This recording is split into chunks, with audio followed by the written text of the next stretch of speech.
says she can't hear anything. We haven't started. Oh, I know. But she knows what's going on. Yeah, now she can. Now she's all set. Okay. Yep. She's ready? Yep, it's on Okay. YouTube. Okay.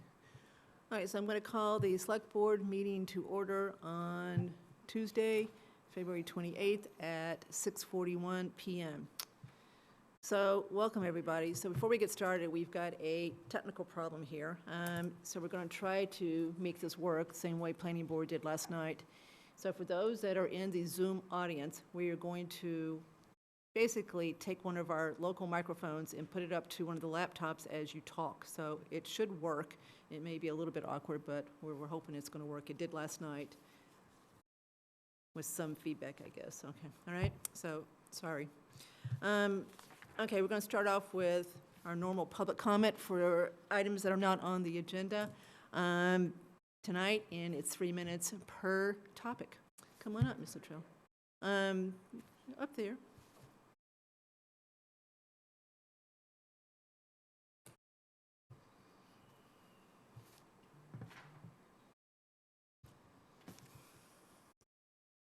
Mimi Luttrell, 19 Oregon Road, speaking as a resident, not for the planning board. I implore this board to facilitate public hearings on the Hopkinton water connection. If we've learned anything from the St. Mark's Triangle debacle, it's that big projects need to be vetted in public. And I hear from a previous select board meeting that we're close to signing an agreement, yet there's so many questions that haven't been answered. What roads are going to be affected, when, for how long? What does that 23 feet on top of that water tower look like? We should be running, flying balloons so people know what that looks like. Does this overlap with the Corderville Road project? Are we going to pave Corderville Road and then dig it up to put water pipes down it? Is this method in the best interest of Southborough to connect to Hopkinton? I know we're going with the Hopkinton engineer's assessment, but we haven't done a peer review to see if it's in our best interest. So I just think that this needs to be vetted in public. Thank you. Thank you. Anyone else? Public comment? Anybody? Okay. We're going to start off with the scheduled poll hearing for 8 Brigham Street. Mr. Purple? Thank you, Madam Chair. The Southborough Select Board shall hold a public hearing Tuesday, February 28th, 2023, 6:30 p.m. in the McAuliffe Hearing Room of the Southborough Townhouse, 17 Common Street, Southborough, Mass. Consider a petition by Mass Electric Company, National Grid, and Verizon New England Incorporated to install one joint-owned pole on Brigham Street to service a house at 8 Brigham Street. Meeting may also be listened to or viewed by the public through a link located at www.southboroughtown.com/remote meetings. Southborough Select Board, February 14th, 2023. Madam Chair, members of the board, we were informed earlier, I believe it was yesterday, that National Grid will not have a representative here this evening. I think a lot of that is due to what they're dealing with outside, which isn't as much as we thought it was, but still is enough to keep their representatives busy. They intend to have other things on our agenda for March 21st and would ask that, that this hearing be continued until March 21st. Questions? So motion to continue the poll hearing for 8 Brigham Street to March 21st. Second. Any further discussion? All in favor? 5-0. All right. Okay. Is she? She is. She is. All right, can we bring her over?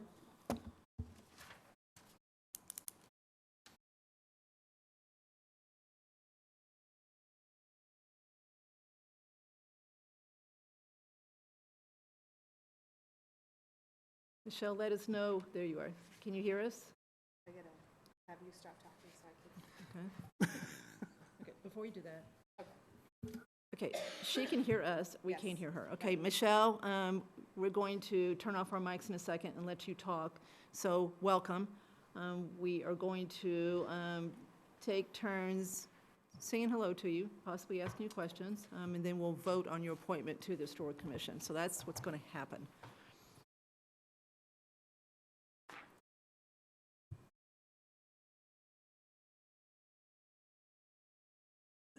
So Michelle, if you can hear us, please unmute yourself and you should be able to talk.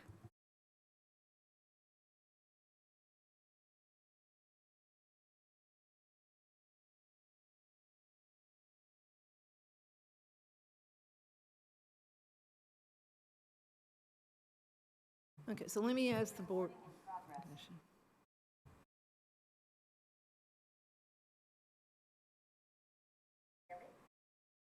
Yes, go ahead. Okay. We purchased a Greek revival 30 years ago and have been working diligently to preserve its character since. I would like to become an active member of the Historic Commission to help preserve, educate, and promote historically significant buildings, structures, sites, and neighborhoods. I believe you have my CV there. We do. I don't know if you have any questions for me.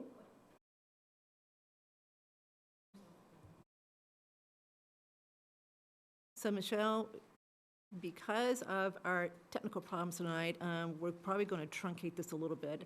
We've got your resume in front of you.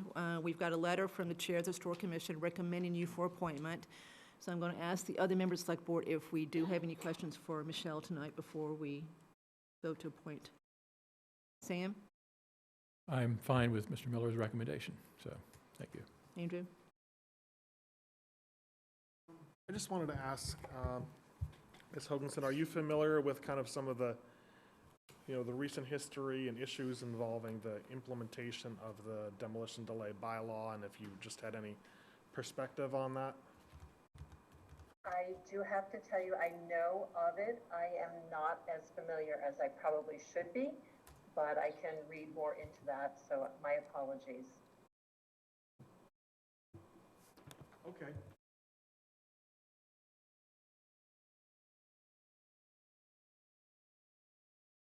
So I'm going to make a motion to appoint Michelle Hawkinson to the Historic Commission for a term ending 24? 6/30/24. Second? Second? Sam was second? Second. Okay, any further discussion? All in favor? 5-0. Okay, Michelle, congratulations. You are officially appointed to the Historic Commission. You'll need to see the town clerk and be sworn in a pretty short time. What's the time? 30 days? I believe it's 30 now, yes. Okay. So I'm sure the Historic Commission is looking forward to working with you. We've got most of them sitting here in front of us right now. So thank you. Like there's many Thank you. projects. Thank you. Does that fill you up? Yes. Okay, good. Good. Okay, next item on the agenda is to talk about approving the fiscal year 2024 operating budget. So does the operating budget, not the water budget, does the operating budget. And we're trying to do this because advisory is going to vote tomorrow night on the same budget. And we're trying to take our votes, so they know where we stand, so they can take that into account as they vote. Okay, so everyone saw the slight changes that were made this afternoon. I mean, they were really peanuts. But the one we have in front of us tonight that was distributed at around 4 o'clock or so is the one that advisory has and the one they will also be voting on. So it is the same tentative budget for fiscal year '24. Okay?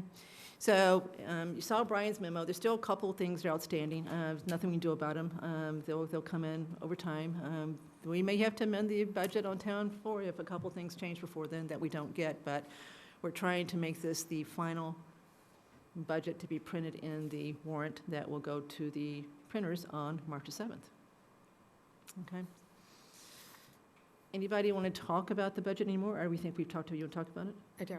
Okay, go ahead. So I just, before we vote, I know Mr. Pfaff's in the audience. I haven't seen a lot of discussion around, from advisory on the budget. I know we had our joint meeting with them. I'd like to know if, what their thoughts are on the budget specifically, and I'd like to hear kind of where they're at, I guess, All right, before we, let's bring him over. okay. So Andrew, I'm going to promote you to panelists, and then I'm going to go on mute and let you talk, so I'll let you know when I'm ready. So now the plan is if advisory votes tomorrow and has a difference in the budget in any place, we would meet on the 7th and try to resolve them so that we still go to the printer with the budget that advisory wants to recommend to town meeting, so there wouldn't have to be an amendment on the floor like there was last year. Okay. Okay? So, Andrew, I'm going to, give me 3 seconds to get you on. All right, can you hear me now? Yes? Okay. So advisory obviously hasn't taken a official position on it, but so I'll speak to, as myself and kind of hopefully the consensus of the group. But, we had our joint meeting, we reviewed the budget, we reviewed them in our other meetings. I think that where we're at is about as good as we're going to get with a level service budget, unless we cut programs. Especially with the split. So I don't see any edits probably that come out of our meeting tomorrow. Obviously, we have to vote on it as a committee, but I think the items in which we had some reservations have been removed. So I think that was good. But so far, I think the budget is unfortunately higher than I would like, but as good as we're going to get without cutting significant services.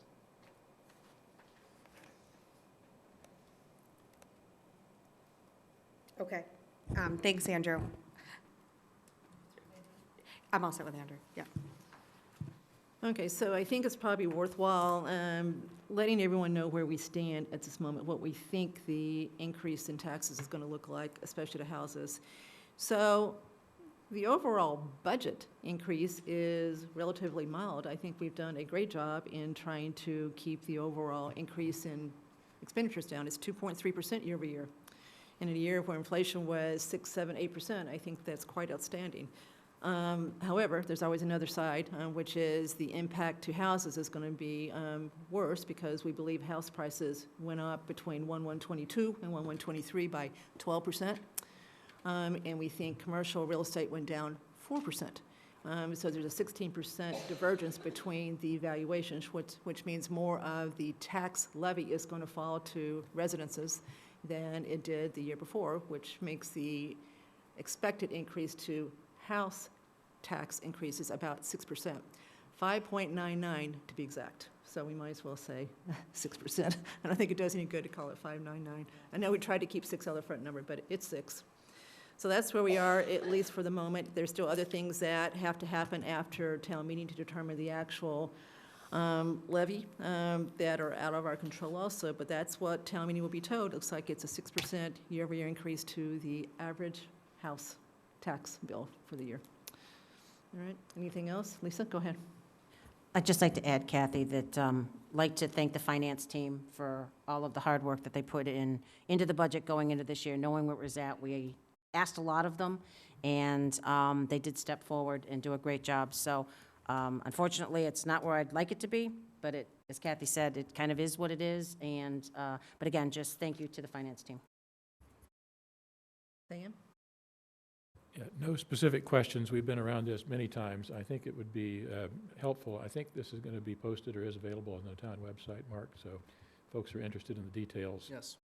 They can look at the details, but it has been a strong effort, as Kathy suggested, to find a way to hold the tax rate for average house down as much as possible, yet not cut services that are very important, particularly during the times that we have now economically. So as good as we can do, but not perfect. No questions. Thanks. Andrew? I'll echo what a lot of said. The product of a lot of work to this point, and this is probably as good as we're going to get, but just 2 things I would mention. I started to, as I was thinking about it, because this is, compared to prior years, a higher increase than we've had before, thinking about what are some of the main drivers of the overall increase and just being prepared to, explain them at town meeting. And, some of the ones that I came up with were just inflation, increases in energy prices, the Breakneck Hill project, remediation, just a necessary increase in capital expenditures. This is the first year of the new collective bargaining agreements that were approved last year. So those are the some that I thought of. I don't know if people have others that they think are kind of primary drivers of it. And it really is, just worth commenting on just how remarkable it is that I'm glad we did this exercise to be conservative about this, but that the finance team's estimate is there's going to be a 4% reduction in the overall assessed value of commercial industrial CIP class, and it's just remarkable that that's happening. So I do think that going forward, we should do something systematically about it to try to turn things around. And looks like it's not going to happen in spring of 2023, but I think it's really, that number's pretty striking, so I think we should do something about it going forward. So a couple more things that I think we should point out before we vote on this, and then Mr. Purple's going to add something. The ARPA committee that was formed to basically recommend how to use the roughly $3 million that we got from the federal government to help offset the impacts of the pandemic. We have followed the recommendations pretty much down the line, except in one case we deviated. But one of their buckets was to put some money in for general tax relief. So this year we have used $500,000 of that $3 million toward offsetting one-time items to try to keep this increase more palatable. So it would have been much higher if we hadn't done that. So we did do that. So we've used a big chunk of that bucket with the fiscal year 24 proposed budget. Okay. Mm-hmm. So just to respond to a few things Andrew said, though, Breakneck Hill, we're bonding, correct? So that's not going to hit the tax rate this year, so that has nothing to do with the 6% increase. And this is the second year of the CBA, so that was already baked into FY23 budget, so that would also not be a direct correlation to the increase. And capital actually went down year over year, and as Kathy just said, we used $500,000 for one-time expenses. So I would just caution anybody listening to this that by using the $500,000 towards capital, we're actually creating a bigger hole for capital next year. And the hope is that by doing it this year with the swing, this is the last year of a big swing, so we're hoping it's going to even out, but we can't predict the future. So I just caution everybody that we got it down to 6%, but I still think that we could have an issue next year unless Mr. Stivers is willing to give up his $250,000 from National Grid towards FY25's budget, which, Sam, if you're not catching on, I'm going to make a motion soon about that. But I just think that I would ask advisory in their report to town meeting that they make sure that they point out some of these things, because I think if people don't understand what we did, it's going to be confusing for next year. So all good points, but the CBAs or schools are in this one. So Okay, so that's fine, but I so that one's in think there. you meant the town CBAs. So, every year there's always something. There's always something unusual that you got to fight. You never have a perfect year, so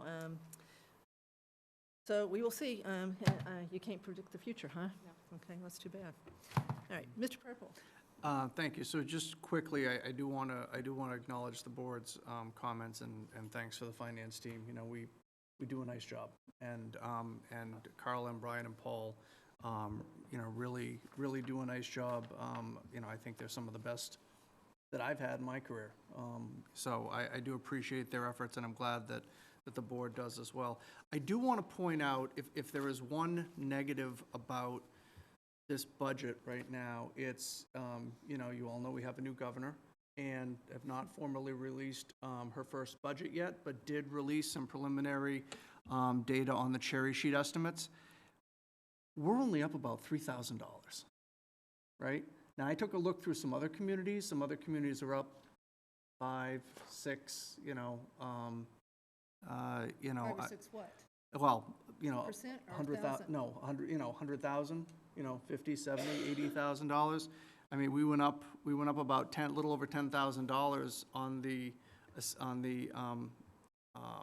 I'm sorry, we went up, about $10,000 on the receipts, and then had to give back about $7,500 on the charges side. So again, it was only about $3,000. So a little disappointing that we're not seeing something better. Maybe the final numbers once, usually the governor's budget sets the floor, not the ceiling, and maybe the House and the Senate will do something a little bit more for us. But and the school assessment was even worse. The school assessment, they lost about $70,000, $80,000. And by school assessment, what do you mean specifically? The Northborough, Southborough assessment for, and I think the biggest driver was the regional transportation, where they took the biggest loss. So it was pretty flat on the other numbers. So again, was hoping that would help to give us a little bit of bump, help to drive this tax rate down a little bit. We traveled this budget process with a flat local aid number, and I'm glad we did, because that's really where we ended up.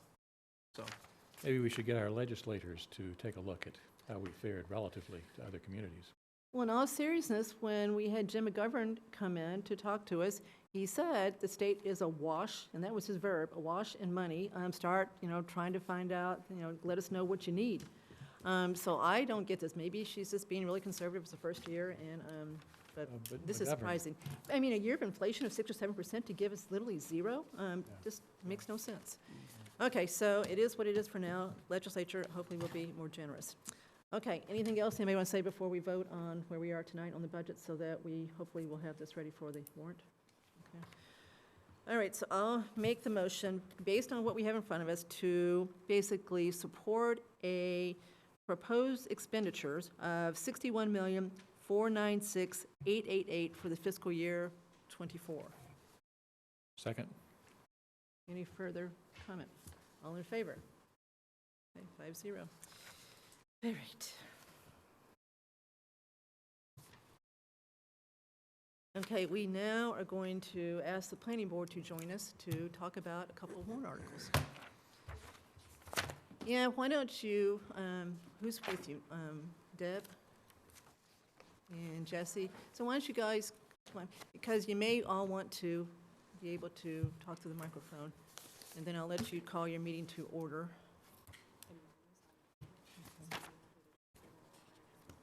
Yeah. So we're going to bring Marnie over as a panelist, so she'll be here. No, so Andrew's not coming, Amy? No, he is. Okay. Okay, oh, that's right, I remember. He's good, but he can't do two places. No. Okay, so Marnie, you want to call your meeting to order?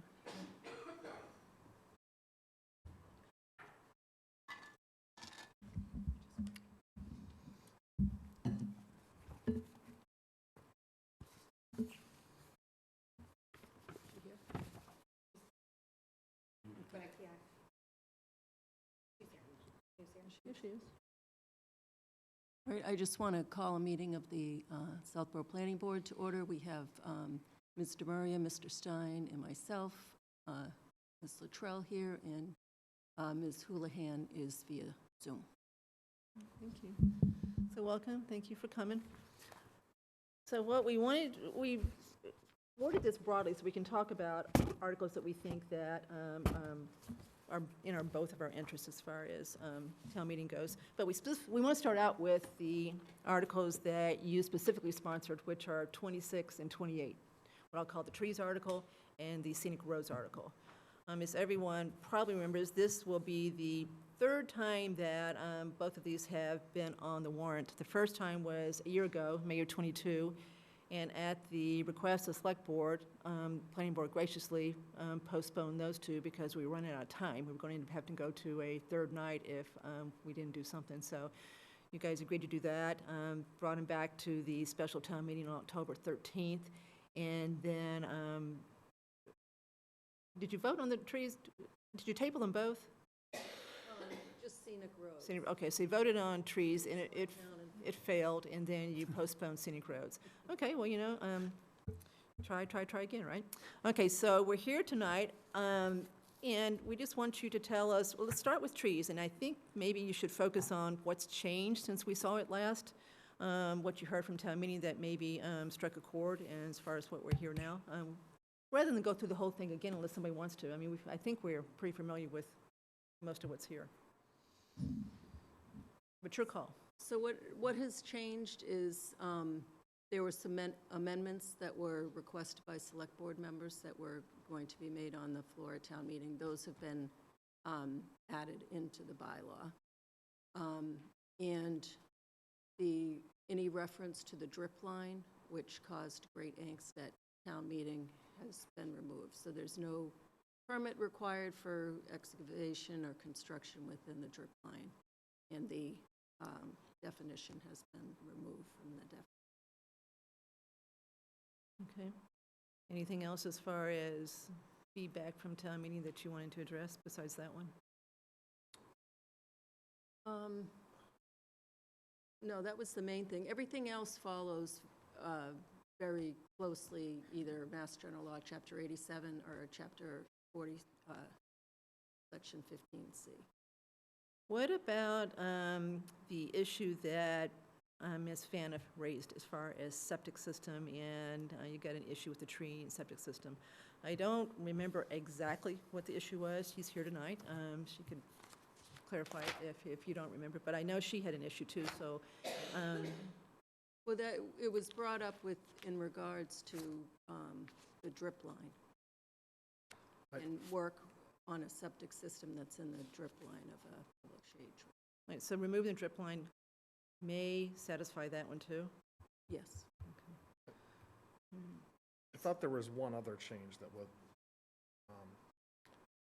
in the version that was considered at the fall town meeting, the prohibited activities included cutting or poisoning tree roots, and here it's just reduced to poisoning Oh, tree you're roots. correct, yes. So that addressed one of the concerns Yes. about the septic system issue. So it's gone from cutting and poisoning to poisoning? Yes. Okay. Correct. Sam?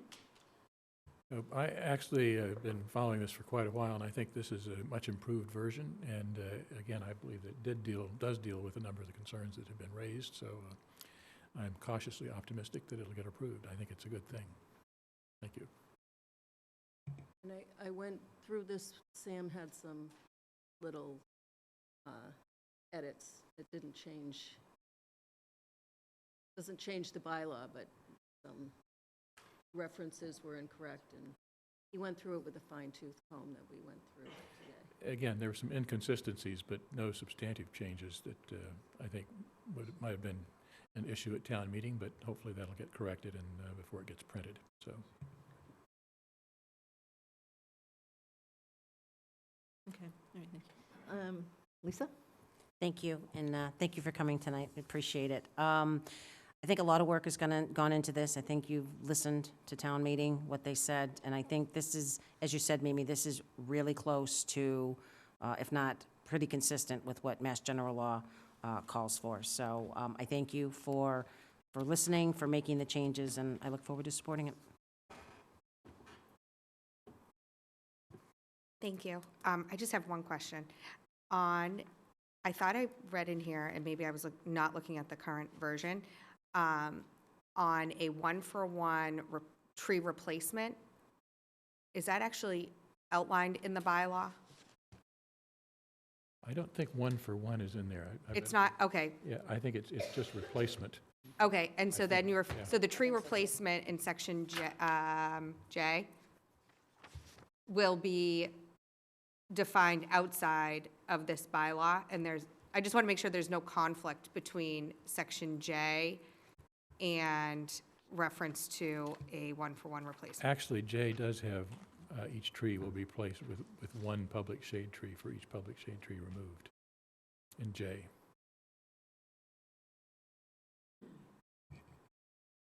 But So- it doesn't actually talk about size specifically. So Right. That was a concern for me originally. way back Right. then. So that is your intent to have it be a one-for-one in the tree replacement policy, and you'll define more specifics in that? Okay, okay, I'm good. Thank you. So before I get to my kind of big picture question, we still need to get the tree policy finalized. You know, it came a long way, but it's still in draft form, so we never finalized it. So we need to take that back up after town meeting and get it done. We know we have made yeoman's progress as far as getting trees down, and I think everybody's pleased with the reports we get from Chris Leroy as far as where things are and the spreadsheet is. But, you know, it's not like we're done and then we're done. It's going to be a continuing process, so we should keep up the good work as far as getting trees down, so that we don't lose that momentum. So I still think that if I were you, I assume you're going to get up and explain the article like you did last time. So I still think you've got to answer the overarching question, which is, if most of this is already in Chapter 87, then why do we need a new bylaw? I still think you're going to ask that question, so I'm just trying to give you a chance to practice the answer to that, because I think it's legitimate. If you already got state law, then why do we need to add a new bylaw? What are you getting out of the bylaw that the state law doesn't give you? Well, more clarity, more definitions. The state law is like the foundation, and this builds on that foundation and offers more clarity to the state law of how things will work best here in Southborough. And has been a lot of misunderstanding on what state law meant and what our obligations were under state law, and many required many town council opinions. So this clarifies all of that. So we know exactly what our obligations are, and we know exactly what we should and should not be doing. All right, good answer. And it also pulls it into one place. Yes. So the state law is in a variety of places in Mass General Law. So this gets it in one document that somebody can sit down and read and understand all the implications of what they might need to consider for tree work. So I think that's very helpful for communication, transparency as well.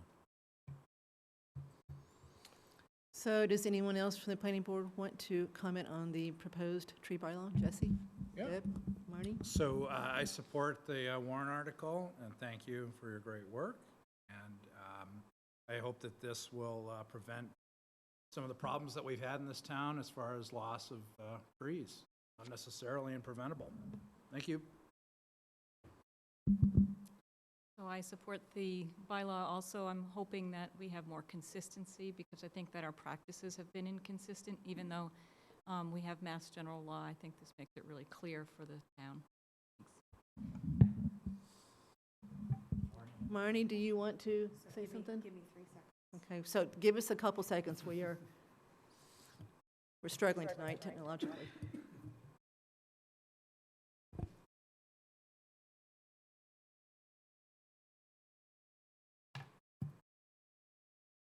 You're good. So thank you.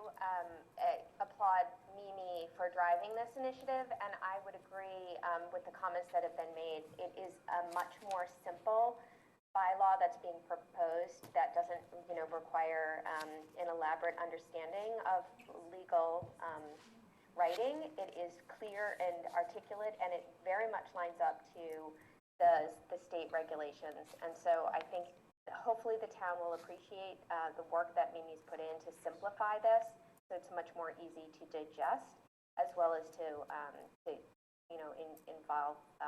enforce and follow. So I also support this as a planning board member. Thank you. Thank you, Marnie. All right, there are several people, it's not a quorum, but there's 3 for advisory that are here listening too, so they are hearing what you've got to say too. So you may, I don't know if they're going to invite you separately, but they're at least listening tonight. And that's why they're listening, is because they wanted to hear what you have to say tonight too. Okay, so anything else on the proposed tree bylaw? Okay, so right now, that article is, I believe, number 26. Yeah, 26. We've got 15 articles that are proposed for the consent agenda, so I don't know what that means. We start at 1 o'clock, break at 5, come back at 7. So we might get to it before 5 o'clock, I'm not sure, but my guess is if we don't, it'd be pretty soon after we come back, after the dinner break, as far as when we get to it, as far as timing goes. Okay, the plan wasn't to vote on this tonight, but we could. Is everybody ready to vote on this one, as far as taking our position? Okay, Andrew? Yeah, I just had one other thought, doesn't really affect the vote here, but just something to consider is whether, are there additional responsibilities under the bylaw that are being put under the tree law, the tree warden designee? This is the actual person who is delegated to basically be the tree warden, right? And that's currently Mr. Leroy, right? So one thing to think about maybe going forward is, does this add additional responsibilities to what he is in charge of, and is there a budget consideration to that? It's not something which is reflected in our current budget, but it's something just to think about going forward. I don't think there's. I thought there was a stipend for that. It was like $4,000, right? Right, yeah, so, But I think that he's currently doing pretty much everything.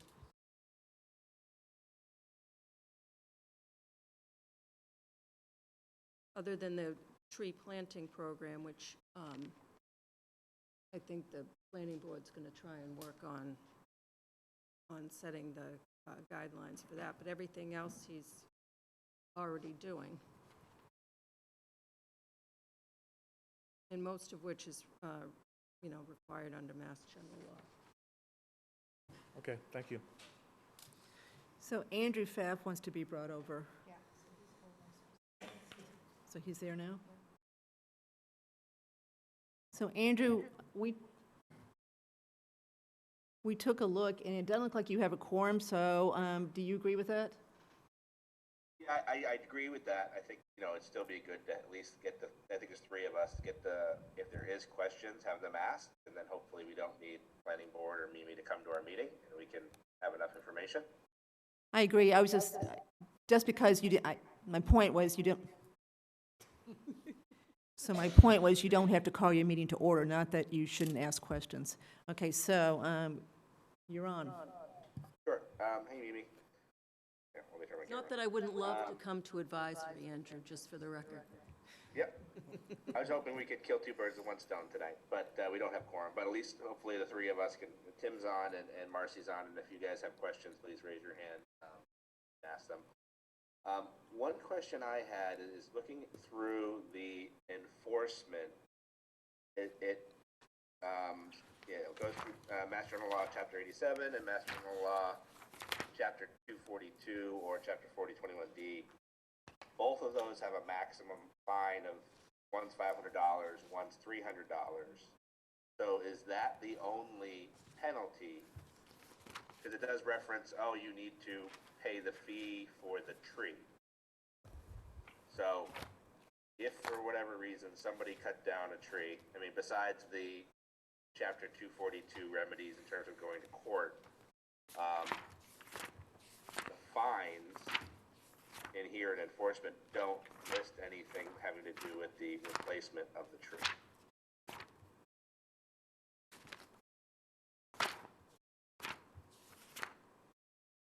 So there's a fee that you can charge if you want to have a tree taken down, but if you took the tree down without going through the process, I read this as the penalty would be either a $300 or a $500 fine, depending on which section we're using. Well, under enforcement, the fines are subject to the tree warden designee's regulations, which are approved by the select board and the planning board.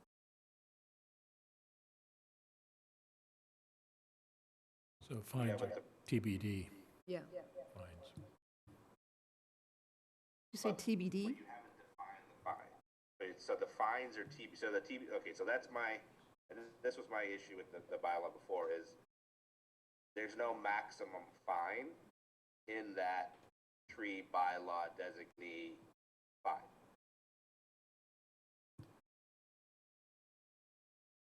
In the bylaw. Or a separate definition that's being presented as part of this bylaw to be approved.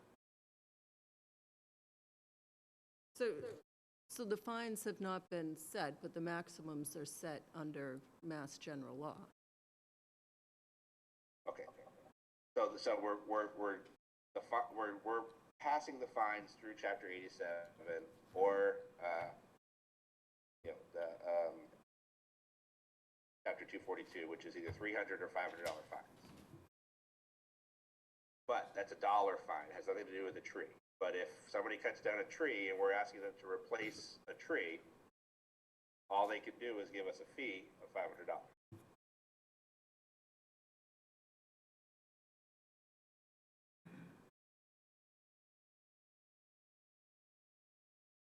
That's the part I'm losing traction on.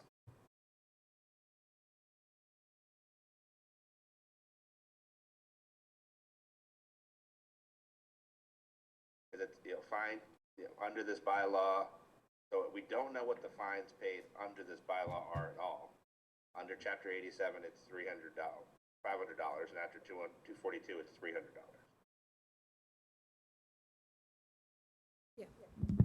So, Andrew, the public hearing is still open, so we have at least one more meeting for town meeting?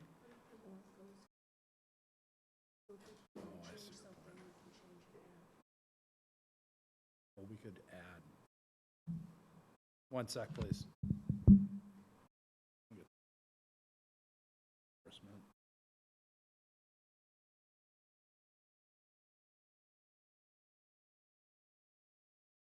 So Jesse, you guys going to try to clarify this at the next meeting? Well, we'll try and clarify it now because our next meeting's the 13th. I think that we can fix this really simply by adding under section M, number 5, per Mass General Law 87 or MGLC 242, a maximum of $500 shall be paid to. Does that not address, Mr. Pfaff, did you hear me? Yeah, I did. Does, It's a little I tough, mean, but just I heard changing you. it to that extent, would that not alleviate the issue? I think that alleviates the enforcement part. I'm just worried about in the section, hold on one second. I think I lost it. The section that talks about the fee for the replacement of the tree. If somebody doesn't pay that fee, basically what is the enforcement mechanism? It would be just this $500.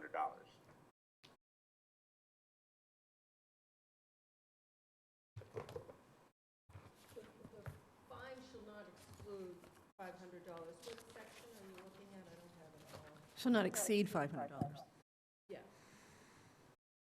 So, Andrew, are you referring to the tree policy? Is that what you mean? I think it was the bylaw. Hold on, let me pull it up again. I doubt if Andrew's even seen the policy. Oh, okay. So you're talking about section J.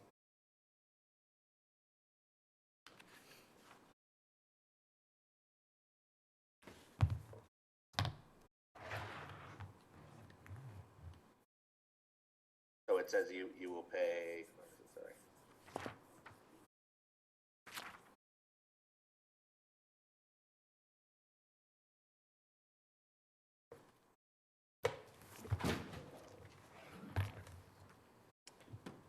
So, yeah,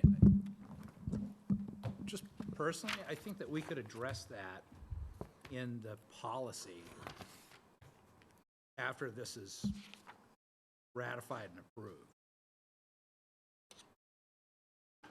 I was thinking G4. The requester shall pay a non-refundable fee. Like, I don't know if that fee is considered part of enforcement.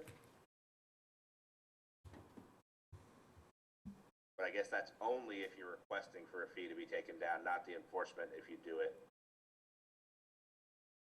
Like, I wasn't sure if somebody took down a public shade tree, were they then, without going through the request process, would this DBH fee come into consideration as part of the enforcement?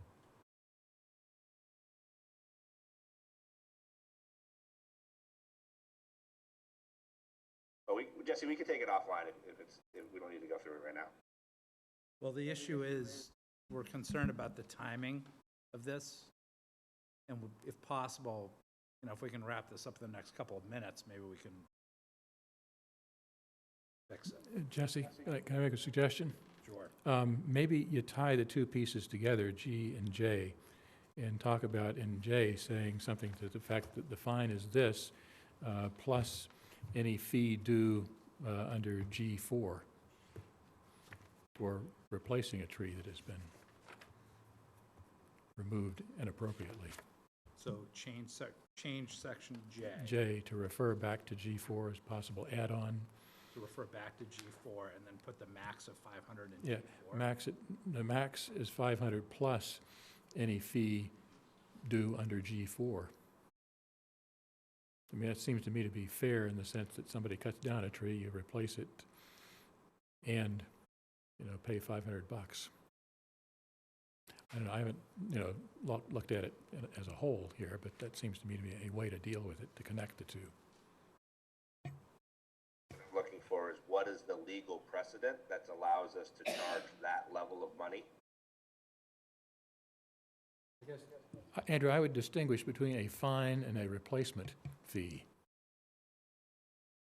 So I'm not a lawyer, so I don't know if that's legal or not, but that seems to me to be reasonable.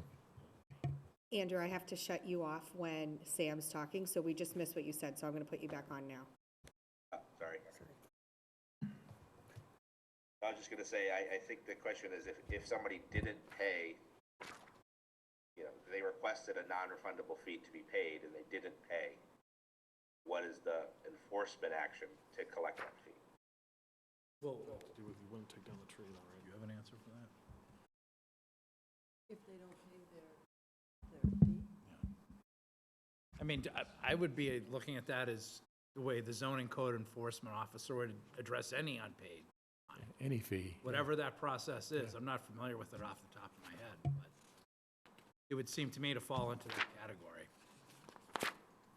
But if someone wants to take down a public shade tree that's in front of their yard, and they come to us, or come to and apply like they should, it's highly unlikely they're not going to pay it if they've come forward and say, I want to go do this, and I want to follow the rules. I don't think you're going to have a whole lot of people that say, well, then I'm not going to do it after I've asked you if I could go do it. Which is, of course, the whole point, is to Yeah. have a policy in place for public hearing.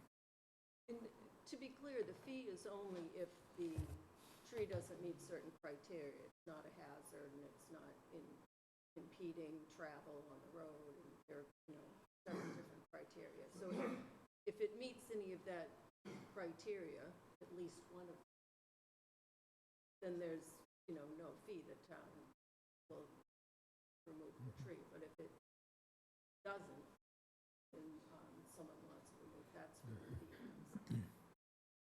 But if I have a healthy tree that I just don't like the way it looks, and it's a public shade tree, and I cut it down, then in theory, it makes sense that I would need to replace it someplace, plus maybe pay a fine. And again, $500 in my mind is woefully insufficient if I cut down a 300-year-old oak tree that's 5 feet in diameter.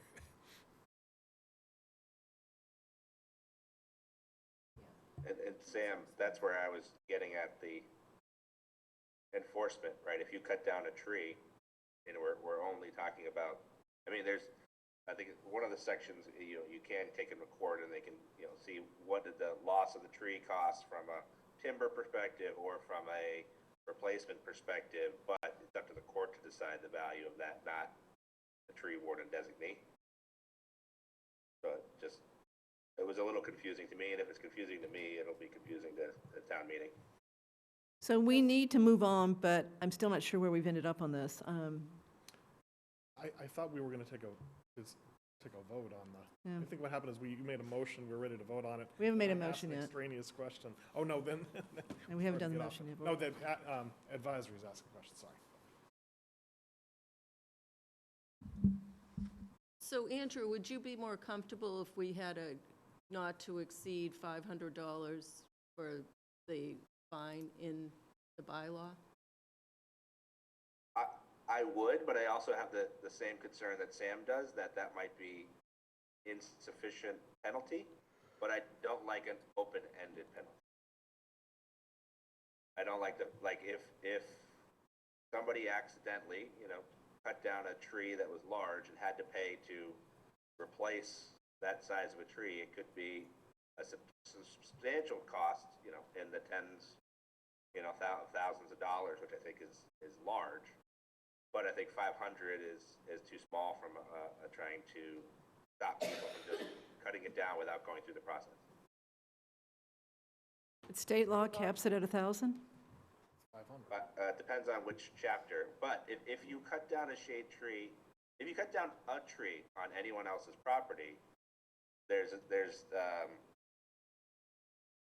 what is it, section 242, chapter 7, which is if I did it on a private property, you can get triple damages if you did it on purpose, or regular single damages if you didn't know that it wasn't on your property, and then they come up with a dollar value based upon either the timber value or the replacement cost or the loss of value to your property, and then that's the fee you get there.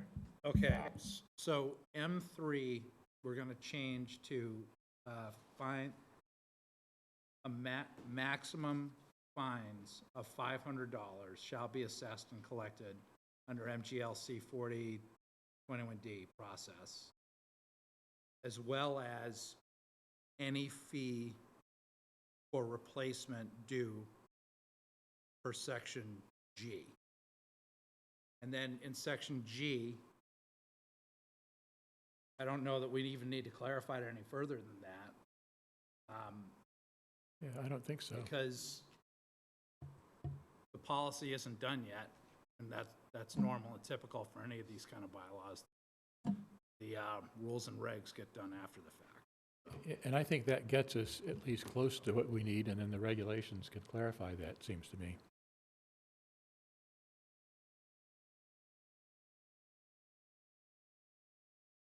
Somebody might ask is, well, what would that fee be in Mr. Pfaff's. 5H, 5G4, but that would be part of the policy, right?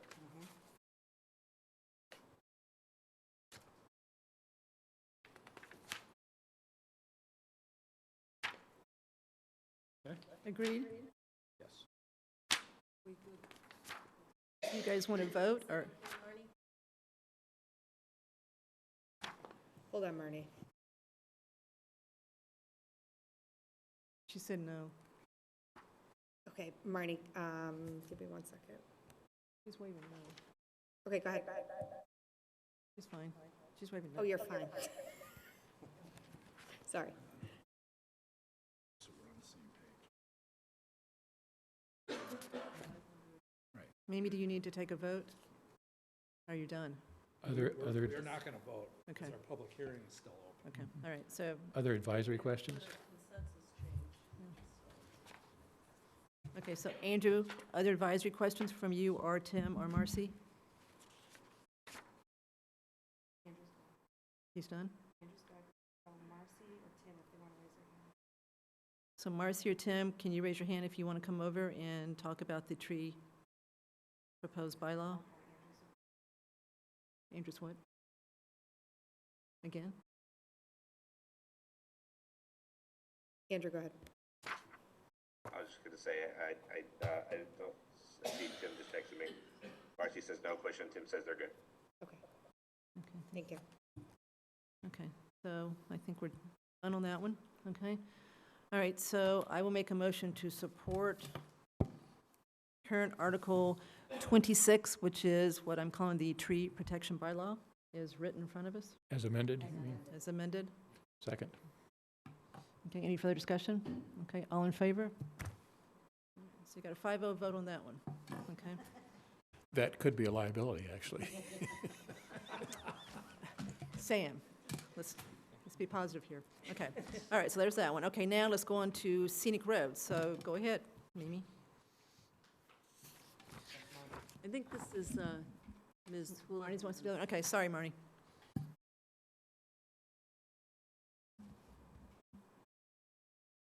Go ahead, Marnie. Great.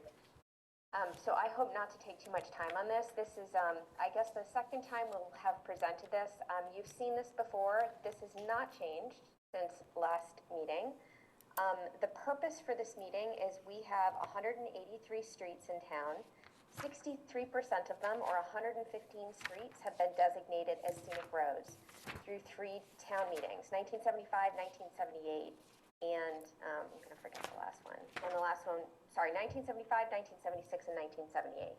In 1978, a precedent was set where all remaining streets that had not yet been designated to that point were designated scenic roads. And so for this meeting, what we're attempting to do is to designate the 68 remaining streets, roads in town that are not numeric or state roads as scenic roads.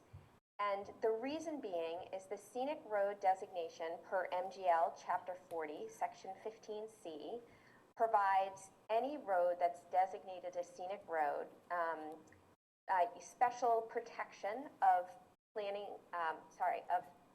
stone walls and trees. And so it provides yet another security blanket around our streets for both the stone walls and for the trees.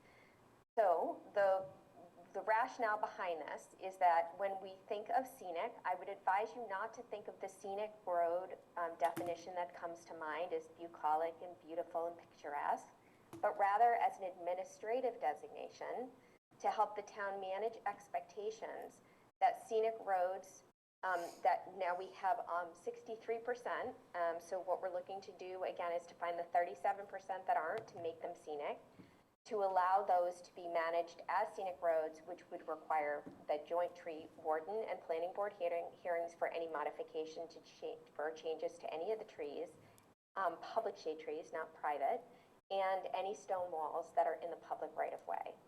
And so the impact is 0 on residents. It really just simplifies how the town manages trees and stone walls.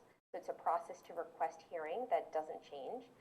And while all streets would be designated scenic, it helps the town manage the logistics. So right now, Chris Leroy has to really go in and figure out, of the 183 streets right now, which ones are scenic, which ones aren't.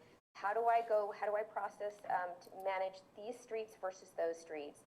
And really, again, the point here is administratively, let's just make them scenic streets and make it very easy for the town on the DPW side to manage and administrate. And so the planning board and the tree warden can continue to do the good work that I think we've seen happen over the last 1.5 years since we've, raised the red flag, and it's been working pretty well. And we're hoping to do that with the remaining streets. So I'll leave it there, and if you have any questions.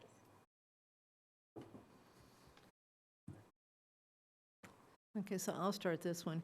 So Marnie, let me just push back for a second on your comment just then about this is administratively easier.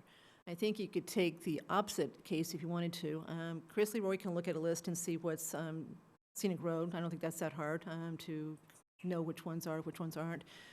But what I think the impact of this is, right now, correct me if I'm wrong, there's really no protection on stone walls that are on non-scenic roads. Does everybody agree with that? Okay. There is protection for trees on the public way because that's select board, right? So the trees are protected. It's not planning board and select board, it's select board as tree warden. So trees do have protection, but does not by both groups. It's the walls that don't have any protection as far as roads go.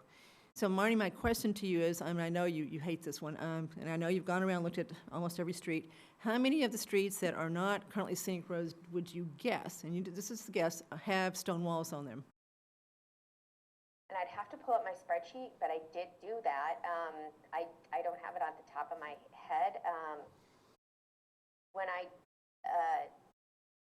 There were 8 criteria, which were trees in the public right-of-way, stone walls in the public way, and there were 6 other criteria that other towns around us used to assess scenic.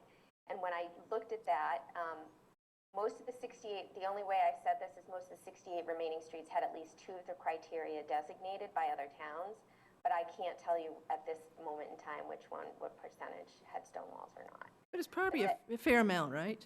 Yeah, I think it's probably a fair amount, but I'd hate to make an assumption and be inaccurate. So the impact of doing this is we have a hearing that would double the number of people at the hearing, right? We'd have 2 groups and not 1. And then we would have a hearing for the first time on stone walls on streets that were not previously designated as scenic roads. So we'd have more hearings. So we're going to have to be efficient to do this, right? If we agree to do this, because it's going to require more hearings and require 2 different groups to schedule hearings together. Okay, so that's my question on that one. Andrew?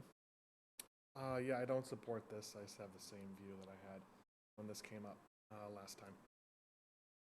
Sam?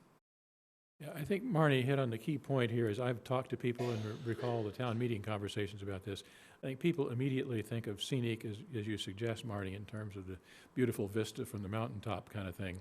And I would urge you to talk about it in the sense of protected road protection, protected road bylaw, in the sense that it adds a layer of protection.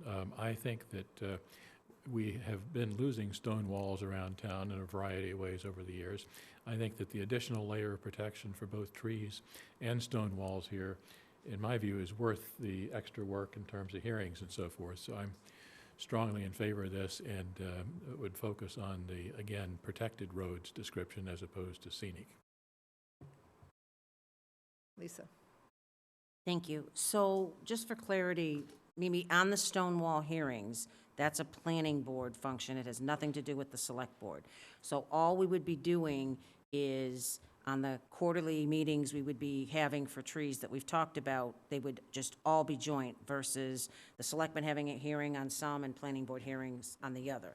So if I'm hearing right, Marnie, what you're looking for is consistency within hopefully the tree bylaw that's going to pass, that there's one set of rules for all. And I would think on the, if the board is going to be having quarterly hearings on these roads anyway, I don't necessarily know what an extra set of eyes or scheduling a meeting that we're going to have for the scenic road trees anyway.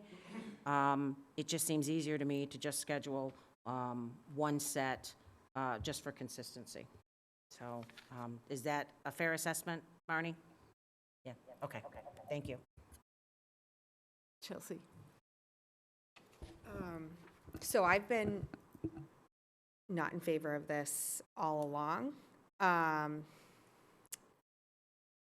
But I'm more open to it than I was in the fall. But I'm not ready to vote on it tonight, but I'm not as against it as I was before, Marnie. I don't know if that's helpful or not, but you're swaying me a little bit. And I'm a little more in favor than I was last time too, so we average out here. So I guess you're doing a good job, Marty. Well, the problem is they've done so much work on this thing, yeah, but I will do what Chelsea says. I'm not for it yet, but this is really town meeting's call as far as I'm concerned. So I want to sit there and listen to what town meeting says, and then decide then. I mean, this is town meeting's vote. We're just 5 people at town meeting too. See what advisory says to town meeting as far as their recommendation goes. But I'm more swayed. I just, there's so much work that's been done on this, and I absolutely want walls to be protected. No doubt about it, stone walls mean a whole lot to this town. I just think we've got them already mostly protected with the roads that are already scenic roads.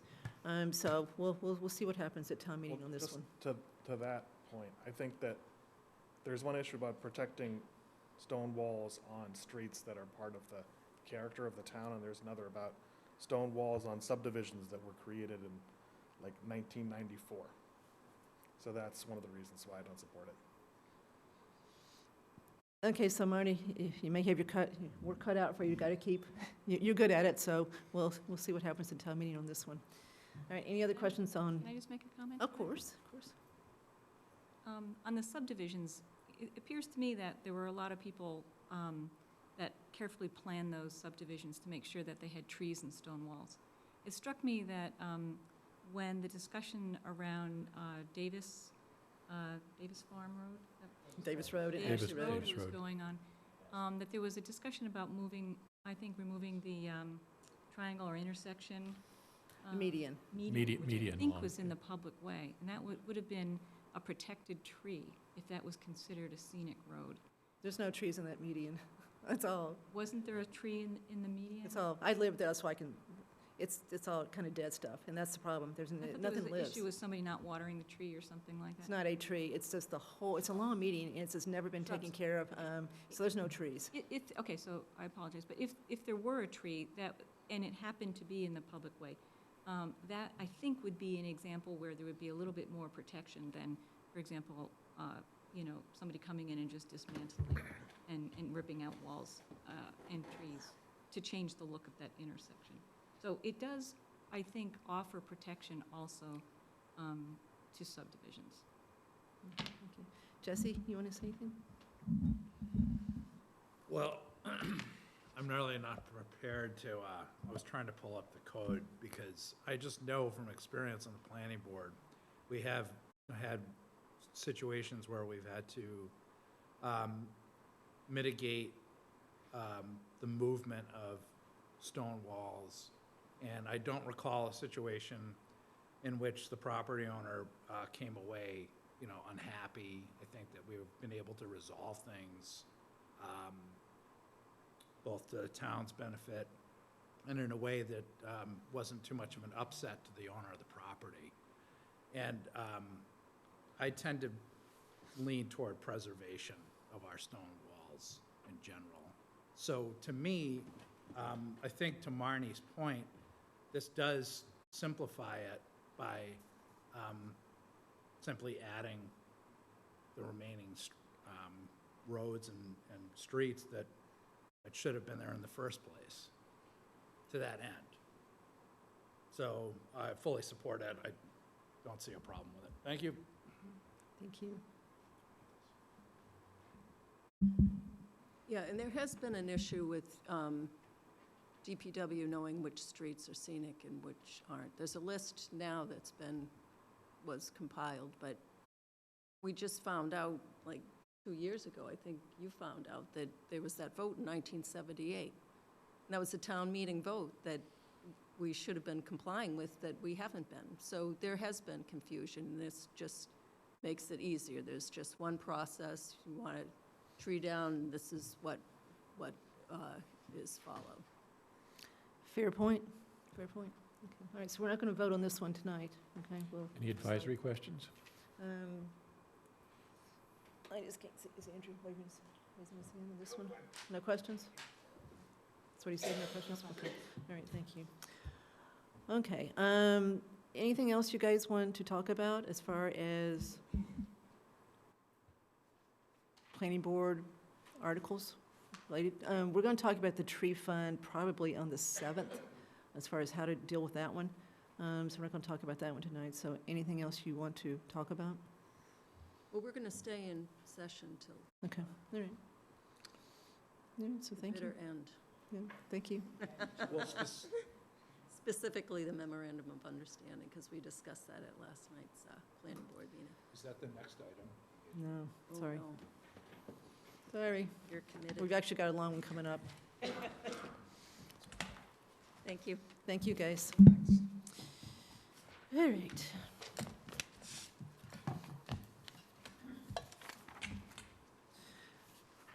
Okay, so next on the agenda, we've got an item that is going to involve several different groups. We're going to have several groups call their meetings to order.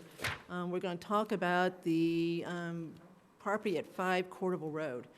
Okay, so we've got Historic Commission that's got a quorum. We've got, Shopsy's got a quorum, Dorian. Okay, and then we've got the Affordable Housing Trust group that has a quorum that Lisa's going to call the. Okay, so Lisa, why don't you start with that one? Great, thank you. Why don't you explain what that is first, so everybody understands what you're calling to order here? So the Affordable Housing Trust manages and has the ability to utilize CPC funds for property projects and whatnot having to do with affordable housing in the town. So where, say, for instance, Shopsy has a project that they want to bring to the Affordable Housing Trust. They don't have the ability to access funds. They don't have the ability to purchase real or sell real property. So that's where the Affordable Housing Trust comes in, and this is, funds for the Affordable Housing Trust are done through the CPC. It's part of your 1% surcharge that you pay in on your tax bills. So the Affordable Housing Trust is made up of the 5 members of the Select Board and 2 citizens at large, which are currently Ms. Jasinski and Mr. Boland. So I call the Affordable Housing Trust in order at 7:51. All members are present, short of Mr. Boland. And Mr. Boland was invited, so, Yes, I invited him as well. okay, all righty. Okay, so Mr. Miller is here as Chair of the Historic Commission, so would you like to call your commission to order? Well, probably just so everybody can hear you. I should make a small correction, Kathy. When you said to me earlier something to the effect, does that fill you up? I took that as a colloquialism for, are you happy? When you voted to approve Well, that's Ms. fine. Hokinson. That's fine. But for the record, Ms. Hokinson will, when she's duly sworn in, will make a 6 of a possible 7. But the 5 current and sworn-in members are here, myself, Annie Pfaff, Jim Bloschke, Kate Battles, and Grant Farrington. So I'll call the meeting of the Historical Commission to order at 7:52 p.m. Thank you very much. Dorianne?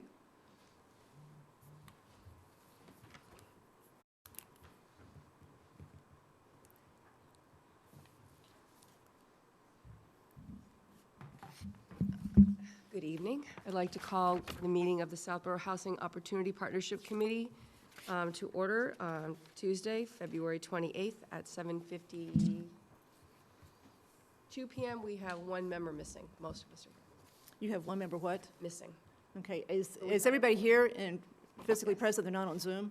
Okay, so everybody's here, right, for both? Okay. Unless you have Alex in the room somewhere. We're all here except for Alex. Okay, well, that'll make it a little bit easier this time, okay. All right, I think to sit where you are, because there's not room to bring everybody up here, so we'll use the microphones as we need them. So let me tee this up before we get started. Okay, so we've invited members of the Historic Commission, SHOPC, and the Affordable Housing Trust Fund Committee to join us to discuss a house located at 5 Corderville Road. We have quorums present for all 3 groups, and therefore they have called their respective meetings to order. We've convened this group due to the potential common interest of us all in this house. It's located in a very prime location in Southborough and could have interest for historical reasons, for use as a town building, office, and/or as a designation as an affordable unit. Therefore, it seemed to make sense to bring the myriad groups together whose charges are relevant. We did not invite CPC, given the time restriction on purchasing this property, which Mr. Miller will explain in a moment. But our CPC also has interest in both historic preservation and community housing, so may also play a role going forward. So with that, I want to turn the discussion for the moment over to Mr. Miller to provide the background on where this house is at this moment.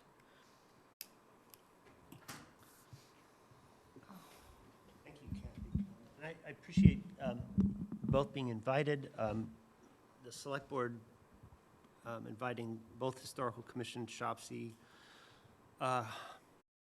and that you all were here and, willing to sort of listen to this. I want to give you just a quick background on the house itself and how historical sort of arrived at this point, because I think it's really important from a procedural standpoint that everybody understands how we got in the mix here.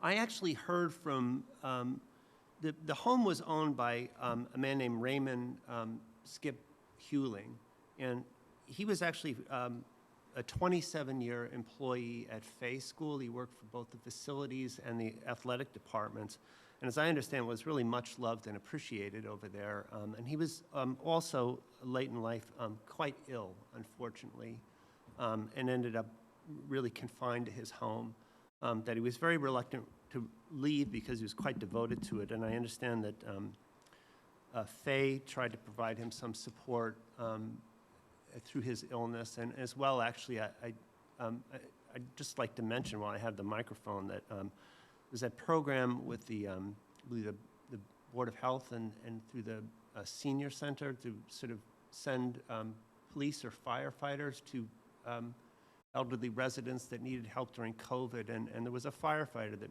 visited Mr. Hewling on a regular basis, and I know from the family that that was really much appreciated, and so I just wanted to mention that because I think it's a nice thing.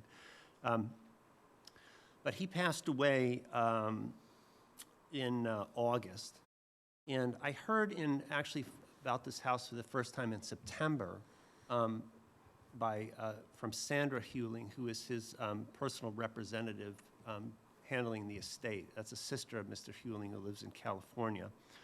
And she inquired about the procedure with regard to the demolition delay bylaw, which gave me some sense that, you know, they were trying to figure out what to do with the house. And I responded day of, that was September 19th, just what the procedure was. I didn't hear anything again until November, and that's when the building department works well with the Historical Commission to notify us when an application goes into the system. So it's a nice system. I get notified automatically when the application goes in, and that came in on November 8th in the OpenGov system. And then the Historical Commission then has 10 business days to hold an initial meeting to make a determination whether the house is or is not one of two things, historically and or architecturally significant. So we held a meeting on November 17th, reviewed the information, and at that point, that's largely a procedural matter, and much of it is determined by the data that we have in the Massachusetts Cultural Resource Information System, the MACRIS database that we rely on quite regularly, and I did send, I've sent that material over to Shopsy, and I did send it to the Select Board as well, and it provides, and citizens can look this up very easily, and it provides basically coverage on all the historic assets in town. So there's a nice several-page report on this house. And because it falls, the demolition delay bylaw covers houses built before 1925. So this house is circa 1918. And there's a nice report on the house and notes the fact that it is you know, a craftsman bungalow and rather distinctive home that, you know, it's noted in the MACRIS report that this is one of a handful of examples in Southborough of a long rectangular hip roof, one-story bungalow of about 1915. And there's a note that 76 and 85 Marlborough Road are others of a nearly identical design. I'd note that 76 Marlborough Road has been demolished, and it was replaced by a modern colonial built in 2016. So the only other remaining example of this type of house is at 85 Marlborough Road, and that example has been actually considerably altered. So this is the purest sort of example of the type of home that we have. It was formerly the east portion of a property connected to the Fairbanks house at 34 Main. That's exactly opposite, that's the house that's exactly opposite the front door of the library. Very, very pretty Queen Anne. And all those properties going down Corderville Road toward Corderville Hall were part of that Fairbanks property. In the early part of the 20th century, they were subdivided off and sold into, you know, smaller lots, and homes were constructed. So the MACRIS report concludes that, you know, meets several criteria of the National Register as a contributing property. And of course, as you know, we have the Southborough Downtown Historic District that was approved in December of 2022, and we're in the process of marking. And by the way, we've ordered the signs. I'm very happy to report ARPA money. Thank you. And that this, is one of Southborough's best examples of its building type, a hip-roof, World War I era bungalow retaining authentic wood shingled siding and original windows and doors. It even includes a well-preserved hip-roofed period garage. So largely based on that information and just visual from the sidewalk kind of assessment, it was clear that the house qualified as both historically and architecturally significant. So in that November 17th meeting, we voted 5-0 to deem it thus. That triggers the requirement within 45 business days to hold a public hearing. that's when you determine whether or not the house is so-called preferentially preserved, which puts it under demolition delay for 9 months. At that point now we're talking, we scheduled the hearing for January 5th. That's well within the 45 business days.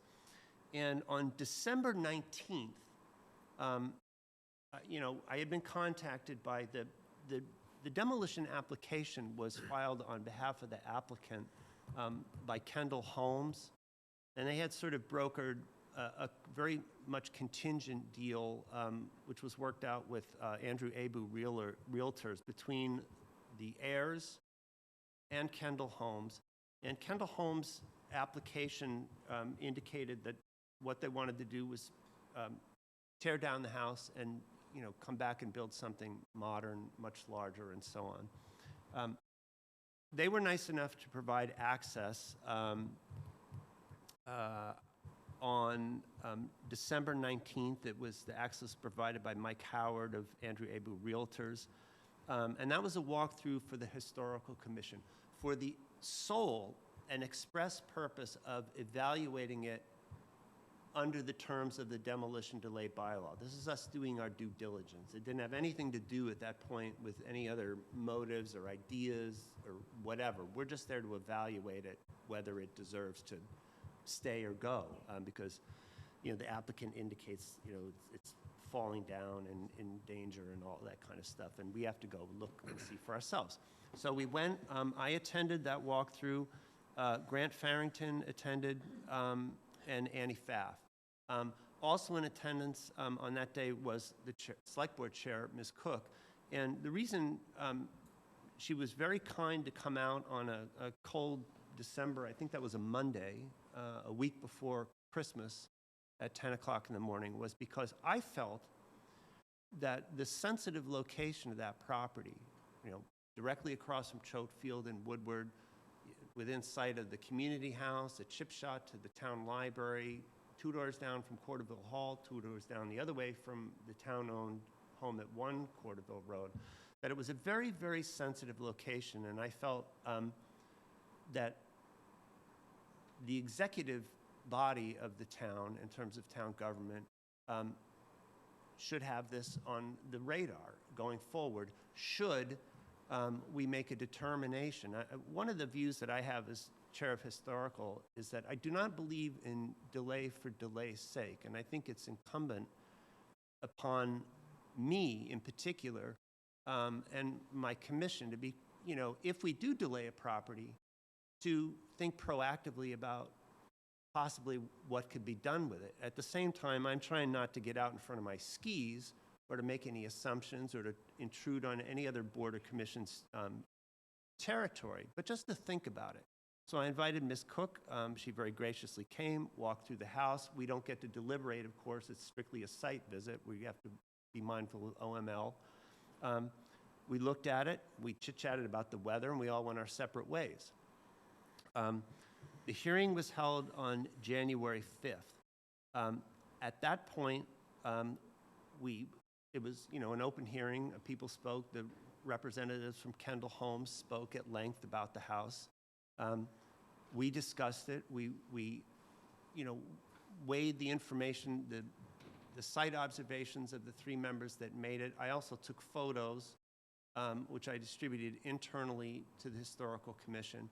I want to point out that I did not show those photos in the public hearing. And that was out of respect for Mr. Hewling's privacy and a sense of dignity. The man was quite ill. He was, the house had a lot of debris and personal items in it that had accumulated during his illness. He had to move his bedroom to the front room. He was using a scooter, apparently, to get from his bed to the bathroom, which is about 15 feet. I mean, it was a tough story. And so out of respect for the family and for their privacy, I circulated those photos only internally, just so, again, the members that weren't able to attend could see what conditions were. And it made it, of course, it makes it more difficult to evaluate photographically. You're in person, you can sort of see past the clutter and see that actually this was a structurally sound house.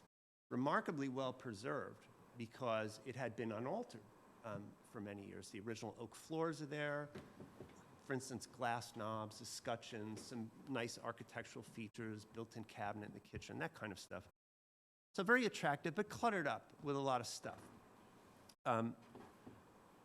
At the conclusion of the hearing, we voted 5-0 to preferentially preserve the property, which holds it now until October 5th of 2023, at the conclusion of the 9 months.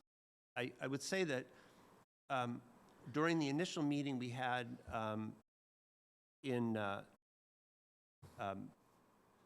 November, we didn't talk about any ideas for the property.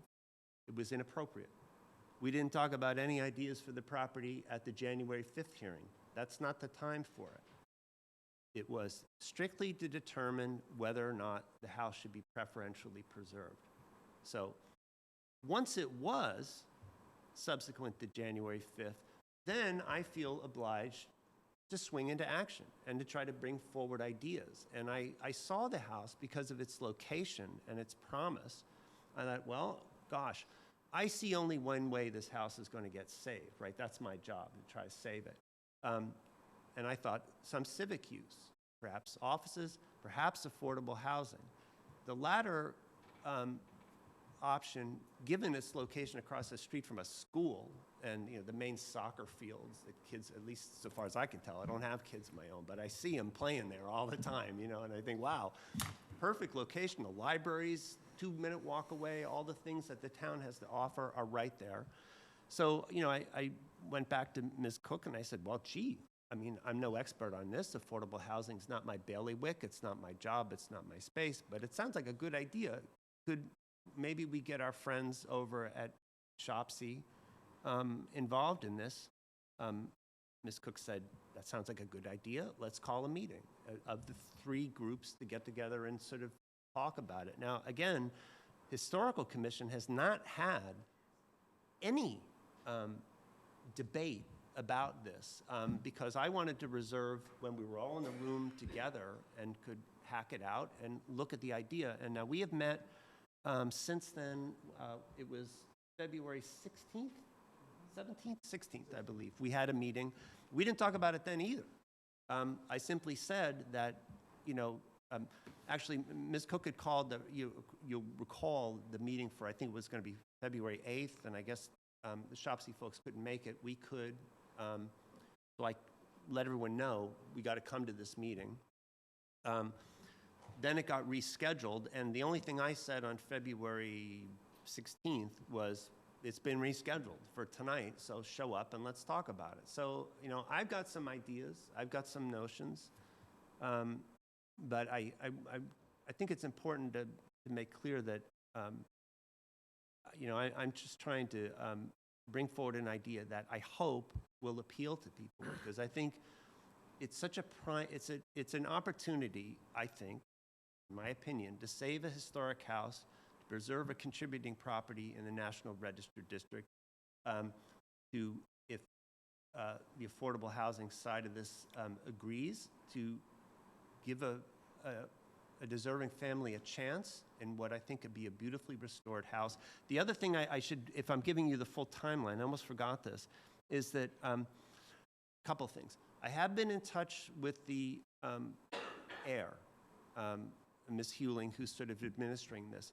And they are supportive of the idea and very much in favor of it. They are naturally concerned and nervous about their agreement with Kendall Homes, although my understanding is that it has already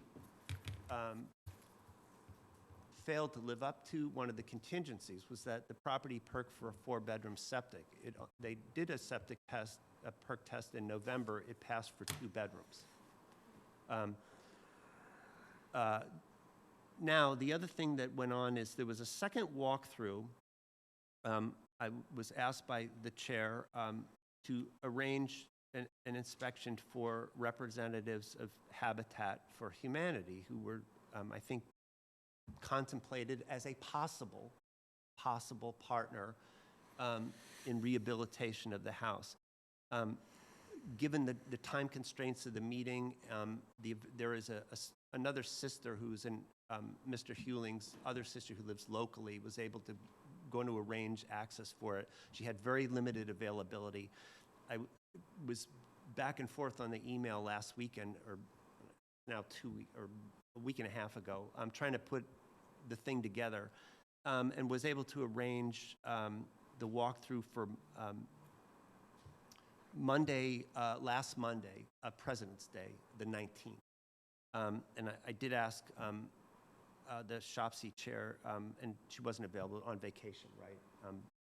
So, you know, that was a drag. But I went, Mr.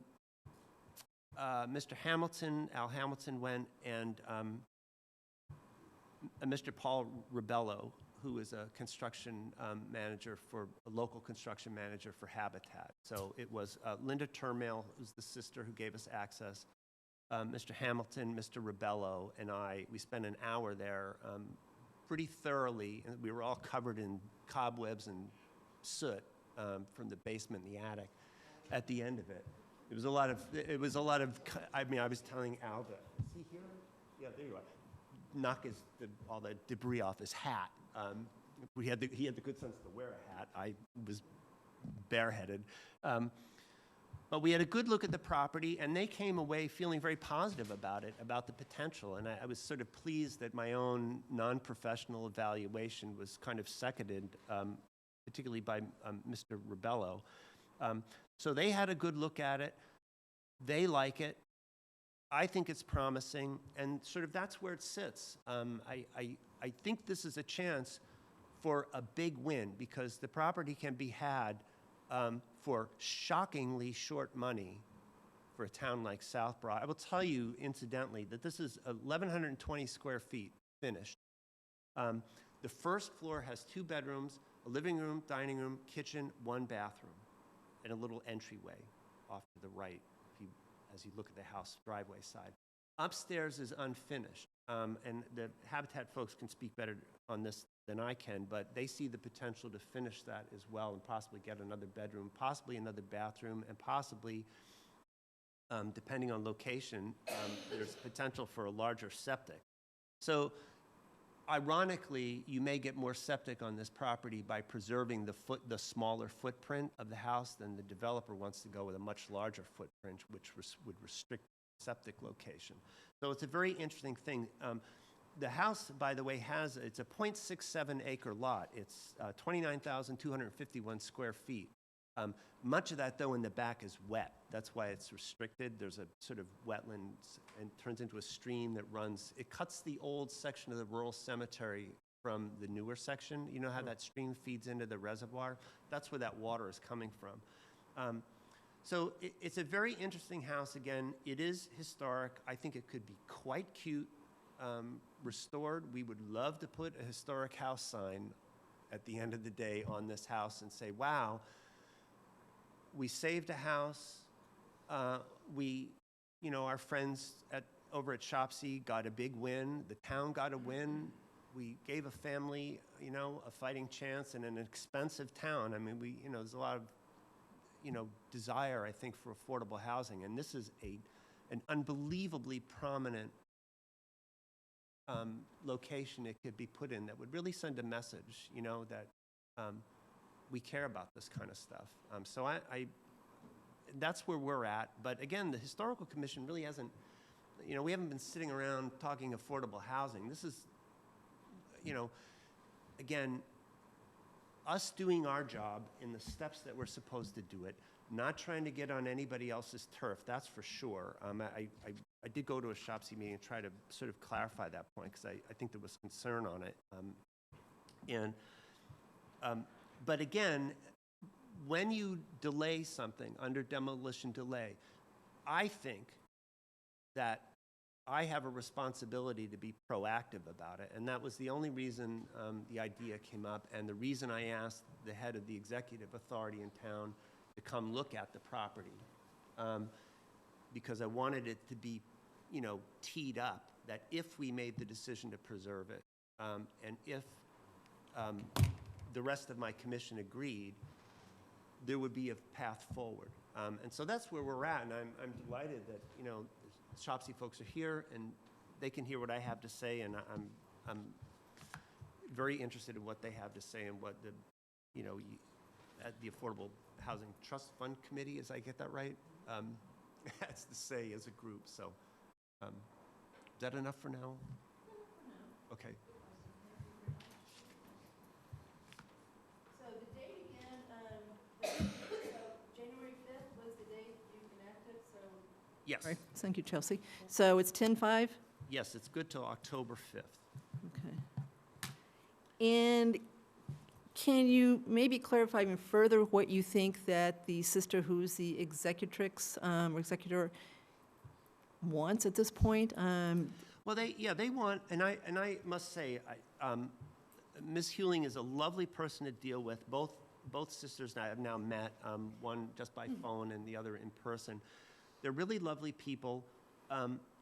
They, when I said to them what the idea was that I had, I said, listen,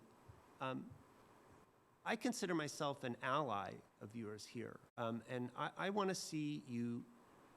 They're interested in selling the property. I want to see them sell it, get their fair price, get paid, get it done in a timely way. And I said, also, though, this avenue, if we can make it work, and if everybody agrees, is an opportunity to preserve something of your brother's legacy. He was apparently quite devoted to that house and had to be, at one point, I think was put into assisted living and then insisted on coming back to the home. He loved it so much, and to preserve a historic asset for the town and some of the fabric of the town, and give a family a chance via affordable housing. So it checks off an awful lot of emotional boxes, but I also think it could provide a quicker financial win for these heirs if the town were to move on it, because as I understand it quite clearly, the contingent deal with the developer is not going to happen as originally stipulated, at least not until the demolition delay expires in October. So that's the earliest they're going to get paid. And given that it's not past the septic contingency, I don't know. I just don't know. It's not my bailiwick to kind of get in there, except they're in favor of it, and I feel I'm sitting here tonight partly advocating on their behalf. Save the house, spend the money, get them paid, and do something really good with it that will sort of do them proud. So again, I think there's another potential for a win on the homeowner side. This is not going to be something depriving somebody of something by the town sort of meddling. I think it's a chance to make them whole as quickly as possible. So they're very much in favor of it, and hoping that, while apprehensive because they have a contingent deal on the table, and so I understand where they're coming from, and I've just tried to say we haven't had the conversation with the select board and SHOPSI yet, and I don't know where everybody stands.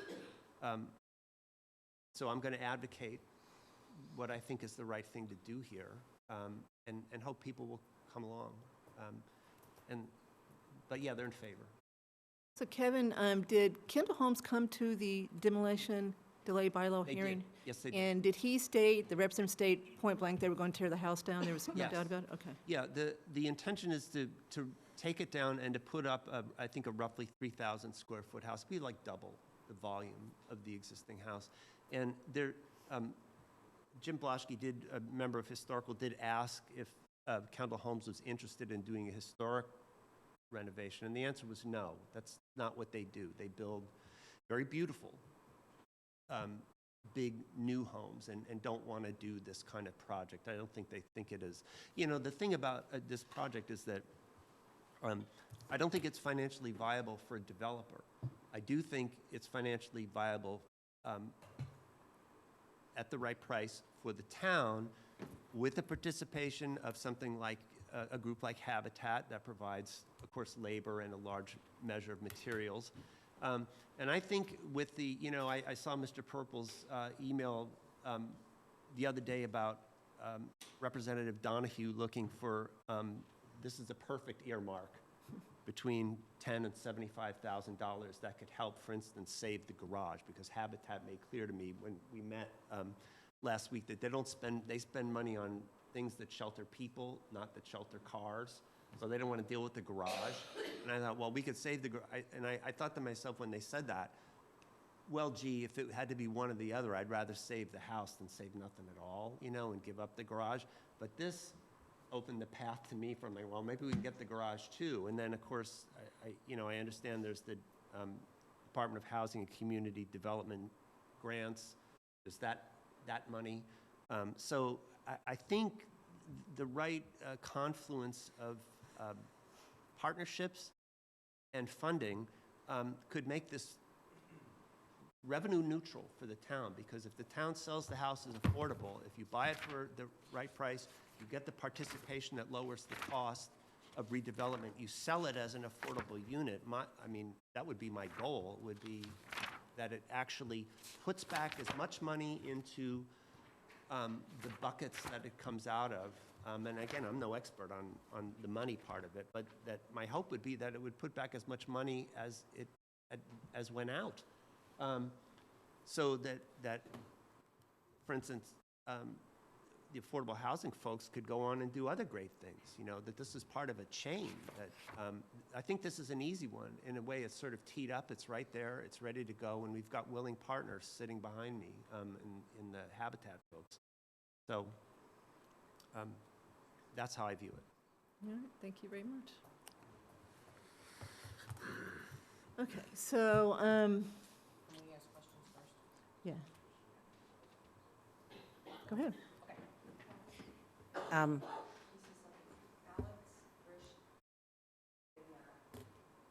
don't see him. Okay.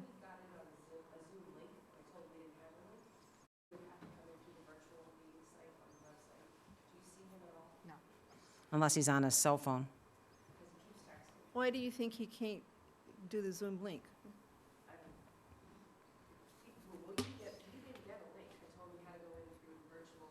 Well, yeah, but to get the link that way. So you're talking to him on the phone? He keeps texting me, saying I'm here.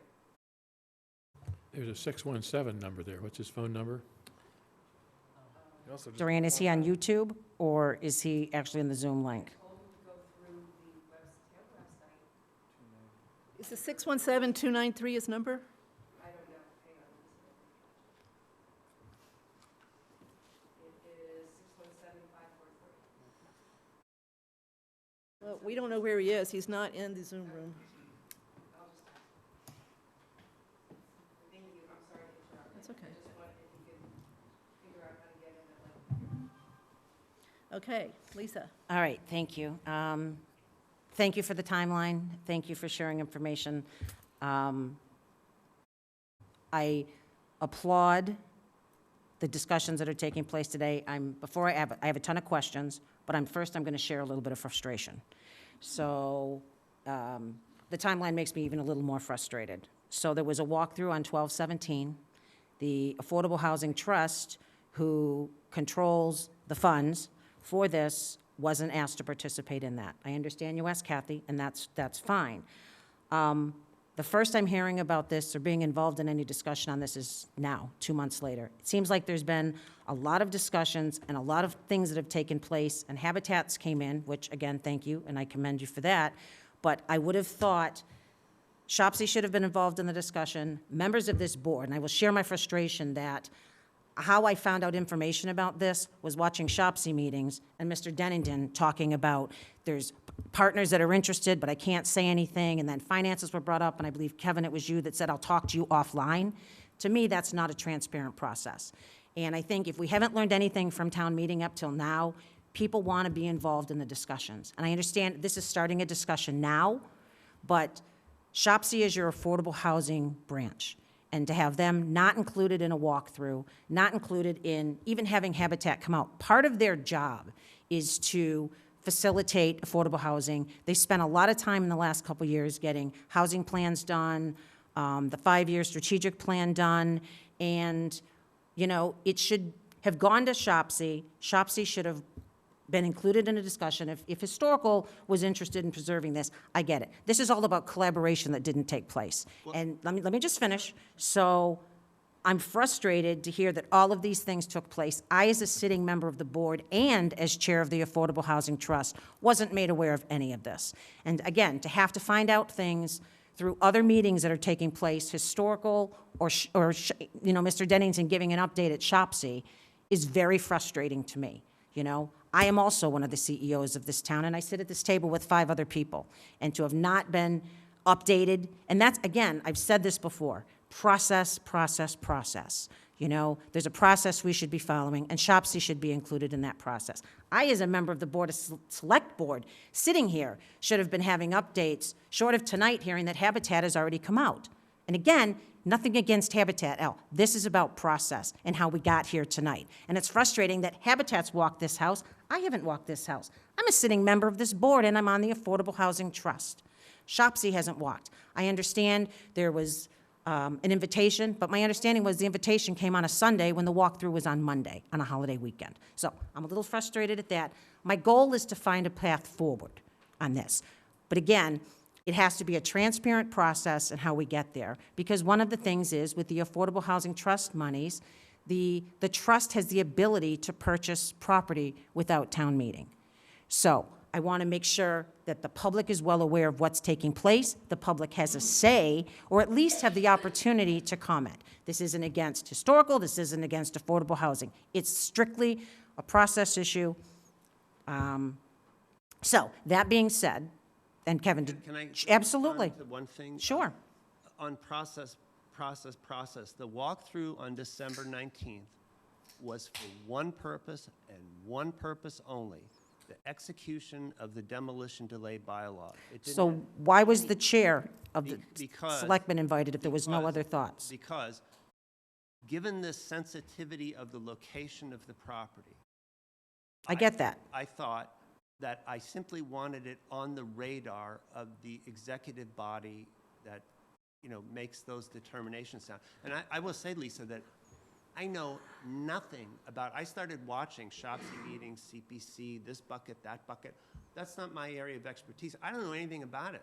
So I wasn't, I didn't even know who to ask at that point, right? In December, I just said, I got to go look at this house for demolition delay. I let my people know. I said, who of you can come? Couple can, couple can't. We're going to go. And then I said, you know what? This house is in such a crazy good location. I just want somebody else who knows something about it to look at it. And that logically seemed the chair of the select board. And so, but there wasn't any thinking or discussion about, well, what next? Where we're going to get? We're going to this money. We're going to do that. There wasn't any of that at that point. In fact, again, even at our January 5th hearing, and my commission can attest to this, you can watch the I did. There was no discussion of what was going to happen to Agreed. the house. There wasn't any, go watch our meeting of the 16th. I did. There wasn't any discussion there of what's going to Agreed. happen to the house. So after we voted it preferentially preserved on January 5th, Yep. in January, I went back to Kathy and I said, okay, can we do something about this? And she promptly said, well, let's schedule a meeting, get everybody together, you and Dorianne and everybody else that's here now. And, then it had to get delayed. Okay, that's fine. We were available. And then again, as I said, it got rescheduled. And, then I was asked to put together this meeting with Habitat. And I literally did it from Saturday afternoon till Sunday morning. In the instant I heard from Ms. Turmail that it could happen, I called Dorianne and also sent her an email, and I said, I know, I'm really sorry this is last minute, but can you please come? And she wasn't available, on vacation, fine. I'm not sure why she didn't send somebody else, but that's fine too. I don't question their internal workings. But, I did my best.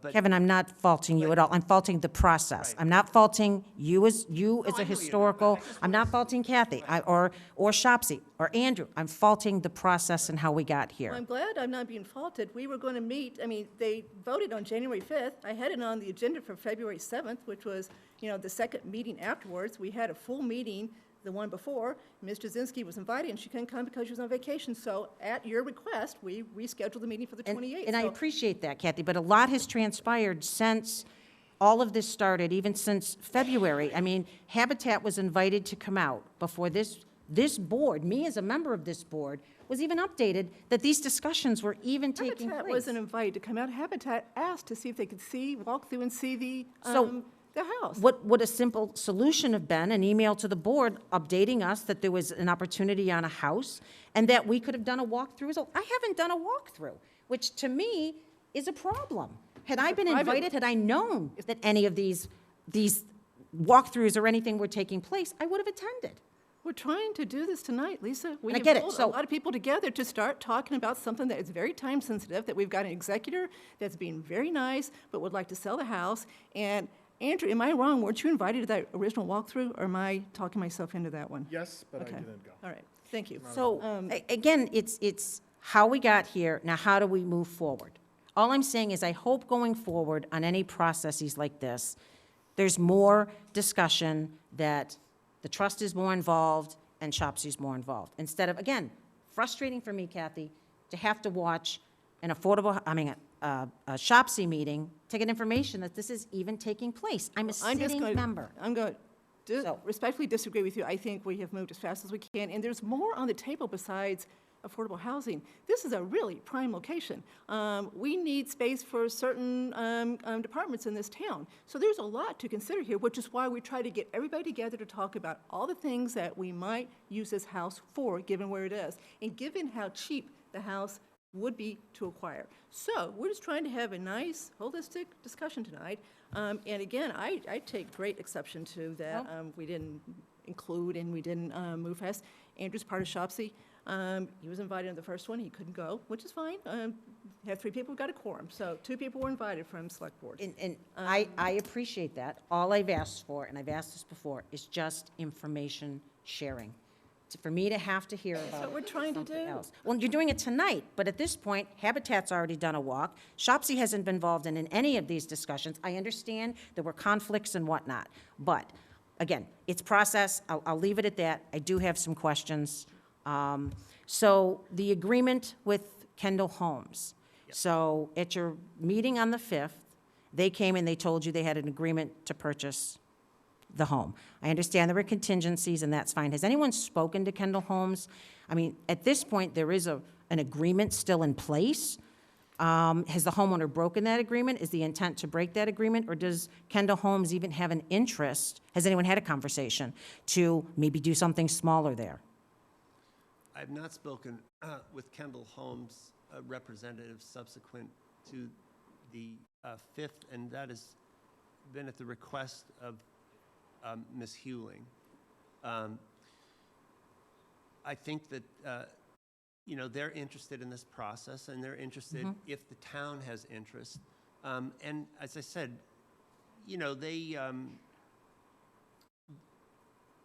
the viability of the original agreement with Kendall Homes, I mean, again, I'm not an attorney. They have a local attorney that's handling this, the Hewlings. As I understand it, that agreement has already been, in a sense, undermined by the fact that the perk test didn't satisfy what the original agreement was. And where it's at beyond that, I couldn't say. Again, Lisa, I have to say, I'm not pleading ignorance, but this is outside funding, financing, who's got to play. All I am, as the chair of historical, is trying to do my job responsibly, which is follow the steps of the demolition delay bylaw, which we do to the letter. And I appreciate that. And then, again, philosophically, I think because, it's the same thing, let's say, with the photographs, which there was the one thing that I shared. Every other bit of information I had with the Shopsy chair, the whole history of it. I wrote several long emails detailing exactly what we'd seen, what we'd done, when I'd been there, who I was with, what I felt, how I evaluated it. And I explained everything as comprehensively as I could, and as good faith as I could. The one thing I said to Ms. Jasinski that I held back quite frankly, were the interior photos. And again, that was out I of- understand and why. that was out of a Yep. deep respect. I want people in Southborough to know, for instance, that when a relative dies and they want to do something with the house and the historical commission gets involved, right? And they grant me permission to walk through their house, that I'm going to treat them with dignity and respect, and that I'm not going to, put up in a big screen photos of, the debris that. I wouldn't expect you to do that, Kevin. Right. That's So- beneath you. So I've been very circumspect about not saying too much, not getting over my skis, and actually waiting for this meeting, which was, of course, delayed by almost a month, so that we could all get together and just tell each other what we know in a spirit of good faith. And I'm learning too as part of this process. And I think, if I find myself in this position again, I didn't even know what the Affordable Housing Trust Fund was. On all seriousness, I mean, we can laugh about it, because I honestly I didn't know anything about it until about a month ago. And so when I find myself in this position again, you're going to get invited, that's for sure. Thank you. But Lisa, in that December walkthrough, I mean, I think I would have been, I have to be careful not to seem prejudicial toward the hearing by inviting a passel of people who might in the future. I understand that. So, I got to be really, really careful not to sort of annoy the homeowner.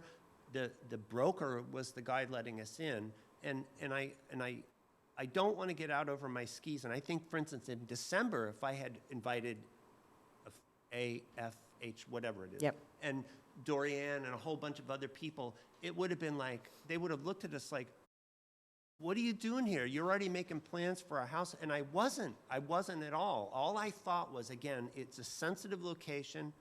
The head of the select board ought to know. I don't know what can be done with it, and I don't even know if my crew is going to vote, how they're going to vote in the hearing. So once we got past the hearing, again, it was only in January that I started thinking broadly, because I think it's my responsibility to do so and to try to find good solutions that will benefit everybody. Let me give an analogy. Yeah. Okay, I probably should have done this to start with. So here's an analogy of my frustration. So if a parcel came forward potentially for open space, would the select board go through and talk to a land trust to monitor the property without bringing the Open Space Preservation Commission into the discussion? I would think not. I'll give you another example. If an opportunity for a field came forward, would the town move forward and start making plans without bringing recreation into the discussion? That's what the whole focus of my frustration is, in making sure that we collaborate and all the interested parties that should be involved in any initial discussions have an opportunity to. And I'm not faulting you, Kevin. I'm faulting the process. And again, we all live and we all learn. And I am certainly open to exploring opportunities of what we can do with this house. My frustration isn't about that, but I want to make sure too, and my question regarding Kendall Holmes is, I think we need to be very careful if there's still a contract, and one of my concerns is, we put a demolition delay in place for a reason. We wanted to find and facilitate opportunities to be able to save some of these homes. But if you have a contractor that in good faith steps forward, he has a contract with the homeowner, and then the town behind him, when we don't know that his contract is done, I mean, whether he was going to renegotiate changes to the contract he had, we're having a discussion tonight on, for short money, potentially purchasing this house. If I'm the developer, I'm a little put off by, I'm following a process that this town put in place, and I'm not included in the discussion, and no one's asked me if I still even want to participate in this. I just think the optics of that are a little troublesome to me, and he probably will walk away if he wants to build a bigger home. That's okay, but I think we should know that before we're starting to have a public discussion on someone that has a contract in place. I'm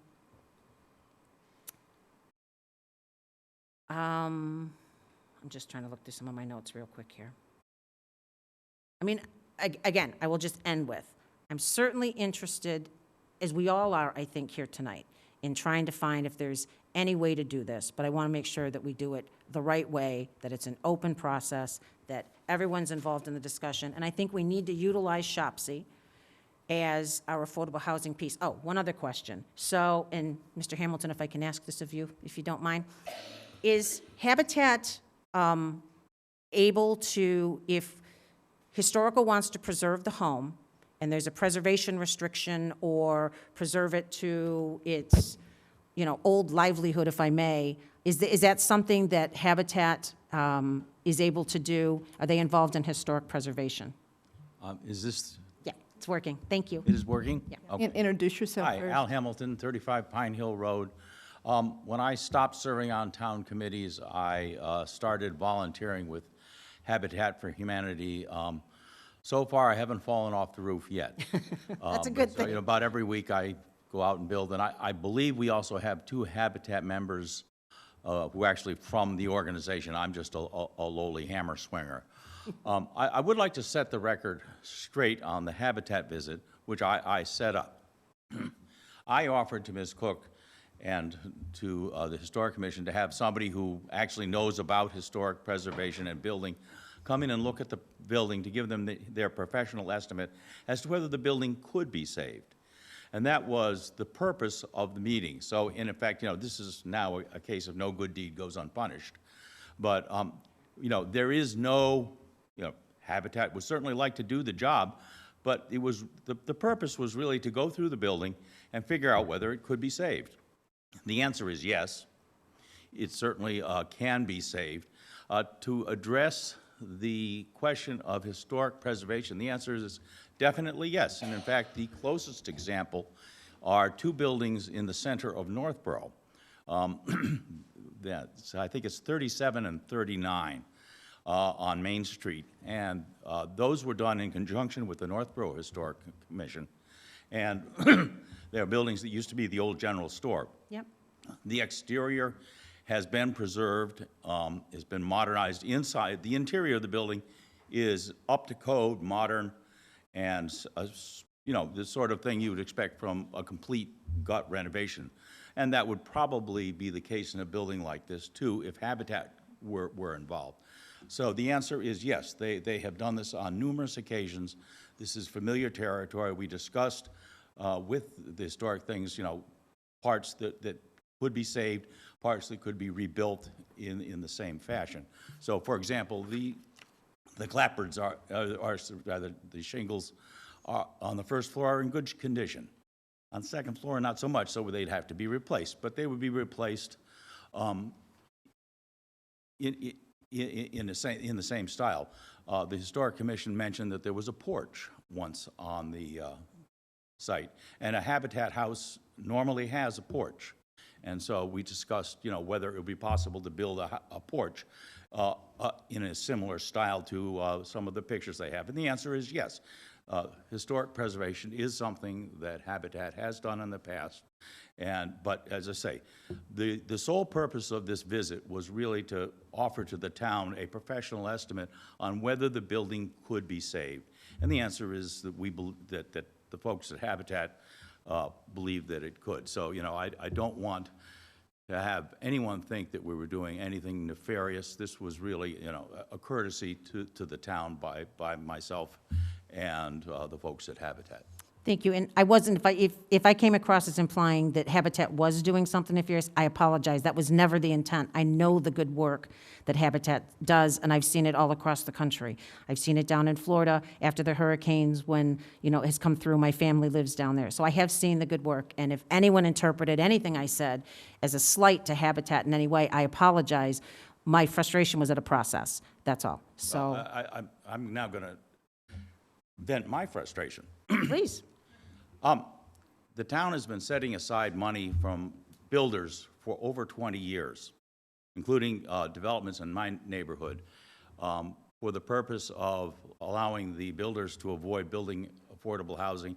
And for 20 years, the town's record on building affordable housing is Poor. abysmal. Absolutely. And so, it's something that's important to me, and I'd like the town to actually do something for a change. No, thank you, and I appreciate that, and I'm hoping that we can do something here.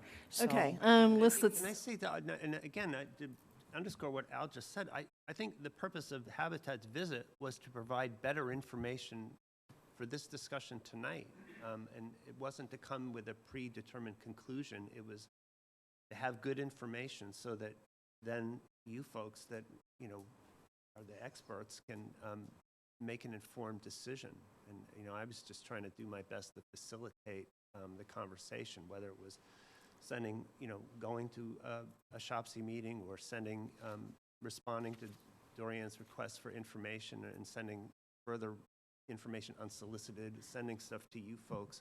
It was just to make sure everybody has as much as I have. And this is all I've got. Like I said, we haven't deliberated. We didn't spend any time on historical discussing at any time what we wanted in 5 Corderville Road. All we're doing is we preserve the property, and then we come to our hopeful partners and our, you know, in effect, masters, and say, here it is, here's an idea. Can y'all figure out something good to do with it? And I would hate, I would be really sad, Lisa, honestly, to see a good opportunity, you know, to either expand the office space of the town or to give a family a chance, get sunk or sidelined or derailed over procedural things. I have to tell you, you know, as you know, I'm pretty new to this, right? Yep. And I'm learning some stuff. So it's going in the bank, and I'll you know, think about some things in the future. But I think what we did, you know, was all by the book. And in fact, it was intentionally not to get out in front. And again, not to be presumptuous or not to assume that this was going to happen, then that was going to happen. It was simply to come to this meeting tonight with good information for you so you could make a decision. And you know, maybe we can, you know, set up a third walkthrough for you and for Dorian when it's convenient and try to, you know, make it happen.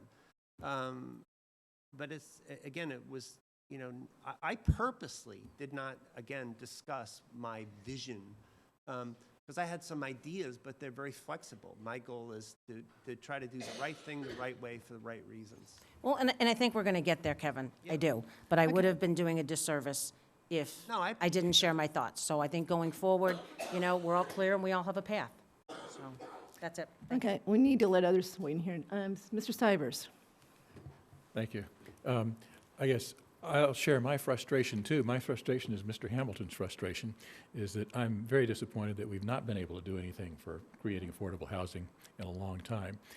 I guess I don't feel compelled that we need to have a group event for all of this kind of stuff. I'm happy to let individuals or individual committees drive the process forward as appropriate, and clearly we need to communicate. But again, I think it's important to make sure that we get done what we need to get done here in a timely fashion, and sometimes you can't arrange a meeting with, you know, 12 people to get them in the right place at the right time. So my focus is actually getting something done with this, whether we're going to actually make a decision to acquire the property or not. Let's figure out what we're going to do and then move forward with it. So I've got a number of questions, but I'm eager to hear what SHOPC has to say and what Mr. Hamilton and Habitat have to say, so I will hold for later. And just to be clear, we're not going to make a decision tonight as Right. to what to Yep. do, but we've got to make decisions. Do we want to go forward and look at this house and Right. consider this Yep. house? And I just want to clarify something. I pulled the bylaw for the Affordable Housing Trust Fund Committee. Nowhere in it, I mean, I know what the name of it is, but nowhere in it does it talk about using the money for affordable housing. It talks about you can basically use the money to buy what you think is appropriate. It's a very broadly written set of bylaws. So we could absolutely use the money that's in that to buy this to use for town housing, to put youth and family services in, to put rec in. So there's so many things to do here. So tonight is just to say, do we want to go to the next step and really consist, because the clock is ticking here. We got town meeting coming up. We're not going to have more time to think about this before town meeting. So we've really got to decide, I think tonight, whether it's worth going to the next step and really looking at this house seriously, because I agree with you. I don't remember a project being done in this town in so long. I don't remember a project being done as far as affordable housing.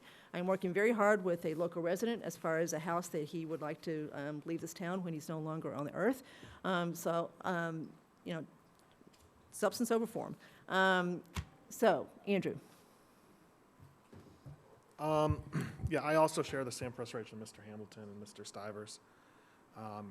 and it's not, just impatience to start to get something done and start to make, hit some singles. I think one of the challenges that we have in affordable housing in Southborough is some of the, it's harder to do a difficult, more complicated project.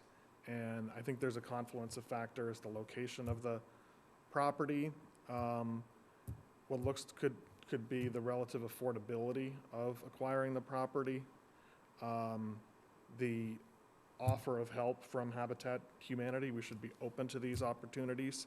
I mean, one thing that was interesting, I brought the community advocate with me, and just in this week's edition, there's a headline about Westboro Affordable Housing Trust builds on success. I'd like to see Southborough do something like that too. Another point that I want to make is about the strategic plan, which I mentioned on a member's report, either the last meeting or the prior meeting. So this is a report that I believe was paid for from the Affordable Housing Trust Fund, prepared for by MAPC, about what should we do with the monies in the Affordable Housing Trust Fund. And I thought it's interesting, if you look at it, the end of it's a good report, surveys the history of what's been developed, et cetera. And at the end, it talks about the different options, scenarios for Affordable Housing Trust Fund activity, and there's 3 scenarios. Scenario 1 is a high impact project where you would need to partner with a developer. Scenario 2 is called direct development. So the report says, scenario 2 is essentially business as usual, or the more kind of boring approach, just taking a smaller house. There won't necessarily be as much, bang for the buck, and just, as I said, start to hit some singles rather than try to hit a home run. And scenario 3 is capacity building, which talked about buying tax title properties, land banking sites, et cetera. The conclusion of the report is that scenario 2 is the preferred scenario at this time.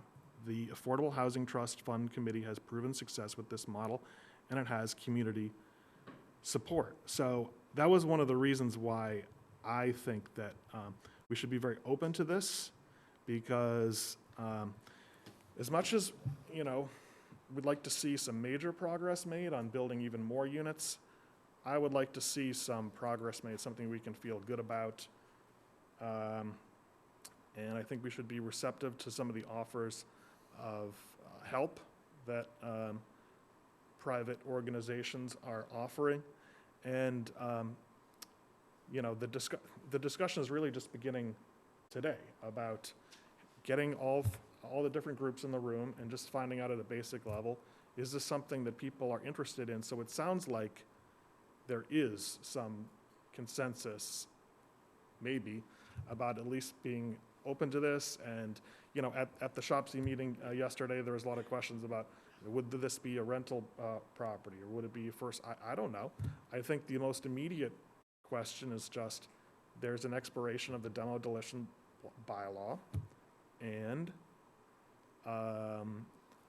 the clock is ticking on just a basic question: is the town interested in acquiring the property and using it for affordable housing? I'm definitely interested in it and looking for ways that we can make it happen. So one way, Sam, we could do this, so there's $239,000 currently in the Affordable Trust Fund. There's another $196,000 that should be in there. I'm not sure why it's been delayed. It's approved. It's from the 08, 010, 11 CPC buckets that did get approved by town meeting. So for some reason, it hasn't been moved over. But you put that in there. So you've got, another 200, so $440,000. Kevin, is the offer price by Kindle public? Did he mention that night what it was? No. Okay, so we won't mention that tonight. We can talk about this in executive session as far as purchasing, but if we were to decide to purchase it soon, then we'd have time to really figure out what to do. If we, don't do something soon, then, the 9 months is going to be here before we know it, and we're going to have no opportunity to do this thing. So I just thought we'd talk tonight, see if there's any interest in maybe pursuing, literally making a counteroffer here to the executors, and then from there, let the appropriate groups decide, what we think the best use of the house is. And if it turns out there's no best use, we could always resell it. It's not like it would be worth nothing, but it seems to me like it's worth the investment to think about it, given how little we've done with. I can say that the amount that was disclosed to me is essentially the underlying value of the land itself. Right, he's buying it for the land. It's the land, period. In fact, it's a little bit less than what I would be willing to pay for the land, so. There's also more money in the CPC historic bucket. I was going to, we'll get to it in a second. So there's quite a bit of money in the historic bucket. So there's money there. There's still money in the CPC affordable housing bucket. So we've got some money, and it's just sitting there. So I'm just trying, as I think others are, to figure out a way to jumpstart this so that we can do something to quell. I mean, we voted on a budget tonight, and what's the average price of the house in Southborough right now? $900,000. $900,000. And that's because of the COVID impact for 2 years. We've gone from $664, I believe, 2 years ago, to $900,000 is your average price in Southborough, which means there's a lot more that are more and some that are less. So I think we really owe it to this community to try to do more than what we're doing and use the money that we've got set aside to do something. So certainly the meeting was well. Okay, Chelsea, sorry. Thank you. So my first question is, I think we need to understand from a legal perspective what kind of agreement is in place and what our options are as a town entity, because I want to make sure that we're not crossing any lines legally. So that I would suggest that we at least find out first, because I don't want to get into a legal issue with that. My second question is, let's say that flushes out and Shopsy weighs in, they're interested. I think my next question would be, how would the funding work for this? And I know you just explained the buckets, and Kevin had mentioned net neutral. I just think that it would be incumbent upon us to have Shopsy kind of vet what the options are and what the best avenue would be, as well as how much would it cost to actually rehab the units. So I think I'll just leave it at that for tonight, because I know we've spent a lot of time on it, but I really am concerned about the legal part. So when I saw the house, I don't have the historic eye that the historic commission does, I will say that, and I went, oh my gosh, it needs a lot of work. So the reason I think we need help from someone like a Habitat, someone like Asabat, someone like Keep Technical, is because I think it would cost maybe more than we're willing to spend to truly get the house to be a nice house, restore it for a family. I think we really do need to leverage others to make it so that, our money is added to someone else's money, so everybody wins, and no one has to fund for the whole thing. So I agree with everything you said as far as what we've got to do as far as steps go. So now it's just, are we interested in going further with this? And if we are, then let's come up with a plan to go to the next step. Okay. So why don't we ask Dorianne to come up first, and then Jesse. Anybody from Shopsy is willing to come on up. Unless, Dorianne, do you want Jesse to go first? Okay, come on up. Andrew,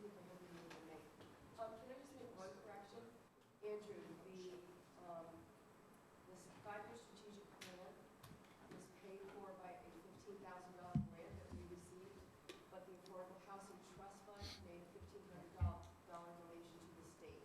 Okay. So when you get a grant like that from the state, they would like you to give it. Dorian, you gotta get the mic.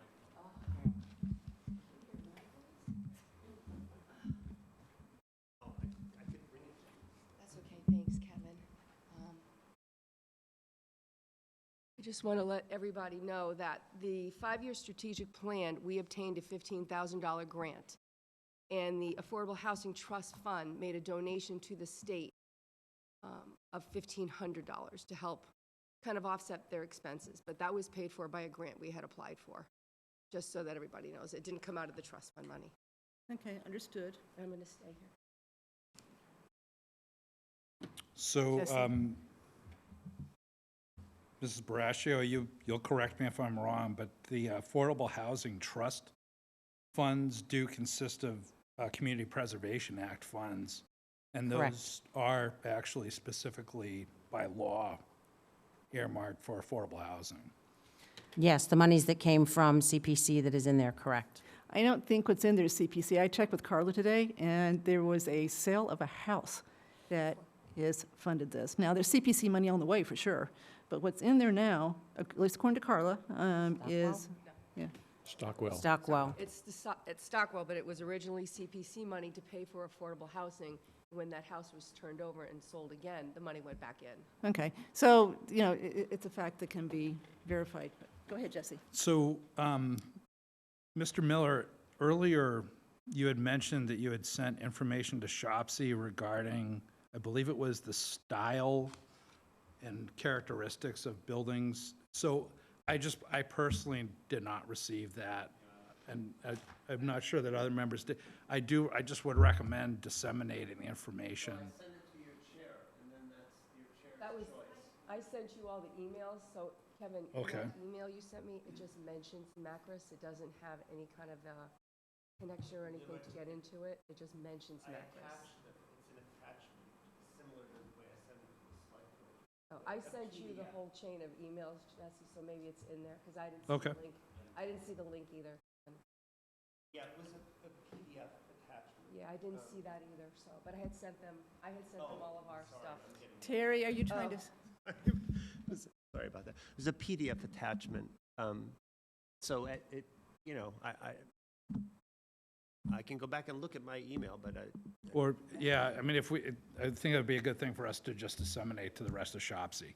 About the septic, if I could just hear a little bit more clearly, it perked for a two-bedroom septic. So, and it's a two-bedroom house now. So you would therefore yeah, correct. stay a two-bedroom. You would, I think you had mentioned something about adding a third bedroom. The November perk test was done to the rear and to the south side of the house. So as you look at it from the street, basically the back left corner. And again, because there's a lot of wetlands there's limited space, right? That, as I understand, passed for two bedrooms.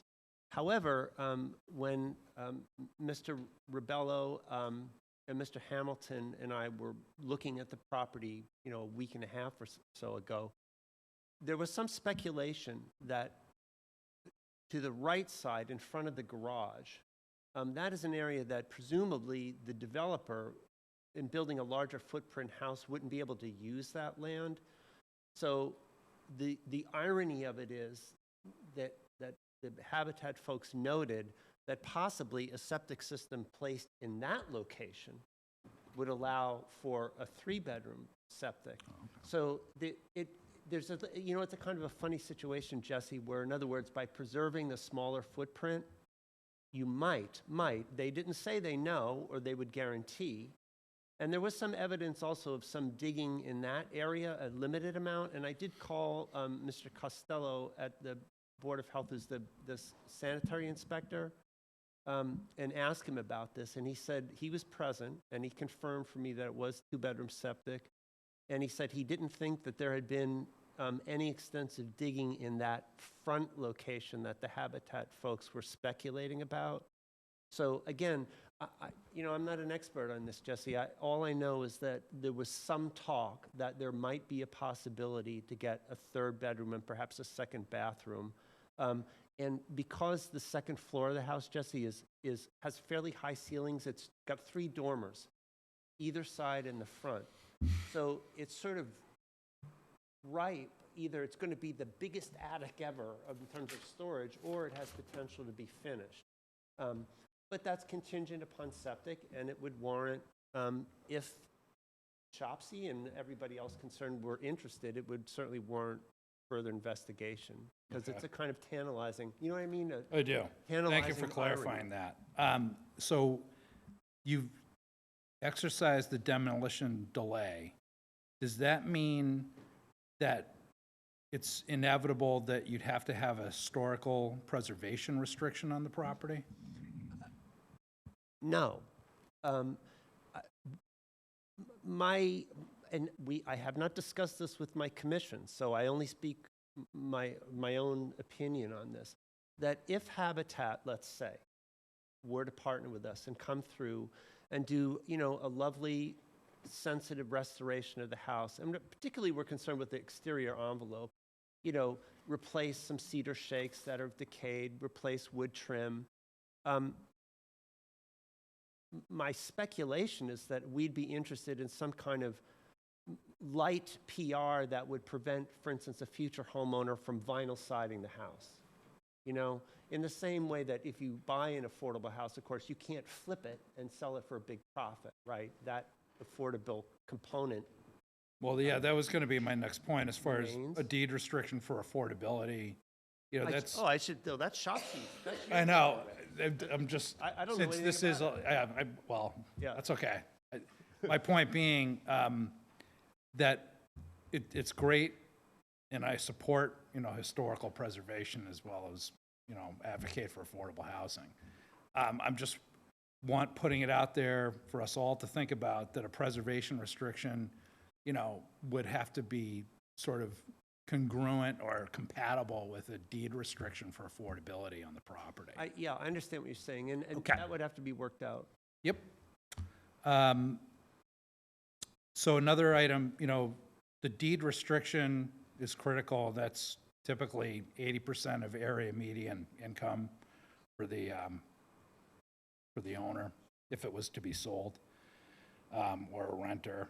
And then, we would have to make sure we had a process for getting credit with the DHCD for the inventory. That's something else that we're cognizant of and want to make sure happens.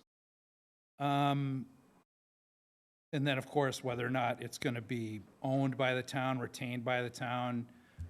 We've had a lot of discussions in Shopsy recently over the fact that the Housing Authority is now managed by Framingham, and they have considerable resources, so that's something that we're, I'd like to see more units added to the Housing Authority management retained by the town. So is that your recommendation? That would be the better way to go? I'm putting out okay. some of the ideas that are percolating.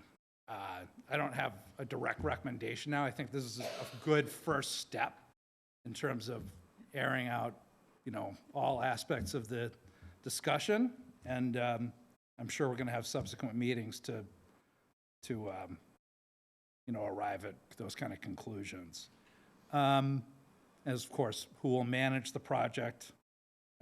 It's great that Habitat's involved, but, that's something else we'll be hammering out in Shopsy. And one final point, and Mr. Bizical, I'm sure, will speak to this. He's the chair of a subcommittee that I'm on with him regarding 21 Highland. It's not like we don't have other ideas for uses of town resources for the production of affordable housing. So the 21 Highland site, there's a lot going on there. We have a report that we're working on from that subcommittee. MBTA Communities is coming, so potentially, and that could come into play. And that also impacts possible use of land out at the Dell site. So there's a lot of other things that we can do with the money, possibly, and I just want that into consideration as well. But I'm sure other Shopsy members will speak. Thank you. Thank you. So, Kevin, let me ask you a question. So this house was built in 1915, 1,120 square feet. I think it's on the Southborough Historic listing, whatever.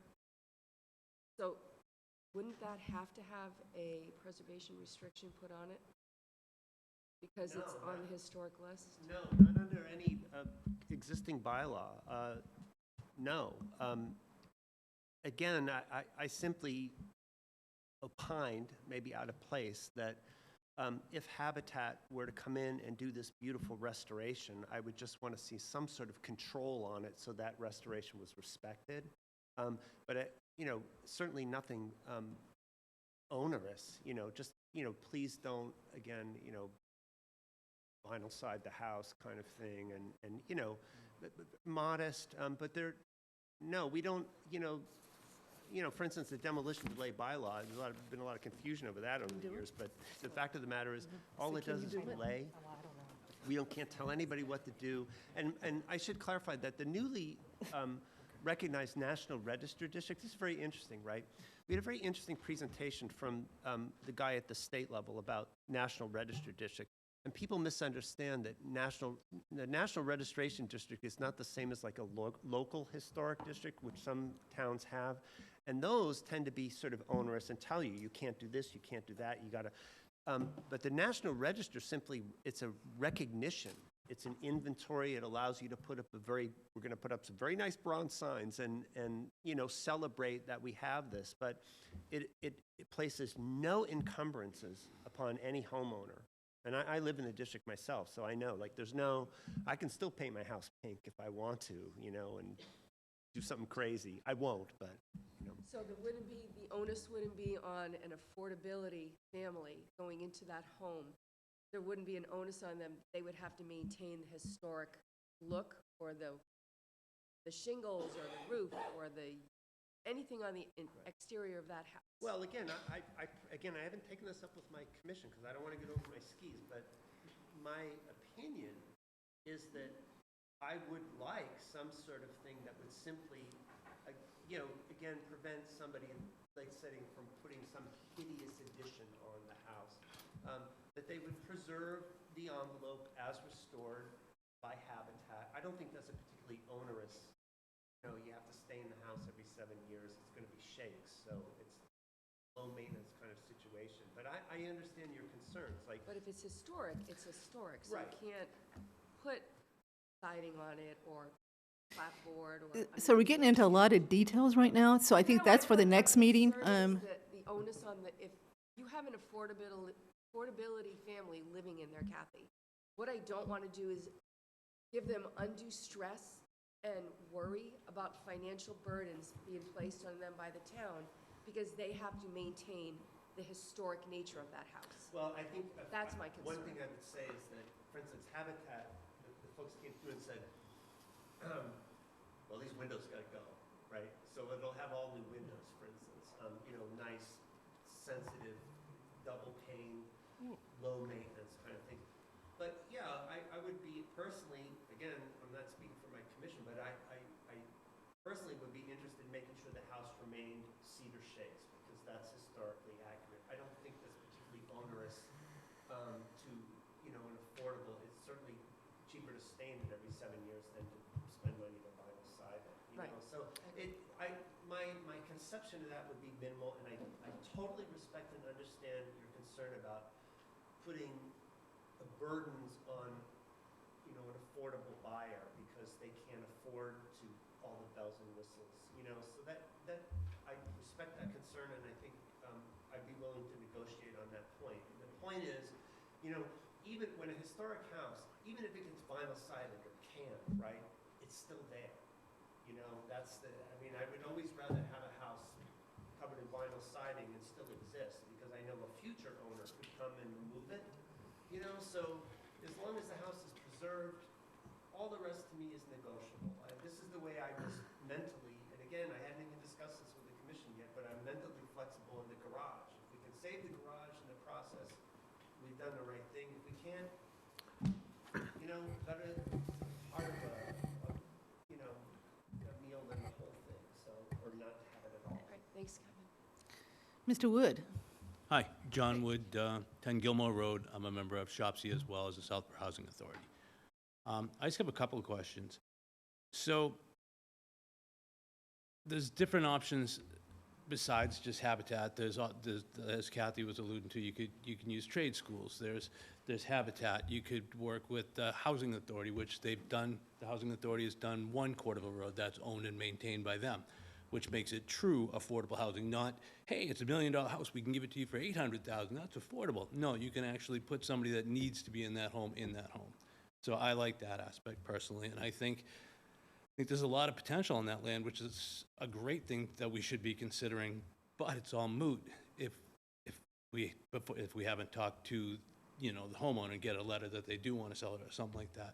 But my question is, say somebody like Housing Authority gets involved into turning that over into an affordable housing, and Shopsy meets with them and discusses with them and finds these different things.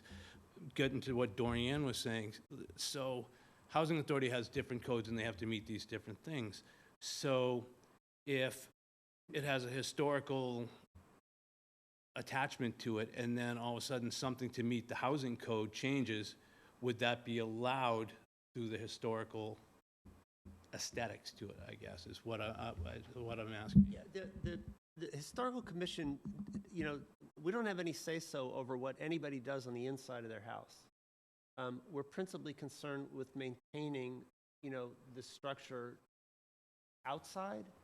Obviously, I think we'd prefer, if you saw some of the features on the inside of this house, that you would say, I'm just wow. saying, so you're talking single-pane windows on a 100-year-old home Right, versus it's got- double-pane windows. well, Are they that's going to what have to Habitat- look like the No. original single-pane that Right. are at the cost of like the townhouse here? No. Habitat came in and they right now it's got 1/1, original windows. Shocking that they're still there with storms on them. And they came in and said, no, gotta go. You forget about the windows. We've got to put in new windows. And I was like, okay. And they would put in ones that were 1/1 and that were respectful historically, right? It's all, for us, for me, philosophically, it's all a compromise, as I said to them, between, the aesthetics of it and the utility of it. You have to understand that people got to live in the house and be able to function. I went on a CPC meeting and asked questions that I think they thought I was crazy because I was asking skeptical questions about what is actually the more historic solution, which is put the storm windows on a townhouse, rather than, it's going to cost $300,000 more for the new double pane things.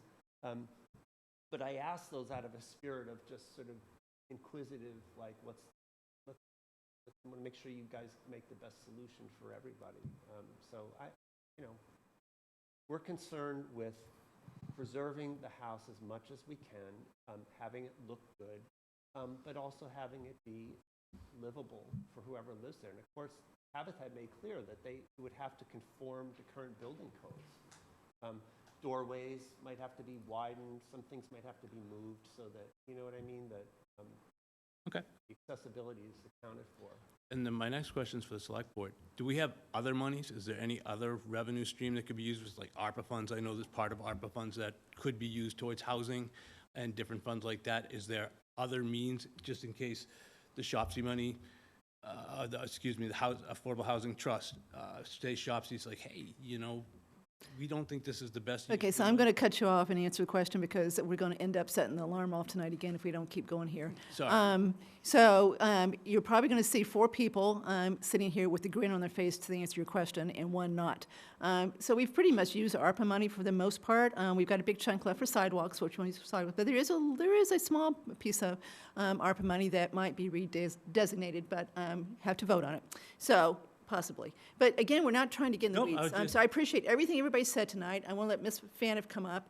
And then the select board needs to decide whether we want to just say no. But I've got one question for historic. How many houses have been saved by enacting the demolition delay bylaw, the DDBL? Do we know? I don't. Do we know? Hey, can you count it?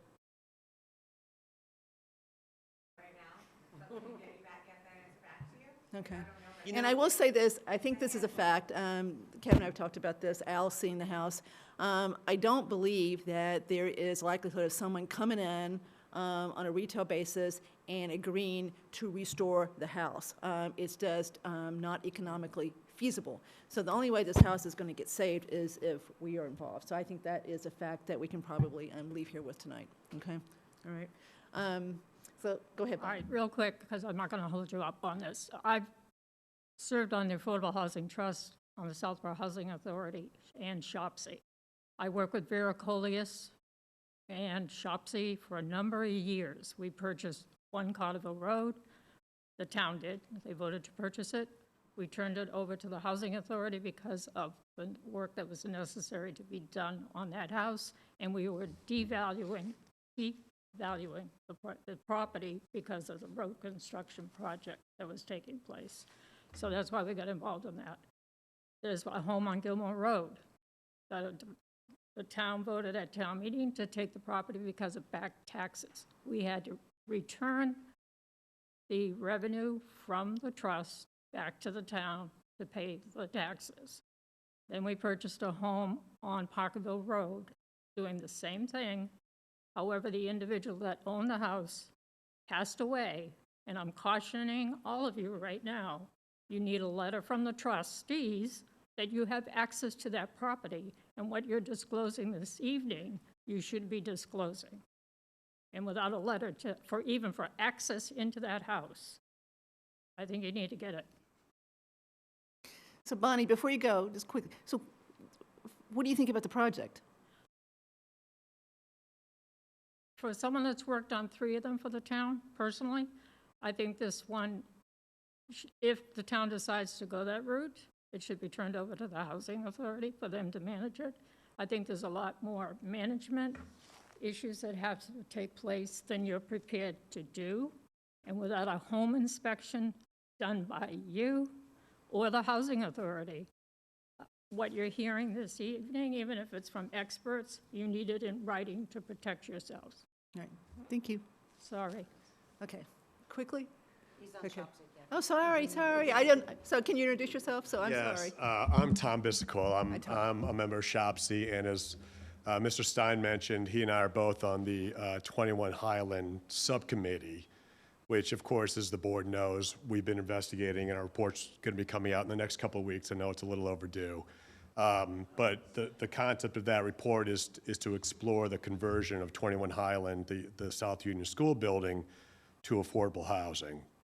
And so I think that is somewhat relevant to the conversation here for some of the reasons that Jesse mentioned, which is that that's another great, potentially generational opportunity to create affordable housing in the town of Southborough.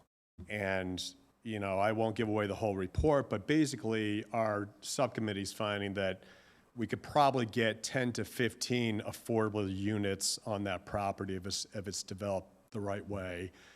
And also a beautiful historic building would be involved in, that would be preserved in that project and converted and reused to affordable housing. So just like 5 Quarterville would be a great home run converging multiple public interests into one great project. And it's as Andrew says, larger project, more complicated, but the return to the town would be significant. And so I echo everyone's sentiments here. I think it's deplorable how little affordable housing we've created in the town up to this point. I'm a member of SHOPSI, and as a citizen, I think we need affordable housing to preserve the character of the town, to stop it from becoming Weston or Dover. You know, we want it to be affordable to people who have average incomes and even decent incomes can't afford to live in this town. So my concern in this context is the allocation of resources. So just to give you an example, Hudson took a project, an old, analogous to the South Union School building, their police building. They took it and they put an RFP and got it redeveloped, and it takes creativity to create affordable housing because it doesn't work under conventional economics. A developer's not gonna come in and say, yep, I'll buy that property and spend $400,000 a unit to build 20 units, and I'll get $350,000 per unit in return. It doesn't work on a conventional economics. So for affordable housing projects to work, there has to be a lattice work of different public-private partnerships and funding mechanisms, state funds from DHCD, grant programs, subsidies, town contributions. It's a whole lattice work of things that have to go in to make these affordable housing projects work. And so, again, coming back to this Hudson example, the way they structured theirs is that the town donated the land. The developer got money from DHCD and some of their housing programs. There was some, I think, historical preservation housing funds that came into play. And then the town also used their affordable housing trust funds, I think, and that is a larger project. I think that was 40 units, but they put, $700,000 of their own affordable housing trust funds into that project. Again, as part of this lattice work to create this project that created 40 units. So I guess my concern here is that if there's an opportunity at South Union School Building to create 15 affordable units and to preserve a beautiful historical building, is that a better use of a limited amount of resources in the Affordable Housing Trust Fund than putting all the eggs into one unit on Corderville Road? That's my concern. I am all in favor of the Corderville Road. I think it's a great idea. I applaud the Historical Commission for bringing it to our attention. I love the collaboration. I'm just worried that we're taking all the eggs and putting it in one basket for one unit where, over the next year or so, if the town decides to do something with South Union School Building, that money we may get more return and value out of putting that money towards the South Union School Building. Totally understand everything you said, totally understand the ability to leverage. So your report, you think, is going to be ready in a couple weeks? Because we are looking forward to the report, no joke. I know. So we really we'll have you in when it's ready, and we will continue the discussion. Good. I just thought it's relevant to this It is. discussion. It totally is. I don't think they're mutually exclusive, but. I hope they're not, because that'd be great. If we could do both, hallelujah, that'd be fantastic. Thank you. I'm sorry I didn't know who you were. I actually. No worries. I'm just a little guy. You're much younger than I thought you were, so anyway, thank you. Okay. Okay, I think that should wrap up the discussion, except for what we need to decide tonight, which is there interest in the select board at encouraging this project to go to the next step, to look at it further, to see if there is a way to put this together in a way that seems to be economically feasible and ends up with adding a unit to our affordable housing stock or a building to Southborough to use for whatever we think it should be. I mean, this is a really nice location. Remember, we own 1, this would be 5, we own 7, 9, whatever the senior center is, and you got 2 in between. So we almost have the whole block there. We own, the community center's across the street, you got Woodward, so it's almost all town stuff right there. So I just hate to see us not truly flush this out, look at all ideas here, and see where we think the best one might land. I say yes. Yes. So I want a legal look at this as the next step. Okay. I mean, there's a lot of next steps here. So the question is, do you want to go to take a look? Are you interested in this property? If we can come up with a deal that makes sense for everybody. Okay. Yes, I'm certainly interested in a conversation, Kathy. I'd like Shopsy and. So that's the next question. Okay. So you said yes, all for, okay. Now, Lisa, what do you think the next step should be? I think Shopsy should take a look at what we've talked about tonight to see what the best avenue might be. I think they're best qualified for this, whether it may be Habitat. Let them come back to us with a recommendation of what they think. It might be the Housing Authority, but I think that needs to be explored. So that would be my suggestion. And then to bring something to the trust, and then ultimately we can make decisions, we can ask questions, whatnot. But in my opinion, Kathy, that would be the next step. And for historical as well, can take part in those discussions with Shopsy. Okay. Everybody agree with that is?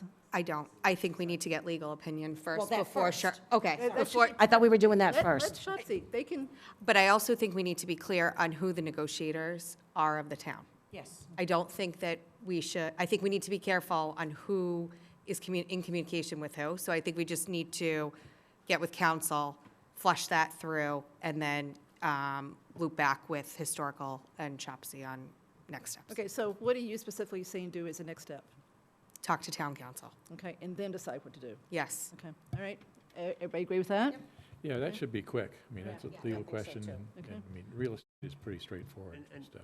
Chelsea, the homeowner does have a local attorney in Northborough, so they could talk to Okay. Mr. Tallerman, That's great.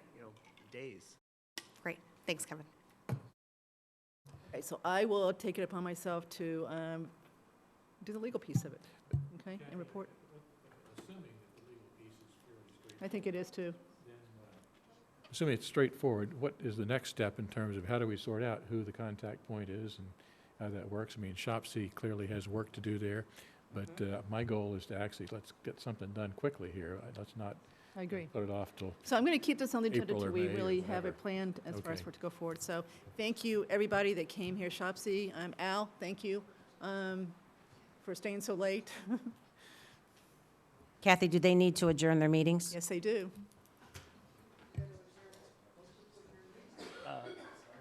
So do I need a motion to adjourn? Yes, you need a motion to adjourn. Grant Farrington is motion to adjourn, Jim Blaschke seconds, Historical Commission, roll call vote, Grant, all in favor? Aye. Okay, Unanimous. Dorian, We're adjourned. Dorian. And then you got to do yours. while we're Motion doing, how to about a group adjourn. adjourn? Shopsy. Do we have a second? Okay, all in favor? Okay, unanimous. Thank you, Lisa. Tonight, guys. Thank you. Planning Board, are you sticking around? All right. Did you adjourn the committee? Yeah. Dorian, before you leave, do I have a motion to adjourn the Affordable Housing Trust Fund? So move. Is there a second? Thank you. All in favor? Aye. Thank you. Thank you, Kathy. All right. Okay, moving on. Okay, reports. So chair's report. I only have one, and we got to add a little humor sometimes tonight. So remember that last time we talked about the new LED street lights. National Grid was going to put up an array for us over close to Finn on Richards. Kathy, excuse me a second. John, could you guys move the conversation outside, please? I'm having a hard time hearing. Thanks. Okay. I'm going to start. It's okay. Thank you, John, for coming. Okay.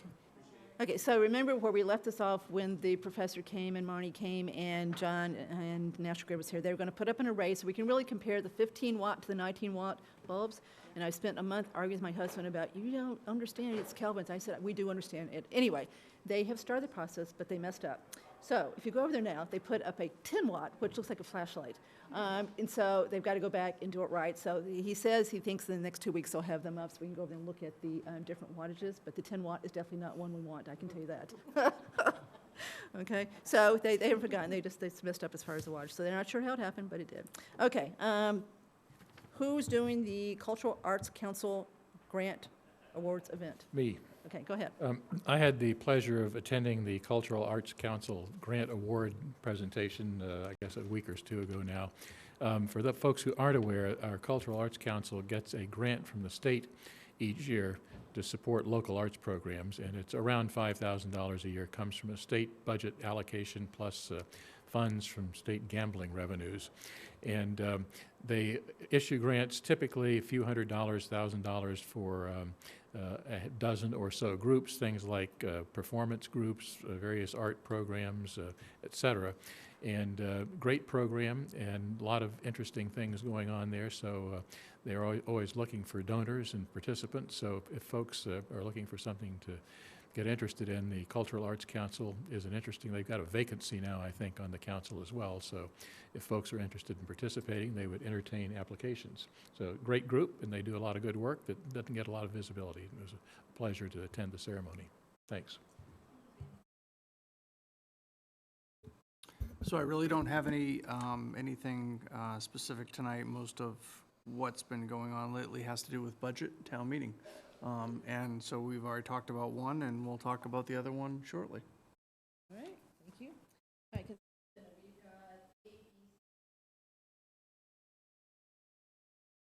sorry, Terry. A, B, C, D, E, and F. Anybody want to hold A? A. Okay, the minutes. Anybody want to hold B? C? D is the finance director Let's contract. hold that for a minute, yeah. Okay. E, appointing the DPW. Okay, and F, I want to hold F. Okay, so we're going to hold A, D, and F. Okay, so a motion to approve consent agenda items B, C, and E. So move, second. Okay, all in favor? Okay. Sam, A. I've got some editorial changes on the February 7th, January 31st, I'm okay with. Which one? February 7th, I have changes. Okay, so everybody's okay with the 31st? On the 31st?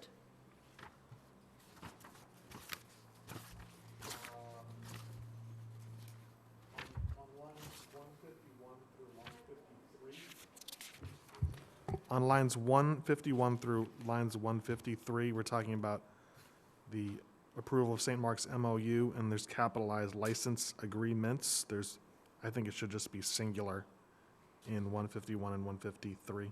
Okay, so license agreement, right? Okay.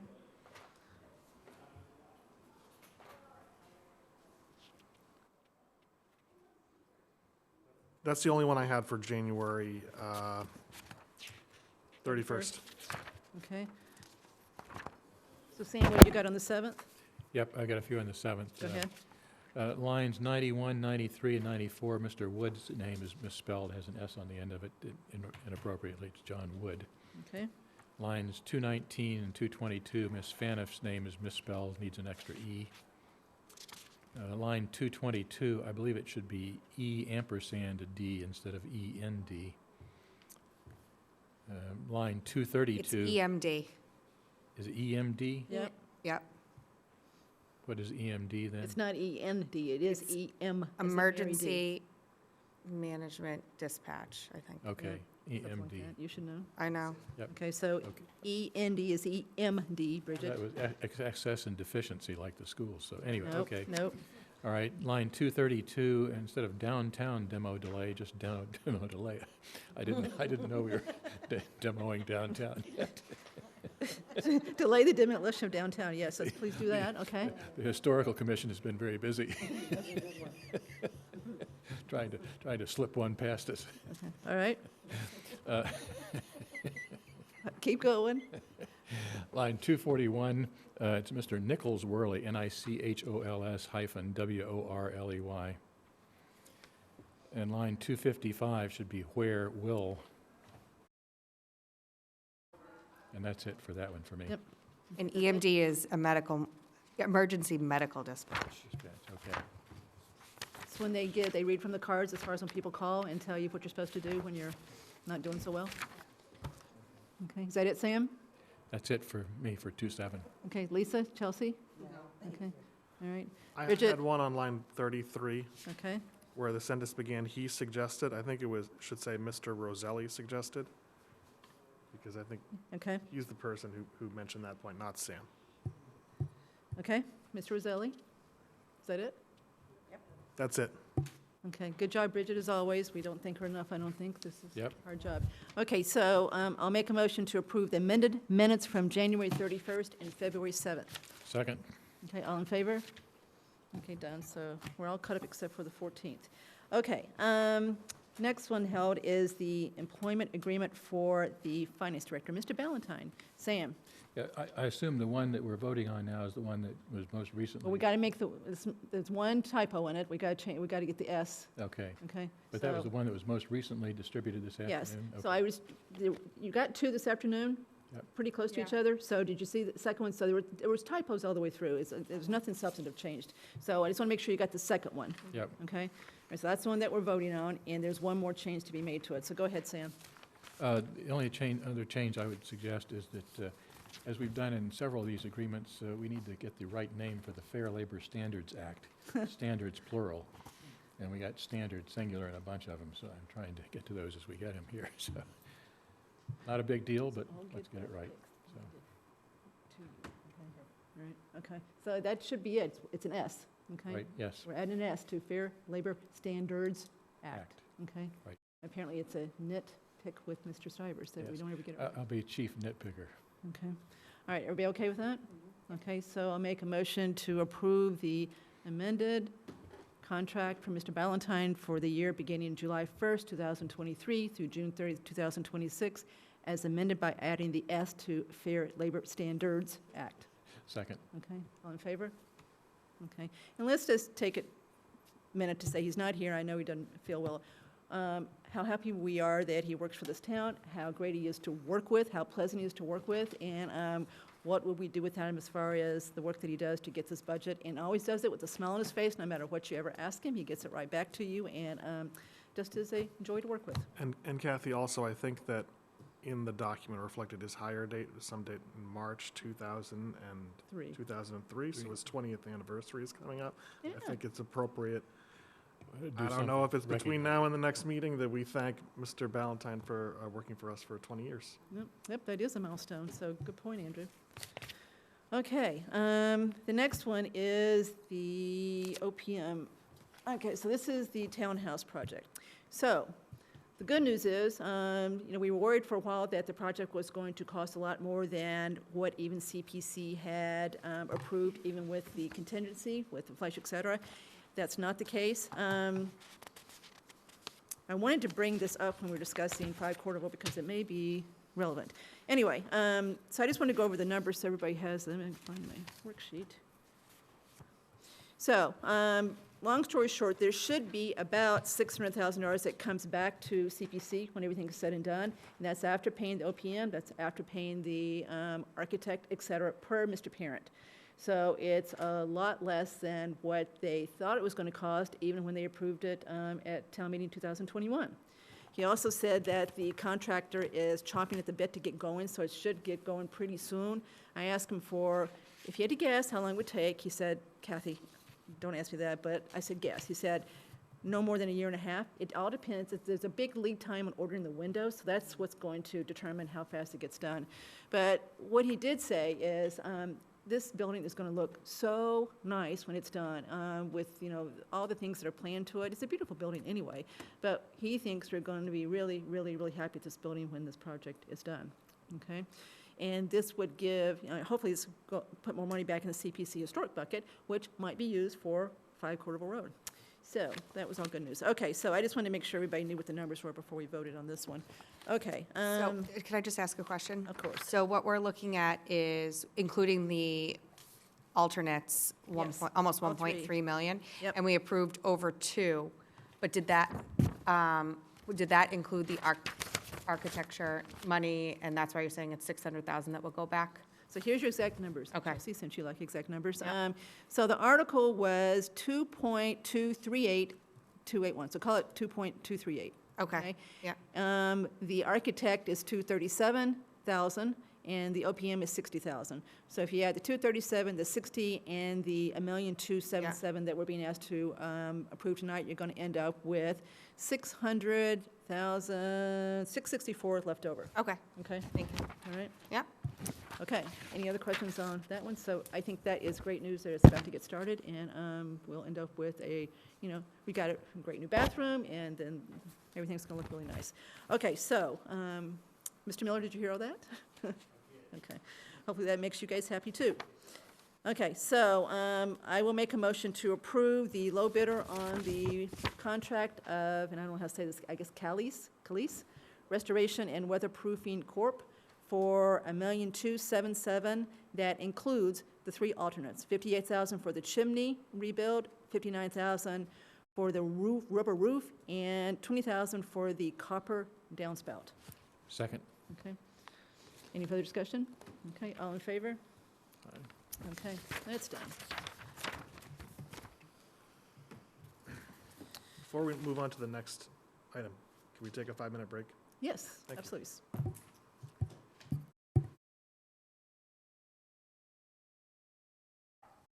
We're in recess for 5 minutes.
is the finalization of the MOU with St. Mark's School. So everybody should have the final version that has St. Mark's signatures on it. The board has signed, Rob Kuklitz has signed, they've signed off on this, and they accepted all the major changes that we asked for with our last reiteration where we took out all the license agreement stuff, so they agreed.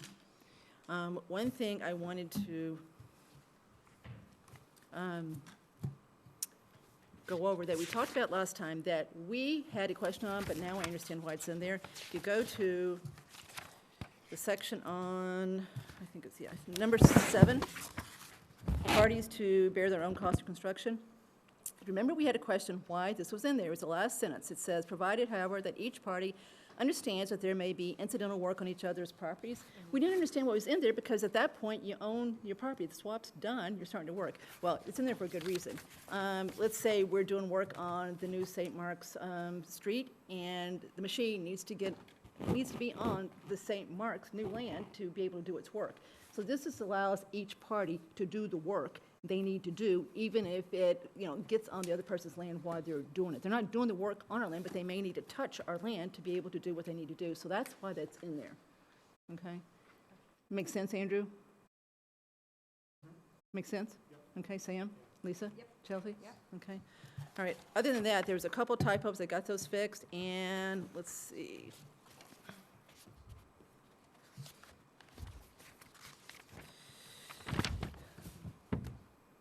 So their Board of Trustees has signed, the chair, the Facilities Committee chair for the Board of Trustees signed, and Rob has signed. So they're all signed off on this, they're ready to go.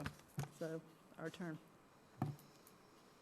And remember, the reason we want to sign this now is because we want to be able to state from this point on that the license agreement that was signed last year is null and void. Okay, so there's no question, we have gotten rid of that license agreement that everybody disliked so much. Okay, everybody agree? Okay, all right. Okay, Andrew. So you're asking about questions on this? I just want to make sure you're ready. This is, I think we're there. So just a point I wanted to raise. Some of the language about that exact topic, there's some inconsistency in the different paragraphs about how that's described. So, for example, in paragraph 2, at the end of the first paragraph of paragraph 2, after the sentence, in the event that the approval is not obtained by December 31st, 2023, then this agreement shall be null and void and without force and effect, comma, provided, however, that such failure to obtain the approval shall be subject to the applicable provisions of section 5. Okay. I think that this is not something I would think that St. Mark's would have any issue with, because it's just reiterating that the effect of the failure to obtain the approval is the same that paragraph 5 applies. That is to just state that consistently in paragraph 3, paragraph 4, and paragraph 6 and paragraph 10. And I did have a conversation with Jay about this earlier today, and just to confirm my understanding that the fact that the language varies a little bit in those paragraphs isn't intended to convey that there's actually a different intent behind those. And the reason why I think that making this clear in the version that we signed would be important is because in the recitals, the whereas clauses, in one of them, the capitalized term license, capital L, is introduced, and it's referring to the reciprocal license that was executed back in November 2021 that proved so controversial. So I think by making clear that if there's a failure to obtain the town meeting contingency or the planning board contingency, et cetera, that is not in any way intended to revive the capital L license that has proved so controversial. That's why I think it would be more effective and consistent to instead say what I, have the language consistent from in all those paragraphs. So you're not saying it doesn't say that already, you just think it needs to be clearer? Yes, Okay. And you said that to Jay? yes. And did he agree or disagree? I think he's, I think, indifferent, other than that, you know, in the flow of things here, we have an agreement which has been signed by St. Mark's, right? And Well, that's why I'm pushing you a little bit here, because Yeah, they've yeah. signed this. I understand, I understand. Here's just the point that I'm making, is where, there's really no reason why I think that these provisions should be inconsistent in those different paragraphs. And I agree with you that this is a key issue to clarify that the execution of this document is intended to supplant the capital L license. It's worth the disruption to the kind of flow of this to just explain to St. Mark's the reason for this. And by doing this, you could potentially save a lot of time at town meeting of people asking questions, you know, well, why is this still in there? You just want to make as clear as possible what the intent here is. Because, you know, it doesn't mean someone can't bring it up, but the MOU is not being debated at town meeting. They could ask, but, you know, the You're right. article's being debated. We're going to have a report that explains the whole history. We're going to, you know, discuss everything very clearly with the facts, but the MOU is not going to Yep. be up for to debate. I mean, it's signed at that point. Well, another thing we talked about that he suggested is to just sign this existing document and then give St. Mark's what's called a signing statement. So, in other words, you sign the document and say, just to clarify, our understanding of this is that these provisions mean this, but the clear way of doing that is just to clarify the document. So is that your preference? That's my preference. Okay, go ahead. Andrew, do you think, based on what you've just said, that it could potentially create an issue at town meeting on the swap itself if somebody has a question on this specific license? Okay. Can you say your question a little bit differently? So you're talking about having consistent language Yes. and people understanding the license with an L. Do you think if we signed it as it is today, the concerns that you have and you raised with Jay, if we do nothing, could present a concern at town meeting on the swap that somebody will bring up? I do. Okay, that's my question. Thank you. Okay. Sam? Andrew touches on a point that actually had been a concern of mine, and not being an attorney, I'm less concerned about it, I guess, from a legal standpoint. But I guess I like the idea of a signing statement. I think, for me at least, that would address the issue and put it to bed. And if for some strange reason St. Mark's doesn't agree, I'm not sure what we do at that point, but I think that would be a way to keep it moving. And I think the intent is pretty clear. If somebody really gets picky about the language, they could start picking that one apart. So that was one of my concerns. The other thing that I assume we're going to talk about is I watched the planning board meeting last night and talking about the planning board contingency. And I actually don't agree with the planning board's proposal in the letter that we got today. And I'll be happy to talk about why, but I'm satisfied that the language as represented in this draft relative to the planning board approval contingency is the right way to go, but happy to talk about that later. So those are Well, I the two issues assume that's for why me. they're sitting up here to Yes. talk about that, and we will, okay? But Those- let's get through this part of it Those are the first. two issues for me. So I'm ready to go ahead with a signing statement. But a signing statement, okay, help me here. Signing statement, St. Mark's has to sign that too. Okay, what we talked about is a signing statement is not really enforceable, okay? And the term it really comes from,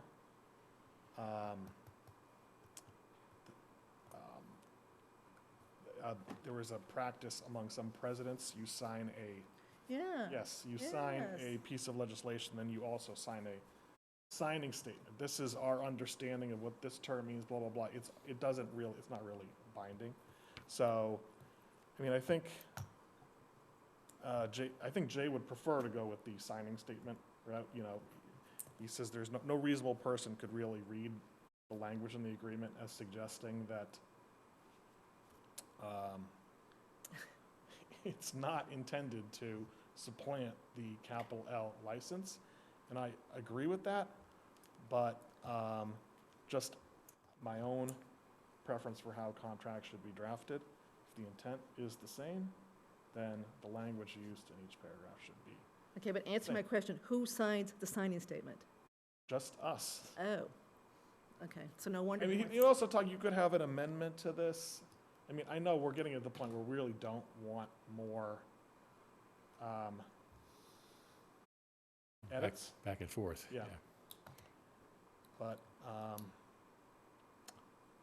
I think this probably should be not that controversial, right? We're just Given you're clarifying, we're not changing anything, I think I'd agree with you. I just don't know, you're talking, two of these people are the Board of Trustees. They don't live here, I don't think. So I don't know if they've got their stamp, and that's where this came from.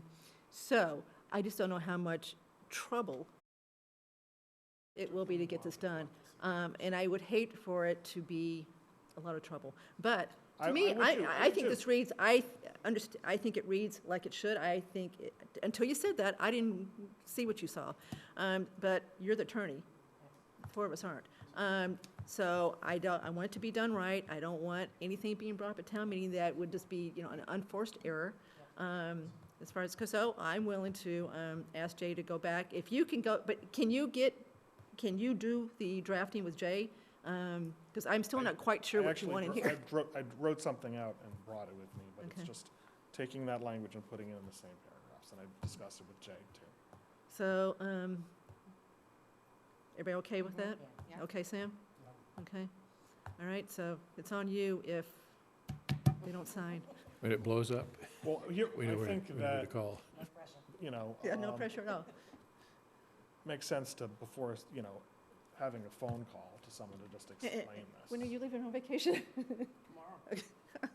Okay, so I'm happy to call Rob and talk to Yeah. him. I've got other things to talk to him about, so I'll talk to him and ask him if he could do this one last thing for us. Yeah, you can, Okay. So you'll get me the language, right? you got it right here. Okay, all right. Everybody was okay with the I plan? made 5 copies of it too, in case someone wants to look at it. But Lisa, you're okay with the plan? Yes, Okay. sorry, yes. Okay. Okay, so all in agreement with that. We will incorporate Andrew's clarifications. Okay? All right. Okay, planning board, who wants to go?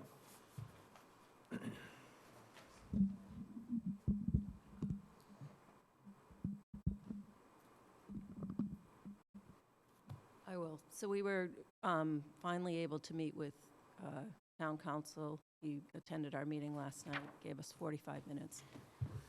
We requested that he attend a meeting to discuss this on January 25th, and came last night. We have concerns and request that those 2 sentences be removed because it diminishes the authority of the planning board.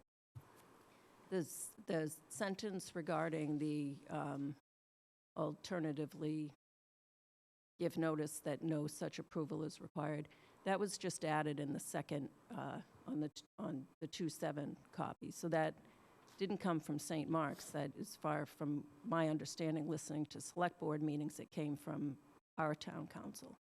And St. Mark's has all along agreed to come to the planning board for site plans. So to put that in there is, I think, just poking a bear that doesn't need to be, and it diminishes the authority of the elected planning board. Secondly, the first edit to remove the or conditions that aren't acceptable by the school, if there are conditions that aren't acceptable for the school, then they can appeal. And then the MOU would be null and void. okay. So, Jesse and Deb, you guys agree with Mimi? Anything else to add? I do. Well, specifically, provide notice that such approval is not required. You know, I wish that we had had more time with Mr. Tallerman, because I didn't even get a chance to ask him what that means and how that impacts our authority. So, do you know what that means? Do you understand what that sentence, the context of that, and how that impacts our permit, you know, if there's a permit required for their submission or site plan Yeah. review? So this is really like, you know, in a purchase and sale agreement where someone says, I want to buy your house, but I want to buy it because I want to turn it into, you know, X type of structure, and I need to get some relief from a zoning board or something like that, or else I don't really want to do it. So, I mean, I read this as saying if the town, if St. Mark's got an approval from the planning board for its project, but it had so many different conditions, it just said, you know what, forget it. I think that, therefore, we're not gonna. That was the first part, not the second part. But there. Mr. Dennington, I'm asking specifically about the sentence that we asked Second sentence, near the bottom Correct. there. Okay. Mr. Stivers. Provide notice, alternatively, Yeah, provide notice that such approval is not required. yeah. I mean, it didn't really change that, it already Yeah. says to facilitate the provisions of this paragraph, the school shall apply for any required planning board or other municipal approval. So, Alternatively, provide notice that such approval is not required. So if St. Mark's says, we don't need this approval, then they haven't gotten the approval and the deal blows up. Or it could mean that they provide notice that such approval is not required, disregard what we said, and it goes forward anyway. No, but again, this That's what I'm this has to do with us getting the land that we want, not whether their project goes forward in the way they want. This, even if this agreement was not signed, there would still be the same issues. I don't know that I agree with that. They have an interest in an outcome on their land that they're gonna get. That's gonna require our review. I'm loath to change something that I know for a fact that. Kathy, there. Mike?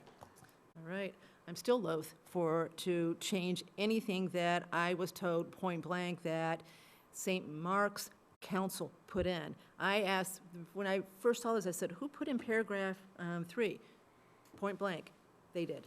So I think this paragraph is all their council as far as put in. So that, I think, would be a substantive change if we did change that. And at this point, you know, we've negotiated this long and hard. I don't want to do anything that would require their attorney to weigh back in and then not like what we've done, and we're back to the drawing board.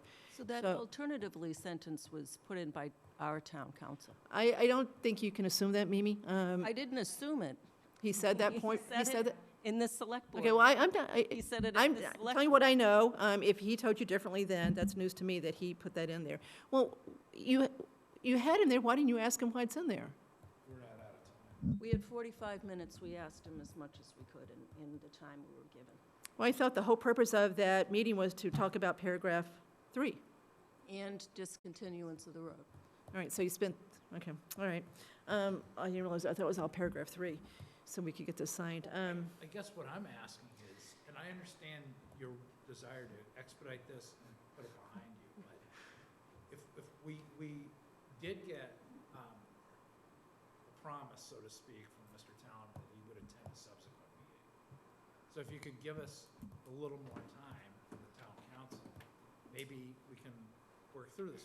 I mean, obviously you don't need our seal of approval on you signing this, but I'm just, if our opinion matters, this is a major concern, and I'm not hearing any of you explain what it means, or the only thing I'm hearing is it's too late, we're signing. No, we didn't say that exactly, Jesse, and we absolutely respect your opinion. That's why we delayed this, because you asked us to. You wrote us a letter and said, please don't do it, so we did, in deference to what you'd asked, but we're just running out of time. Why can't, Mimi, why can't you just call Jay and ask him this question and report back to the planning board? Why do you need to I don't know how many, you're going to meet, what, one more time before town meeting? We can't wait to March 13th or 14th to get this done. We don't meet again to March 21st. That's way too late as far as getting this done. We really need to get this thing signed. Okay, so, Jesse, you're right, we're sitting here going, we didn't write this sentence, so maybe loath to understand exactly what it is, but what if it's St. Mark's doesn't do anything, and therefore they don't need to come to you? I mean, I guess that's probably remote. They intend to make it a bigger parking lot than what they have now. So I don't think that's going to happen, but what if that's the reason it's in there? I don't know. Well, it says required approvals. Yep. Yep. And all along, until Jay was here at this select board meeting, it was known and agreed upon by Rob at St. Mark's that they would come to the planning board for site plan. And it was Jay here that decided that, oh, no, they don't really need to, it's Dover. And that's completely untrue. And he, last night, said that Dover does not exempt them from site. So there's no reason for that to be there except to add additional confusion, which I don't think we need any more of in this project. And for whatever reason, diminish the authority of the elected planning. How about if there was a phone call with Mimi, Jesse, and maybe Kathy with Jay to figure out what this means and if there's an issue? Yeah, before we. Well, are we going to delay it to get the Andrews edits in here? So we're not signing tonight. Okay, so you got that, right? Yep. So why not just do that so we can get on the phone this week and get that sentence resolved as far as why it's there? And maybe do that before we get back to St. Mark's about Andrews. Oh, sure. As well. We only need to go back to St. Mark's one more time. We cannot go back to them twice, one time. And I just one last little statement, so to speak, just speaking for myself. I mean, this is not, obviously, and I've said this multiple times at planning board meetings, this is not the way that we do business normally. But at this point, I want to move forward. I get the sense the rest of the planning board wants to move forward with the best possible mitigation out. So, Well, that's good to hear. trying to collaborate in a productive way. And Jesse, you don't know this, but we have tried really hard to make sure that as part of this process to get this park built, which we think is the better course of action, besides doing nothing, is Mimi and Lisa and I met and we went over everything that was in the planning board jurisdiction. I wrote it down because you got to make sure we've got this right. So we've tried very hard to make sure that we checked in with planning board as far as the steps that we need to take, that you guys are certainly, it's within your jurisdiction as far as this goes. So we really have tried very hard to make sure that things that are under your purview, we have dealt with properly. And okay? I do repeatedly also emphasize that I really hope that going forward, I know you're in agreement on this, that we don't have this situation happen again, where we're like. Should I even answer that? No. Okay. Thank you. Can we talk about the sentence that was stricken higher in the paragraph? Yeah. Deemed. Yep. Because, again, I think that one, in my mind, is exactly, again, something that, is very reasonable. In fact, it doesn't detract from the planning board's ability to set whatever conditions the planning board thinks is appropriate. And St. Mark's can determine that, as I think it was mentioned earlier here, oops, we can't deal with those conditions, we want to move on, we're not even going to appeal. So it gives them an opportunity to bail out at any point, which would basically not get the approval required, it would kill the project at that point. So Their project, not our project. It would kill the land swap. Land swap, yeah, kill the land swap. I think that is written in a way that's not meaningful. Maybe St. Mark's meant that it should have a different meaning, but as it's currently written, it says that the planning board approval shall not have been obtained. Not be deemed to have been attained. That's standard legal language. Yeah. Obtained, right. Doesn't count. It's subject to an appeal, which I disagree with, but I think others on the board thought, well, that's okay, because we have to mention appeal, but it's only if appeal is realized, actually. I mean, it doesn't mean that we wouldn't have an approval if we approve it, but the contains conditions unacceptable to the board. Under Dover, the only thing that the planning board can do is condition. I think Dover is irrelevant here, though. No, this paragraph starts with Dover. This refers all to Dover. No, but the focus of it is the approval. If the planning board approves something here, and then St. Mark's either decides that we don't like it, we want to appeal, or decides that the conditions are something that we can't live with, then they have the option to bail at that point, and that kills the swap. Well, that's not what the sentence says, unfortunately. I think it says that. The planning board, then the approval shall not be, there is no approval. Yeah, there's no approval. That's not true, that the planning board does the work and grants an Well, approval, but limits it. and But that's not restricts it. focused on the planning board, Debbie. It is for the purposes of this agreement, approval is a defined term here. Right. And so approval doesn't count as far as this agreement is concerned, even though the planning board has technically approved the application. I just don't understand that. Can you explain That's, that? just So- what I said. So are you saying what Jay had said originally, that the approval doesn't matter? No, Because I'm it's not. approved because it's Dover? Well, the planning board technically approves the site plan or whatever Right. permit. And in fact, for the purposes of this agreement, though, St. Mark's has to agree that that approval is workable for them.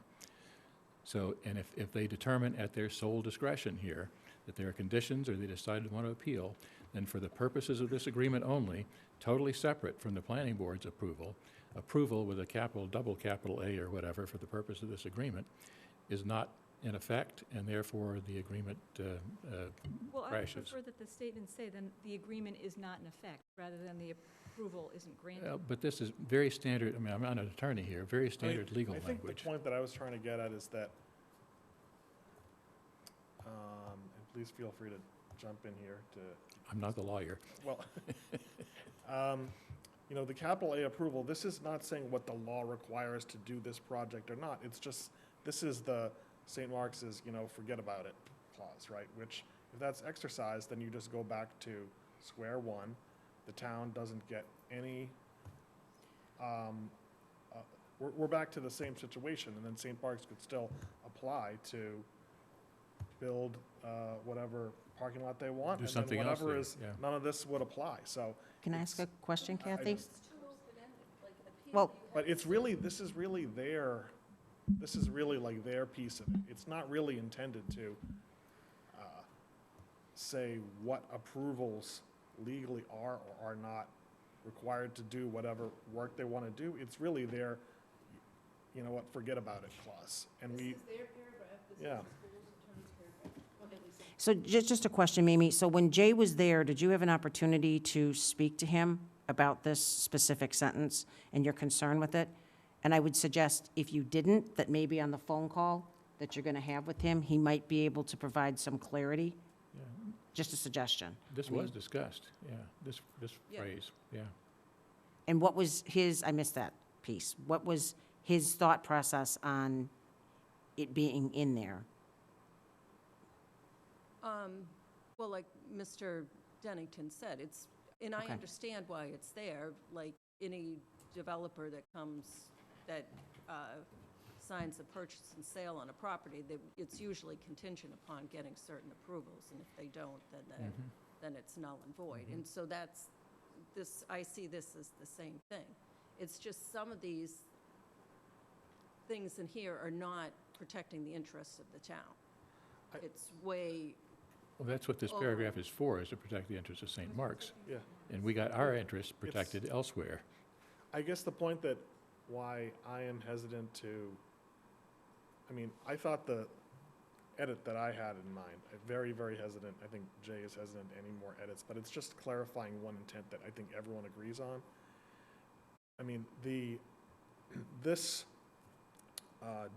This arrangement blowing up is a bad outcome. And I think that this pushing St. Mark's on this tends to risk that bad outcome, which is just, there's no land swap. They own the whole land except the St. Mark's Street. And then whatever combination of the Dover Amendment, the site plan review bylaw governs how they want to pursue a parking lot project, that applies, and this memorandum of purchase and sale of real estate doesn't govern it at all. So I'm willing to have the phone call with Mimi and Jesse this week on that. If Jay added that, talk about that with Jay, okay? But this first one, I know that the St. Mark's attorney put that in there, so I don't want to quibble with that one, because that's changing something they asked to be in here. Okay? Good enough, fair enough? Fair enough? Can I just ask for clarification? So if the planning board receives site plan approval, we don't know what that project looks like right now, but let's say we receive the approval and site plan, and we approve it with conditions, and which is really all you can do under Dover. So you can't deny it, but you can restrict it. And so for whatever reasons, there might be some conditions, and they don't like it. Can they go say, well, it's now not approved, we're going to just go build it? No. No. So it's just to say. No, what they that would we say walk is, away? forget about it. We're sick of this whole process. We're not giving you any of this land. We'll just do whatever we want with it. Yeah. That's what they're saying. So they're basically going to submit any permit requests, any site plans, actually before anything happens. So there's a Reviews are all going to be at the front end, so we can back out of the whole thing. And we've got, Jesse, the timing set up so that the contractor, E.H. Perkins, Mark's talked to them, and they're planning on coming back in June. So we're hoping this all works with everybody's timing to do the approvals post, we're hoping that the two articles pass, right, town meeting.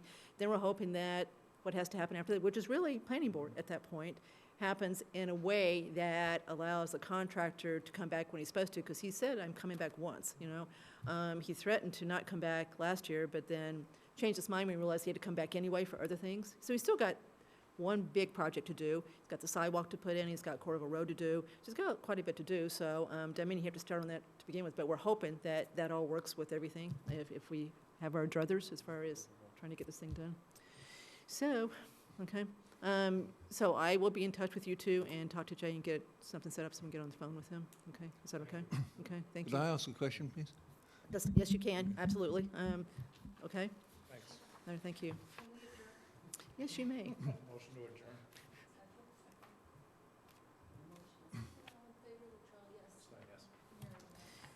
Thank you guys for hanging in there. Thank you. I know it's late. See you all. Thank you. I just have one other comment that I think I had asked last time that I'm not sure we got an answer on or got the ball rolling. But in terms of the discontinuance of the road and ending it, I think we need to get public safety involved so we understand what that means. So that, because once we vote it at town meeting, it's effective immediately, right? So why don't we talk, because Okay. that's well underway too. The Okay. VHB has done the work.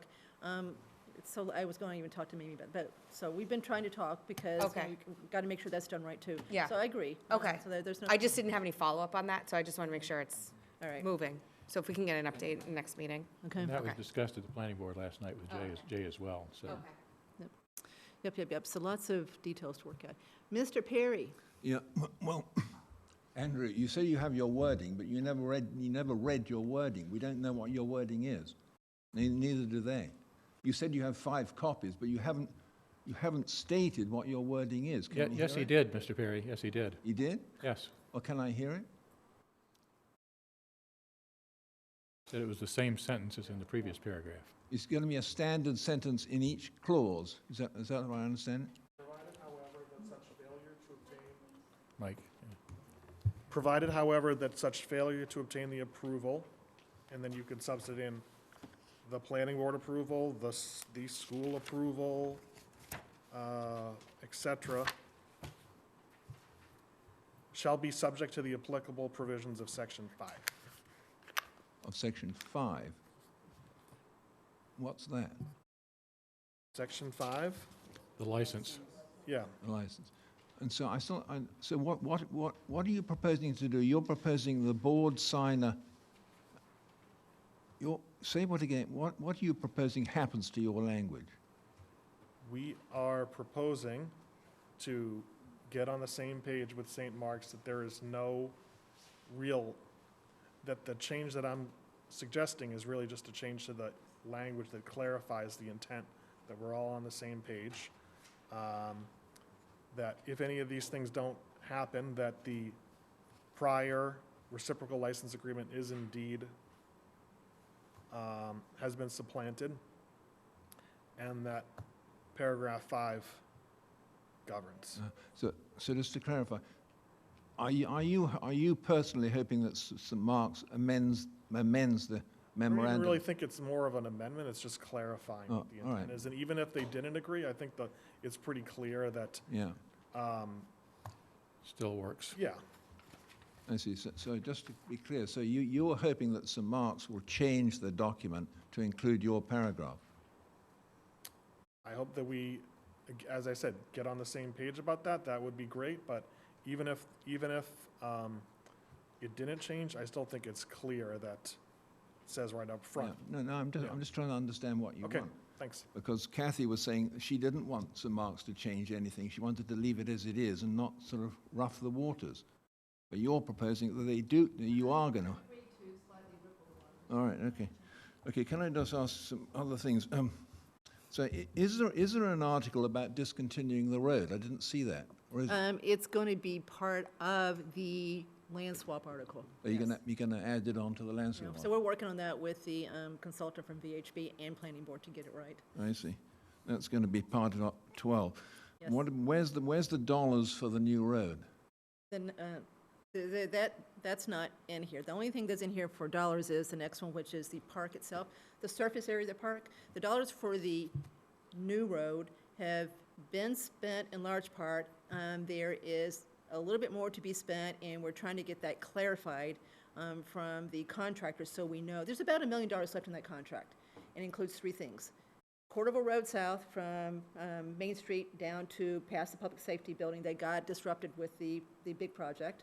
That's number 1. There's 2 things on Main Street that are pretty minor. The brick walk has to be put across the road.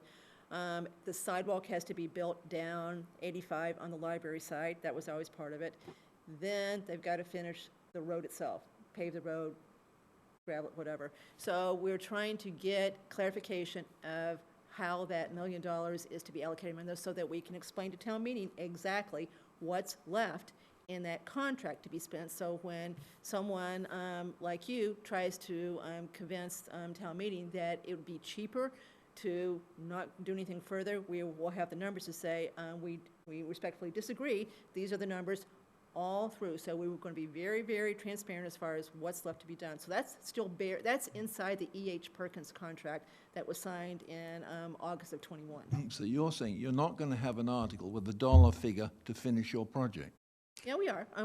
We pulled the park itself, the surface area of the park out. Yeah, yes, I So- saw that. Yeah, that's Okay. Article 13. Right. So no, we are not trying to take more money. So there was a change order done to the E.H. Perkins contract to pull that money out so that we could separately show the town what the park itself was going to cost.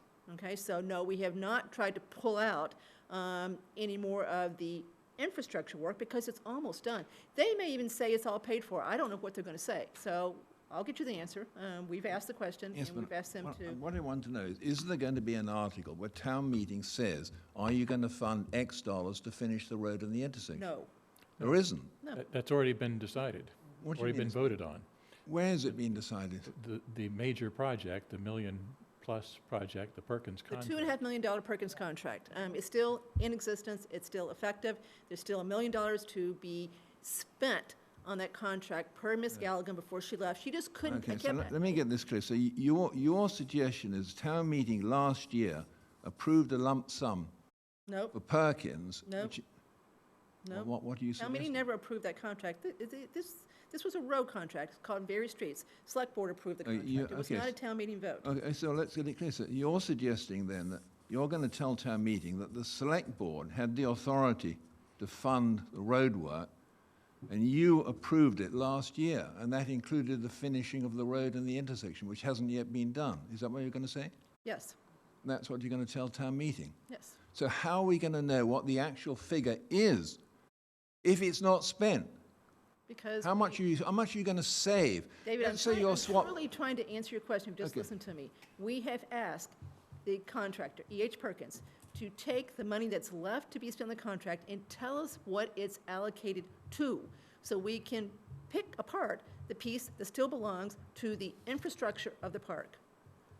Okay, so there's going to be a sheet with dollar figures on it, and one of the bullets there is going to have the dollar figure which Perkins has allocated to finish the road at the intersection. There's going to be a report. The select board agrees upon that. Yeah. We're going to Is- hand out at town meeting. We're going to post it. That's going to explain this project in specific, great, clear detail from beginning to end, so that we can try to Let me ask knock it down. again then, because you keep on. Okay, David, it's 10:30. I know, but you're not answering my question. I am. Is there going to be a sheet of paper where someone at town meeting can say, there's the bullet, that's the cost of the road and the intersection? Yes, I just said yes. There is? Okay, yes. Okay. Yeah. Okay. So you're going to have a dollar figure. Why have you got a dollar figure for the park? Why have you pulled that out separately? Because you didn't fund it last year.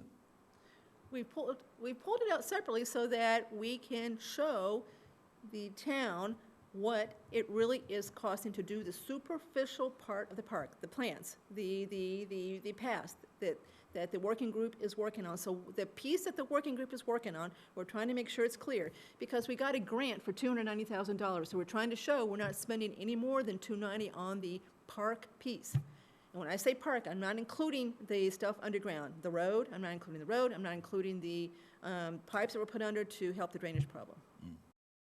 So will I be able? I'm happy to have this conversation with you offline, if No, you really, I if you want to want. understand it now. We've got 4 weeks left. I want it to be clear at town meeting. We all should want it to be clear at town We're meeting. going to be very clear Okay. at town meeting. Okay, so we know what the cost of the park is, and we're going to know what the cost of the road and the We're intersection going is. to be very You're not clear gonna about hide both it. pieces. Okay, fine. Okay. I just want clarity, that's all. Okay. Because let's face it, mathematics dictates you're probably not going to win, so we better think it through. We're trying, David, we're trying.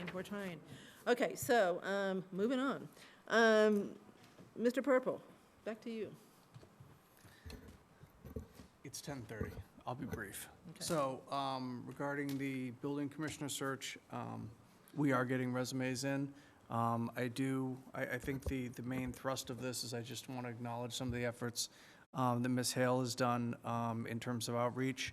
You may recall, we had a previous building commissioner that, on the side, he also conducted training courses to help to instruct people on getting certified through the state for building inspectors, building commissioners. And Ms. Hale has been in contact with him and said, so who's going through your classes? Who, and looking at, potential candidates that he feels, maybe people that, would be a nice fit, and actually did send a couple of people our way that have applied. And so, we're hoping to get a few more resumes, but we'll begin, we're continuing to move through that process, but. So it looks like we're going down the right path. as We're far as- going down the right path. I mean, it is, like I said, it's just hard. Yep. It's just hard out there right now. So we're hoping to get, some decent candidates. That's kind of where we are. And I've asked Mr. Purple to update us next, we're meeting next Tuesday. We don't have anything in between, right? So next Tuesday, we're meeting, so he can update us on the DPW. Yes. Outside search too, at that point. Okay, everybody okay with that one? Any questions? Okay. All right, let's pull the warrant out, and we're going to go through it and to do a couple things. So you may want to start with the index, and I'm going to read the articles that Mark has proposed to Mr. Semino's moderator to put on the consent agenda, and see if anybody has an issue with this. Go ahead. Just wanted to mention something. I'm not sure when is the right time in your flow you want to talk about. There's one suggested reordering of articles that I wanted to. Yeah, and I've got one too. Okay. All right, so that's part of it too, okay. All right, so here you go. This is potentially consent. So, 1, 2, 3, 10, 11, 15, 16, 17, 18, 19, 20, 21, 22, 23. I should have said 15 through Can you 23. speak a little slower there? Sorry, Yep, let me 10. do it again. 1, 2, and 3, Yep, okay? And then next page would be 10 and 11, yep. and then 15 through 23. And then one more after that, which is 33, which is Jim Haggerty's changing the numbering of the town code and correcting a typographical errors. Okay? All right, so anybody have any issue with those? Okay? It's really, you know, it's Paul's call anyway, but we should at least, And if I'm got sorry, a you problem did with it, 1, 2, 3, 10, 11, 15 through 23. Was there anyone after 23? 33. 33. Yep. Thank you. And that's 1, 2, 3, 4, 5, 6, 7, 8, 9, 10, 11, 12, 13, 14, 15. So we got 44, that would take it down to 29 to consider. Okay, so that's about almost exactly a third. Okay, before I forget, pre-town meeting is Monday, the 6th, at 6 o'clock at the senior center. Okay, now, Andrew, what would you like to have reordered? What are you suggesting? What I would suggest is Article 32, which is transfer of affordable housing funds from CPC to the Affordable Housing Trust Fund, to move that up so that it would be grouped with the other CPA articles. Now, I know that 3 of them you just grouped in the consent agenda, but either after Article 24 or after Article 23. And Shopsy did discuss this and thought that this was a good idea too. To move it up? Yeah, so that it's all part of one kind of related discussion. So I actually suggest the same thing, Mr. Purple. Yes. You didn't like it. You thought maybe not. You know, like I said, it's fine if you want to group it together. I think it makes sense, the more I think about it. I think it makes sense. Lisa? Sam? Chelsea? Yeah, I like it. Okay. There's another point that I wanted to raise about that, which is there is not a number in Article 32. And I don't, so numbers were filled in for, Oh, that's right. yeah. Correct. So normally, you know, for the ones that either you want to leave them open or you're not sure, you put a sum of money. Obviously, we can't exceed the number that is currently in there. And you talk, so the number would be the 52,881, which is the, or is this the, I'm really asking because I'm not clear. It's past year, yeah. Or is it the past year, which was $196,276? It's the amount that's in the fund Yeah, now. and so the one, it's it's not the 196. 196 was previously approved by, 269. correct. And Carla doesn't know Okay. why it's not moved. She's got to be asked to literally make the accounting entry to take it out of one bucket and put it in the other. She's got to debit one, credit the other, right? So- Go ahead, Lisa. No, no, And just- she doesn't know why she's not being asked to do it. She says CPC has got to ask her to do it. And apparently Freddie has an issue with asking her to do it. So that's all I know. This was a conversation this afternoon, so that's all I know. So there's a story here. I don't know what it is. Yeah, I think that there was some things put in place on the 196 with the vote that had to take place before it got transferred, and I don't think it's happened yet. Like what? So I'd have to go back. I actually went back, Kathy, I can't remember specifically. I know one of them was a strategic plan. I know you forwarded that, Andrew. Got that? There was a couple other things that had to take place. They were looking for a couple other things, or they were going to supply. CPC was? Yeah, yeah. Okay. So the onus is on them to do some things before it gets transferred. But is Article 32 for the 196? No, Or no, the no. number that's above in this warrant? 196 is 8, 10, and 11, right? Don't ask me why they skipped 9. 7? Yeah, Nine, so I think whatever. it's everything else. So there's probably a chunk in there that is many years accumulated because they've only moved 8, 10, and 11 as far as the vote goes. And again, I don't know why you would have moved 8, 10, 11, not 9. So CPC is coming in front of us next week, so they'll be here. right? So I'll try to get more information between now and next week as far as what's going on. I mean, this makes no sense to me. So- But this article is being requested of us to bring forward by Shopsy. So you don't know that, you don't know what we you don't- don't know what you're asking us to do?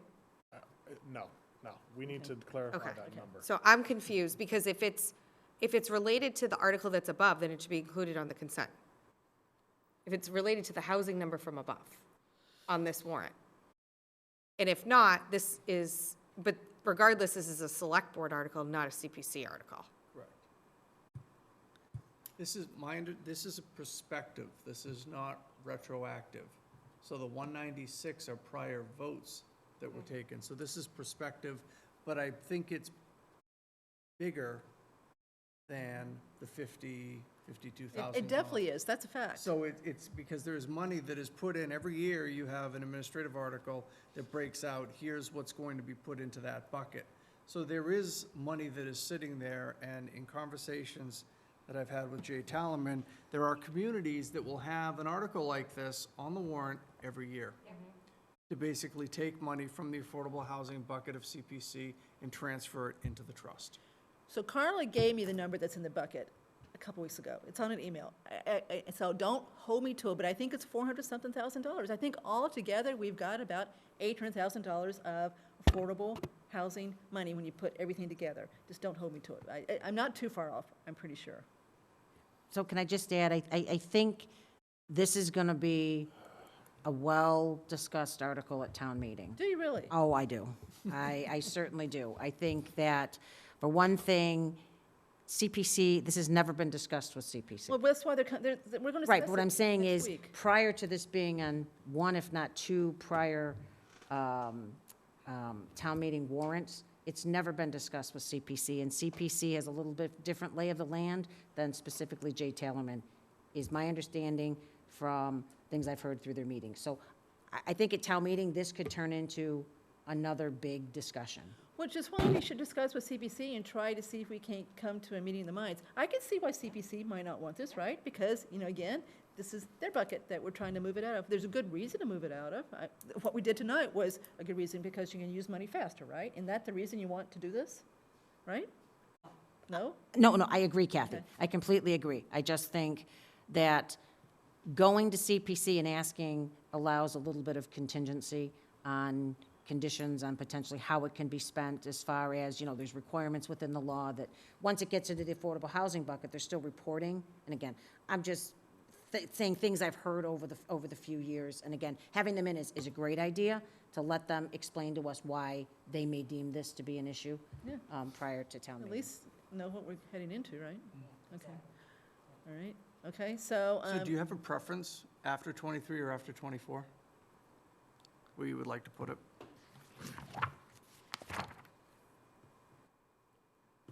I just think at this point, to be moving articles around, I don't know. I mean, the warrants, I assume on the website, the draft warrant. Mr. Hegarty asked today if he could put up the latest version, and he has. I just fear that we're going to confuse people, but. I don't think that's going to confuse too many people. I don't think people get that close. I doubt I that wish there they are did, but I people don't think they looking, do. yeah. So I'm fine with moving it, I'm fine with not moving it. I think it makes sense logically to move it. I just think it's going to be a totally different type of discussion than what you have for CPC.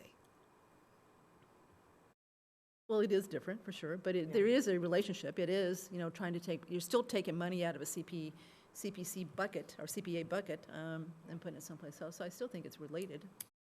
Okay, so this should be easy. Lisa, what do you want to do? Leave it where it is or move it? I think where it's a select board article, again, I don't have a strong opinion, Kathy, but I think where it's a select board article versus a CPC article, I also worry about moving things and perception to some people All right, that, so you want to leave it? yeah. Okay, I'm interpreting what you're saying. Sam? I'd move it. Andrew? I would move it. And I would move it too, so let's move it, okay? I'm going to lose sleep over that one. Okay, so we move it, Mark, after 24. Agree? Let's not muck up Algonquin. Let's get Algonquin, those people, let's let them. Okay, all right. Okay, so we talked about consent, we talked about movement, we talked about Is there the, another one you want to move, or was? no, I'm stopping, okay? I'm stopping. Okay, now let's run through the articles. So if everybody agrees on the 15 consent, we could actually vote that tonight as one big package and have those with their vote, right? We get those out of the way right now. Anybody have a problem with that? No. Okay, Sam? Fine. Andrew, you okay with that? I'm okay with that. Okay. All right, so I am going to make a motion to basically support Articles 1, 2, 3, 10, 11, 15, 16, 17, 18, 19, 20, 21, 22, 23, and 33. Second. Okay, any further discussion? All in favor? Okay, so there's 15 supports. Okay, 5-0. All right, so we got those out of the way. Okay, now, You just renumbered 33, though. I did, Yeah. Chelsea. Well, I've marked I it. see, we're already I've mar- confusing ourselves. I Yes, told I you. see, Kathy, I told you. I've marked it, so when it's moved, it will still be, yeah. You've already approved, you've already voted to support 5. You But did that. we got to change it to 34, right, Mark? Are you going to? We hadn't moved it yet. We did it based on this. Okay, all Based- right, but okay. so- yes, when I change the number, it will carry the support with it. Carry, it goes with it, yeah. All right, and so did you already say, we've already approved 5, that's the budget, we did that tonight, so that was out of the way, okay? I think we got to talk a little bit about the water budget before we vote on it. We haven't really spent too much time on it, so we should talk about that. We're not going to talk about water rates until post-town meeting, but I still think we've got to get so we'll talk about the water budget on the 7th, when we've got some time to look at it, okay?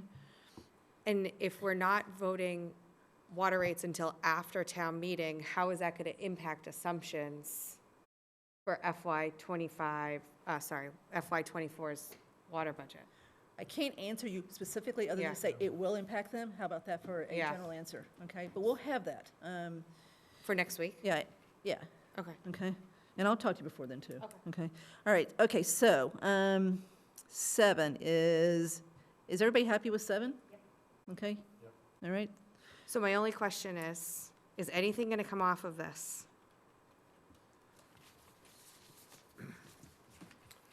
I think that, I mean, generally, like, we're at a place where there's substantive changes are kind of coming too late, but, I mean, I don't know if what you're thinking is anything to do to try to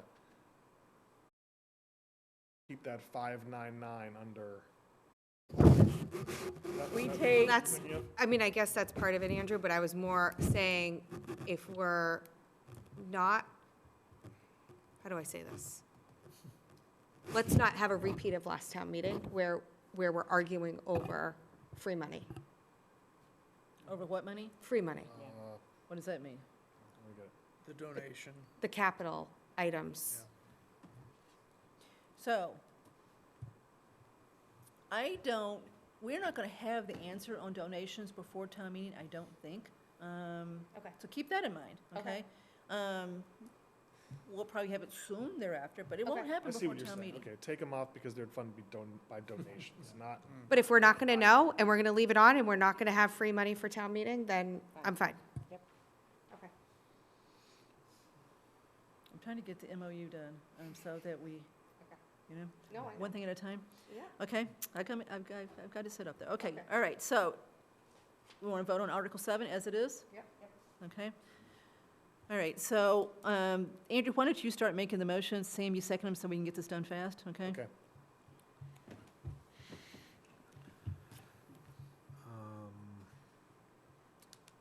So you want to start with Article 7? Yep. I move that the Select Board support at town meeting Article 7 in the current draft of the warrant. Second. Okay, any further discussion? All in favor? 5-0. Okay. Okay. All right, 8 is the I mo- borrowing Yep. capital one. Okay, go ahead, Andrew. I move that the Select Board support at town meeting Article 8 as printed in the current draft warrant. Second.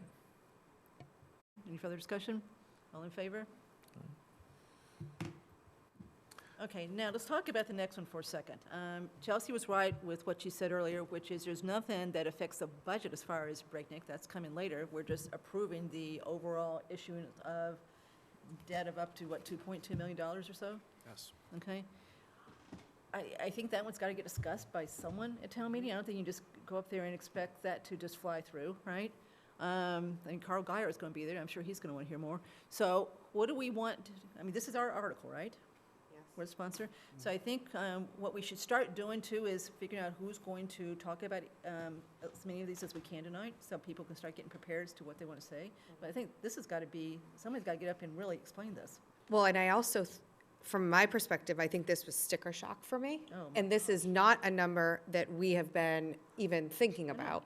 So one of the questions that I have is, based on the ACO that we have, what is the timing to do this? And I think somebody needs to vet the number.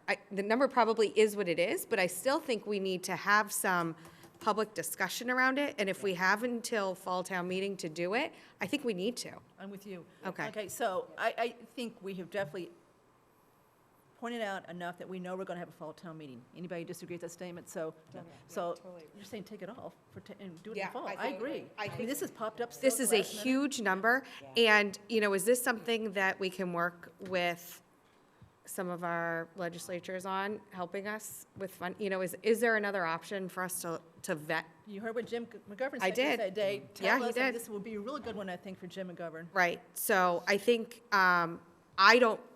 if we have time on our side, I'm in favor of moving this to fall.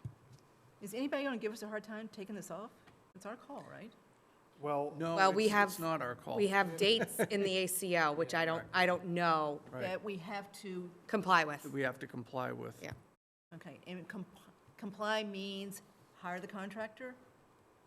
What does comply There are mean? deadlines that we need to meet.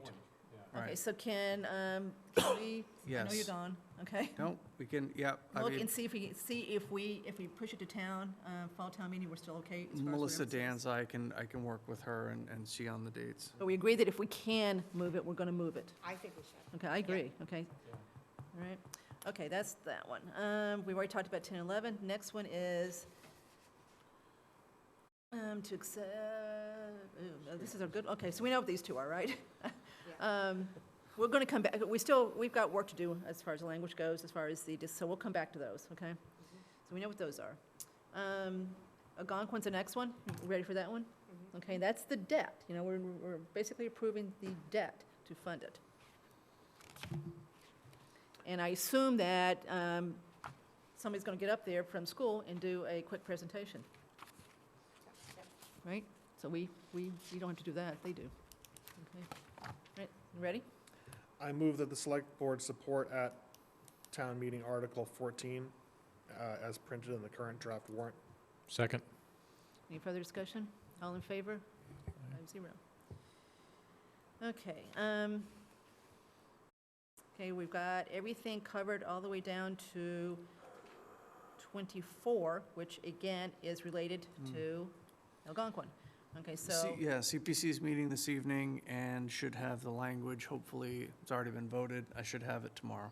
okay, so they'll present this one, right? Do we know the number? No. We don't, About okay. 255, Lisa, is what they talked about when I went to the meeting where they were actually talking about doing this. So it's something around 255. Okay? Okay, so we can wait on this one until we actually see the language? Yeah. Right? Okay. Okay, let's wait on Hopkinton, so we can have another discussion about that one. We did trees already tonight, right? So we voted 5-0 on that one. Tree maintenance fund. Okay, so Chelsea, what do you want to do here? So, I hope to have an update next Tuesday. Is that fair? Yeah, and what do you mean by an update? What are you going to have? So, Because you add $1 to, we go over the file. I understand, I understand. So, I've been working with Mimi on this, with Yeah. the language, and I'm working with Mark on the funding. Can we do it in the fall? Let me see what I can, Let me tell you why. I'm actually, now I'll be serious about it. We'll know much more about the budget in the fall. I As far understand. as other things that truly affect the tax rate. yeah. Let me finish up what I was doing with Mark Okay? and see, I mean, I don't want to impact the tax rate, so that, I'm trying to do it without impacting the tax rate. Okay. Okay? All right. So Okay. it's in your court. Yeah. The other thing too, remember, we'll have this first batch of trees totally done, paid for, so we may have some ARPA money we could use for this too. We decided not to use that yet, so I'm trying to give you. I'm, Okay, all right. we're It's on in the your same court. wavelength here. Okay. Okay. In your Should I be concerned? No. Oh, I don't know. You shouldn't say that. Concerned about me? I know, about my pet project?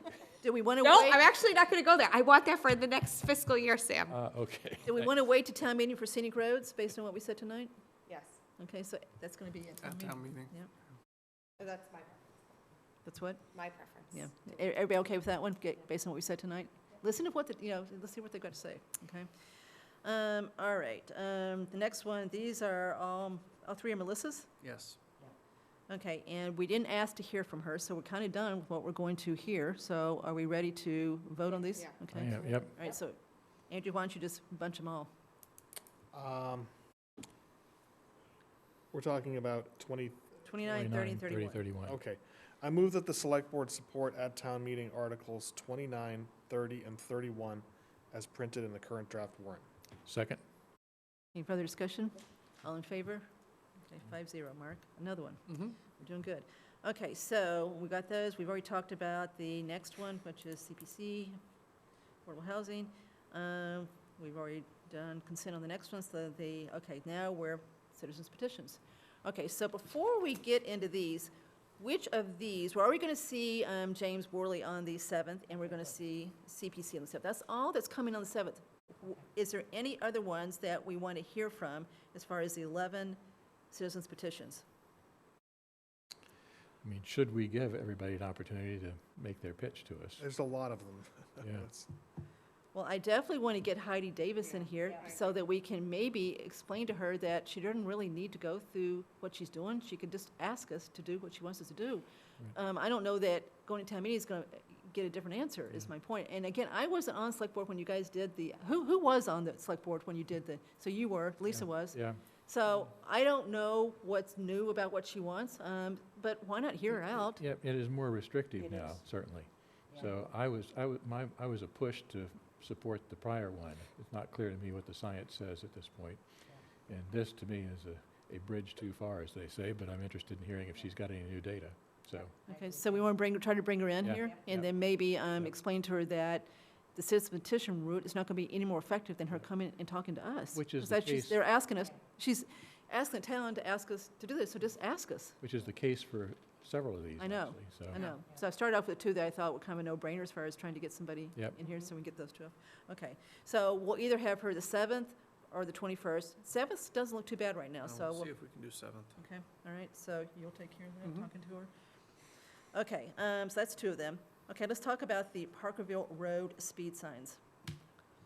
Well, is this under the same category of, instead of having an article to say the select board has to do it, you can just come and Yeah, explain, I think this might be a nice idea, and as part of the ordinary budget cycle, to address it in that way? which he has done, actually, but I think part of the thing too is that one of the articles talks about 3 signs, the other one talks about $18,000. Signs, I think, installed are about 9,000 apiece, so the math doesn't work. But again, that's something that should be here, unless you're looking to amend a budget.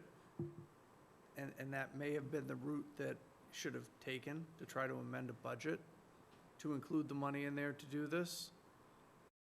But this is what we have. But even if you amend a budget, doesn't guarantee that money's gonna go That's for exactly right. whatever it is. doesn't. That's Yeah, right. so. So what if we, sometimes if there's no downside, why don't we ask Peter if he'd be willing to, what do you do this time? It's too late to take them off, right? It is. yeah. Okay, so he'd have to definitely postpone. So definitely postpone, in that we will assure him that when we have a new DBW head hired, that we will ask him to take a look at driver feedback signs in totality. I agree. Not just, Parkerville has 25, they've got speed bumps. And I've said, we've got driver feedback on Pioneer Road, it does no good. They, vroom. So I wish, you know, if the DPW head will have an opinion on this, and he'll be able to talk more, you know, coherently than we can as far as whether they work or not. But if we could promise him that, I'd promise him that we at least bring it up and have a discussion about it, right? Yeah, no, Kathy, I think that makes a lot of sense. I've heard a lot of feedback from people that have said exactly what you just said. There's already there's already a 25 mile an hour. You're hearing from the other side of Parkerville now that's I know. saying, we don't even have that. That's right. So, but again, it's a bigger discussion on a lot of roads, It's not the only road including that Pine needs Hill. help, you know. Oak so Hill? why- Yeah, Yes. there's a slew. So I think it's a broader discussion, so So I do you want him completely in as agree. well? Yes. And if it's clear that we're not prepared to move until a new DPW director comes in, this is moot. Right, and maybe we just say that, Regardless. you know, we really aren't, our plan is to talk to the DPW head, so even if this were to pass, doesn't make you're a going to get to the same answer if you let us, you know, and this way we'll save some time at town. Exactly. You know, the goal is to try to get the town meeting done on Saturday, right? We want 2 sessions. Jim says it's, you know, another $5,000 if we go to Monday. And, you know, you're going to have such a different crowd on Monday night that you will on Saturday, so we really need to try to get this done. And we share his concern. The Yeah. question is, how do you get it done? Yep. And that's not clear. And I don't, you know, we can tell Peter that too. We really are concerned about this not Yeah. getting done. Okay. All right. So that's 4 of them. Then we've got the 2 that, is it 3? 2 or 3 that relate to the rec? To dispatch, So yeah. we've got Bonnie's and we've got Kyle's, right? Yep. Okay, so I definitely, so Bonnie, you want to come in next Tuesday and talk to us? No, you don't? The only question I have is when would Mr. Savino like to have the presentation? So he, I don't know what his cutoff is. Yeah, but he is, pre-town meeting is next Monday at 6 o'clock at Senior Center. Okay? The other question, the draft I have is what the draft, Say that again? the draft that you were discussing. Okay. So The draft that, the last yeah. draft that you had, Well, it did It change. did change Yeah. based on this board's feedback, so it will be available tonight. Well, we sign it tonight, so. We're gonna sign it tonight. It'll be available after we sign it. Okay. All right, so. Yeah. Do we want to invite Kyle? Yeah, Okay. Sure. All right. So can you invite Kyle? Sure. So at some point, we're going to have to go to the 21st to get some of these in, but let's stick with the 7th for the moment.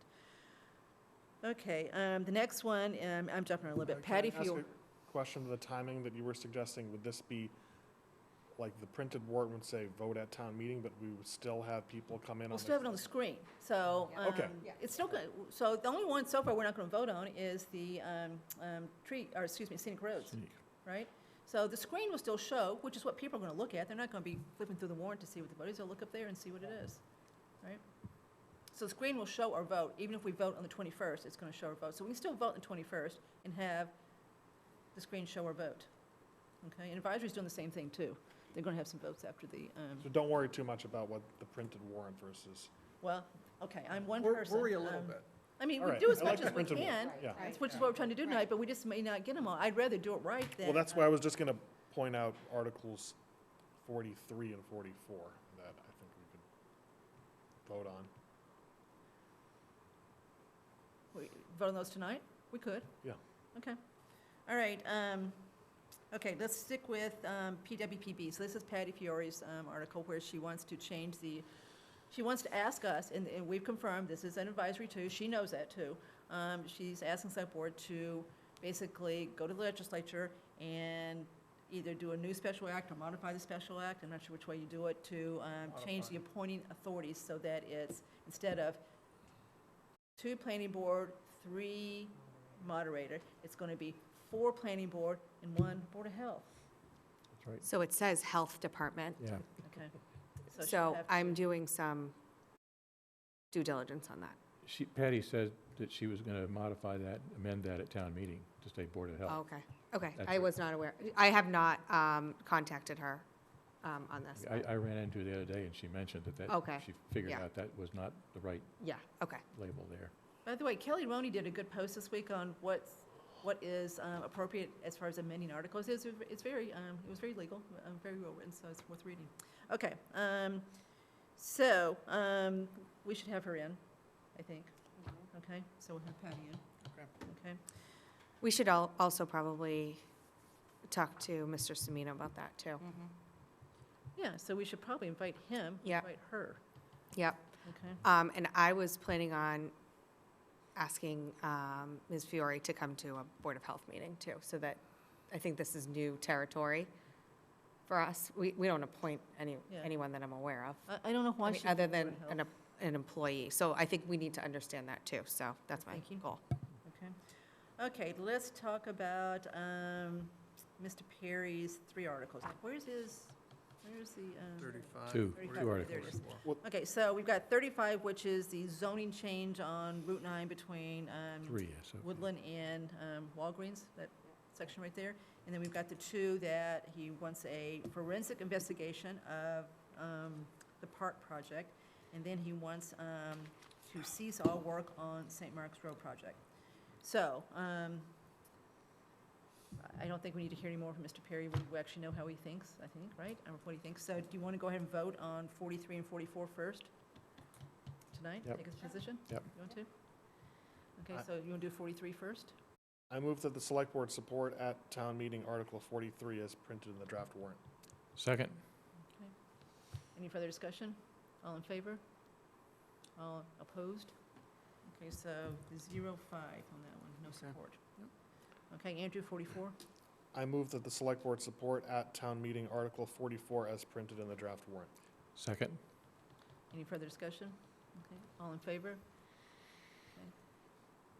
Okay, all not in favor? Okay, 0-5 on that one. So those 2 we took care of. Okay, now, do we want to wait to hear from planning board as far as the zoning one? I don't know what they're going to say. I Yeah, would that- be interested in, That's their purview. Right, so that one might be at town meeting, I depending think it will be. They normally leave their hearings open Yep. until Yep. town meeting. Yep. But I don't think they've started the hearings. They have not, no. So at town meeting? Okay. Yep. Okay, what have I missed? Well, you get the other citizen petition. Oh, the voting on- age, voting age. Yeah. So we want to wait to hear from him. He'll be in. Yeah, Yeah, yeah. he'll be in next Tuesday, so we can hear from him. And Andrew Pfaff has got an interesting, he's checked with town council. Have you heard about this? He said, do you want to ask him if he wants to amend this so it includes, in the US, you've got to be a citizen to vote.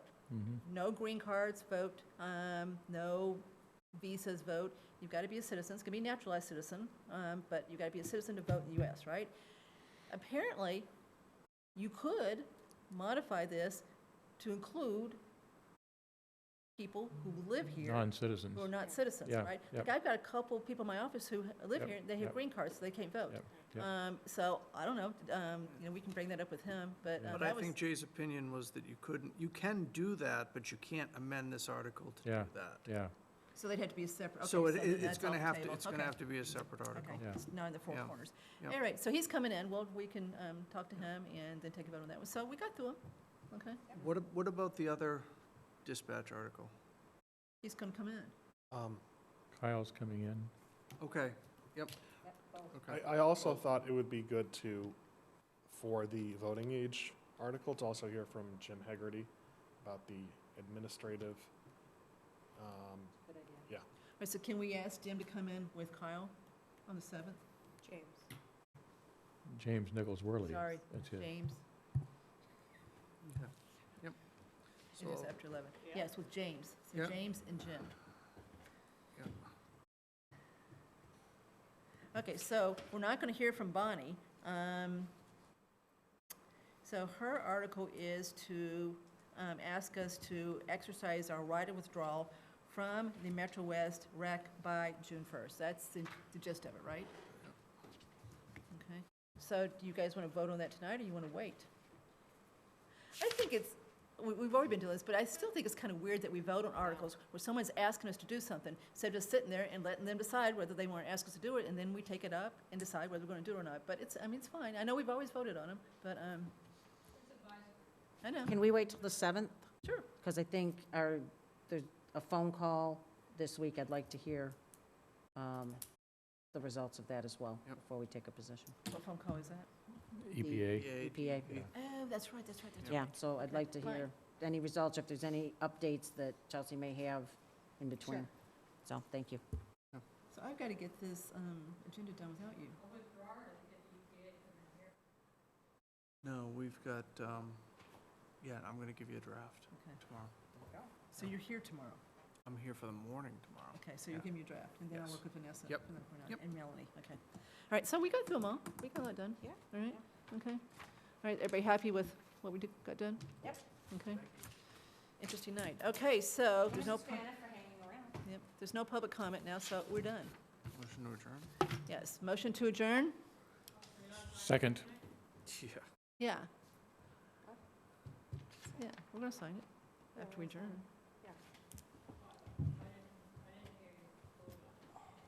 Yeah, so We we've voted got a. previously.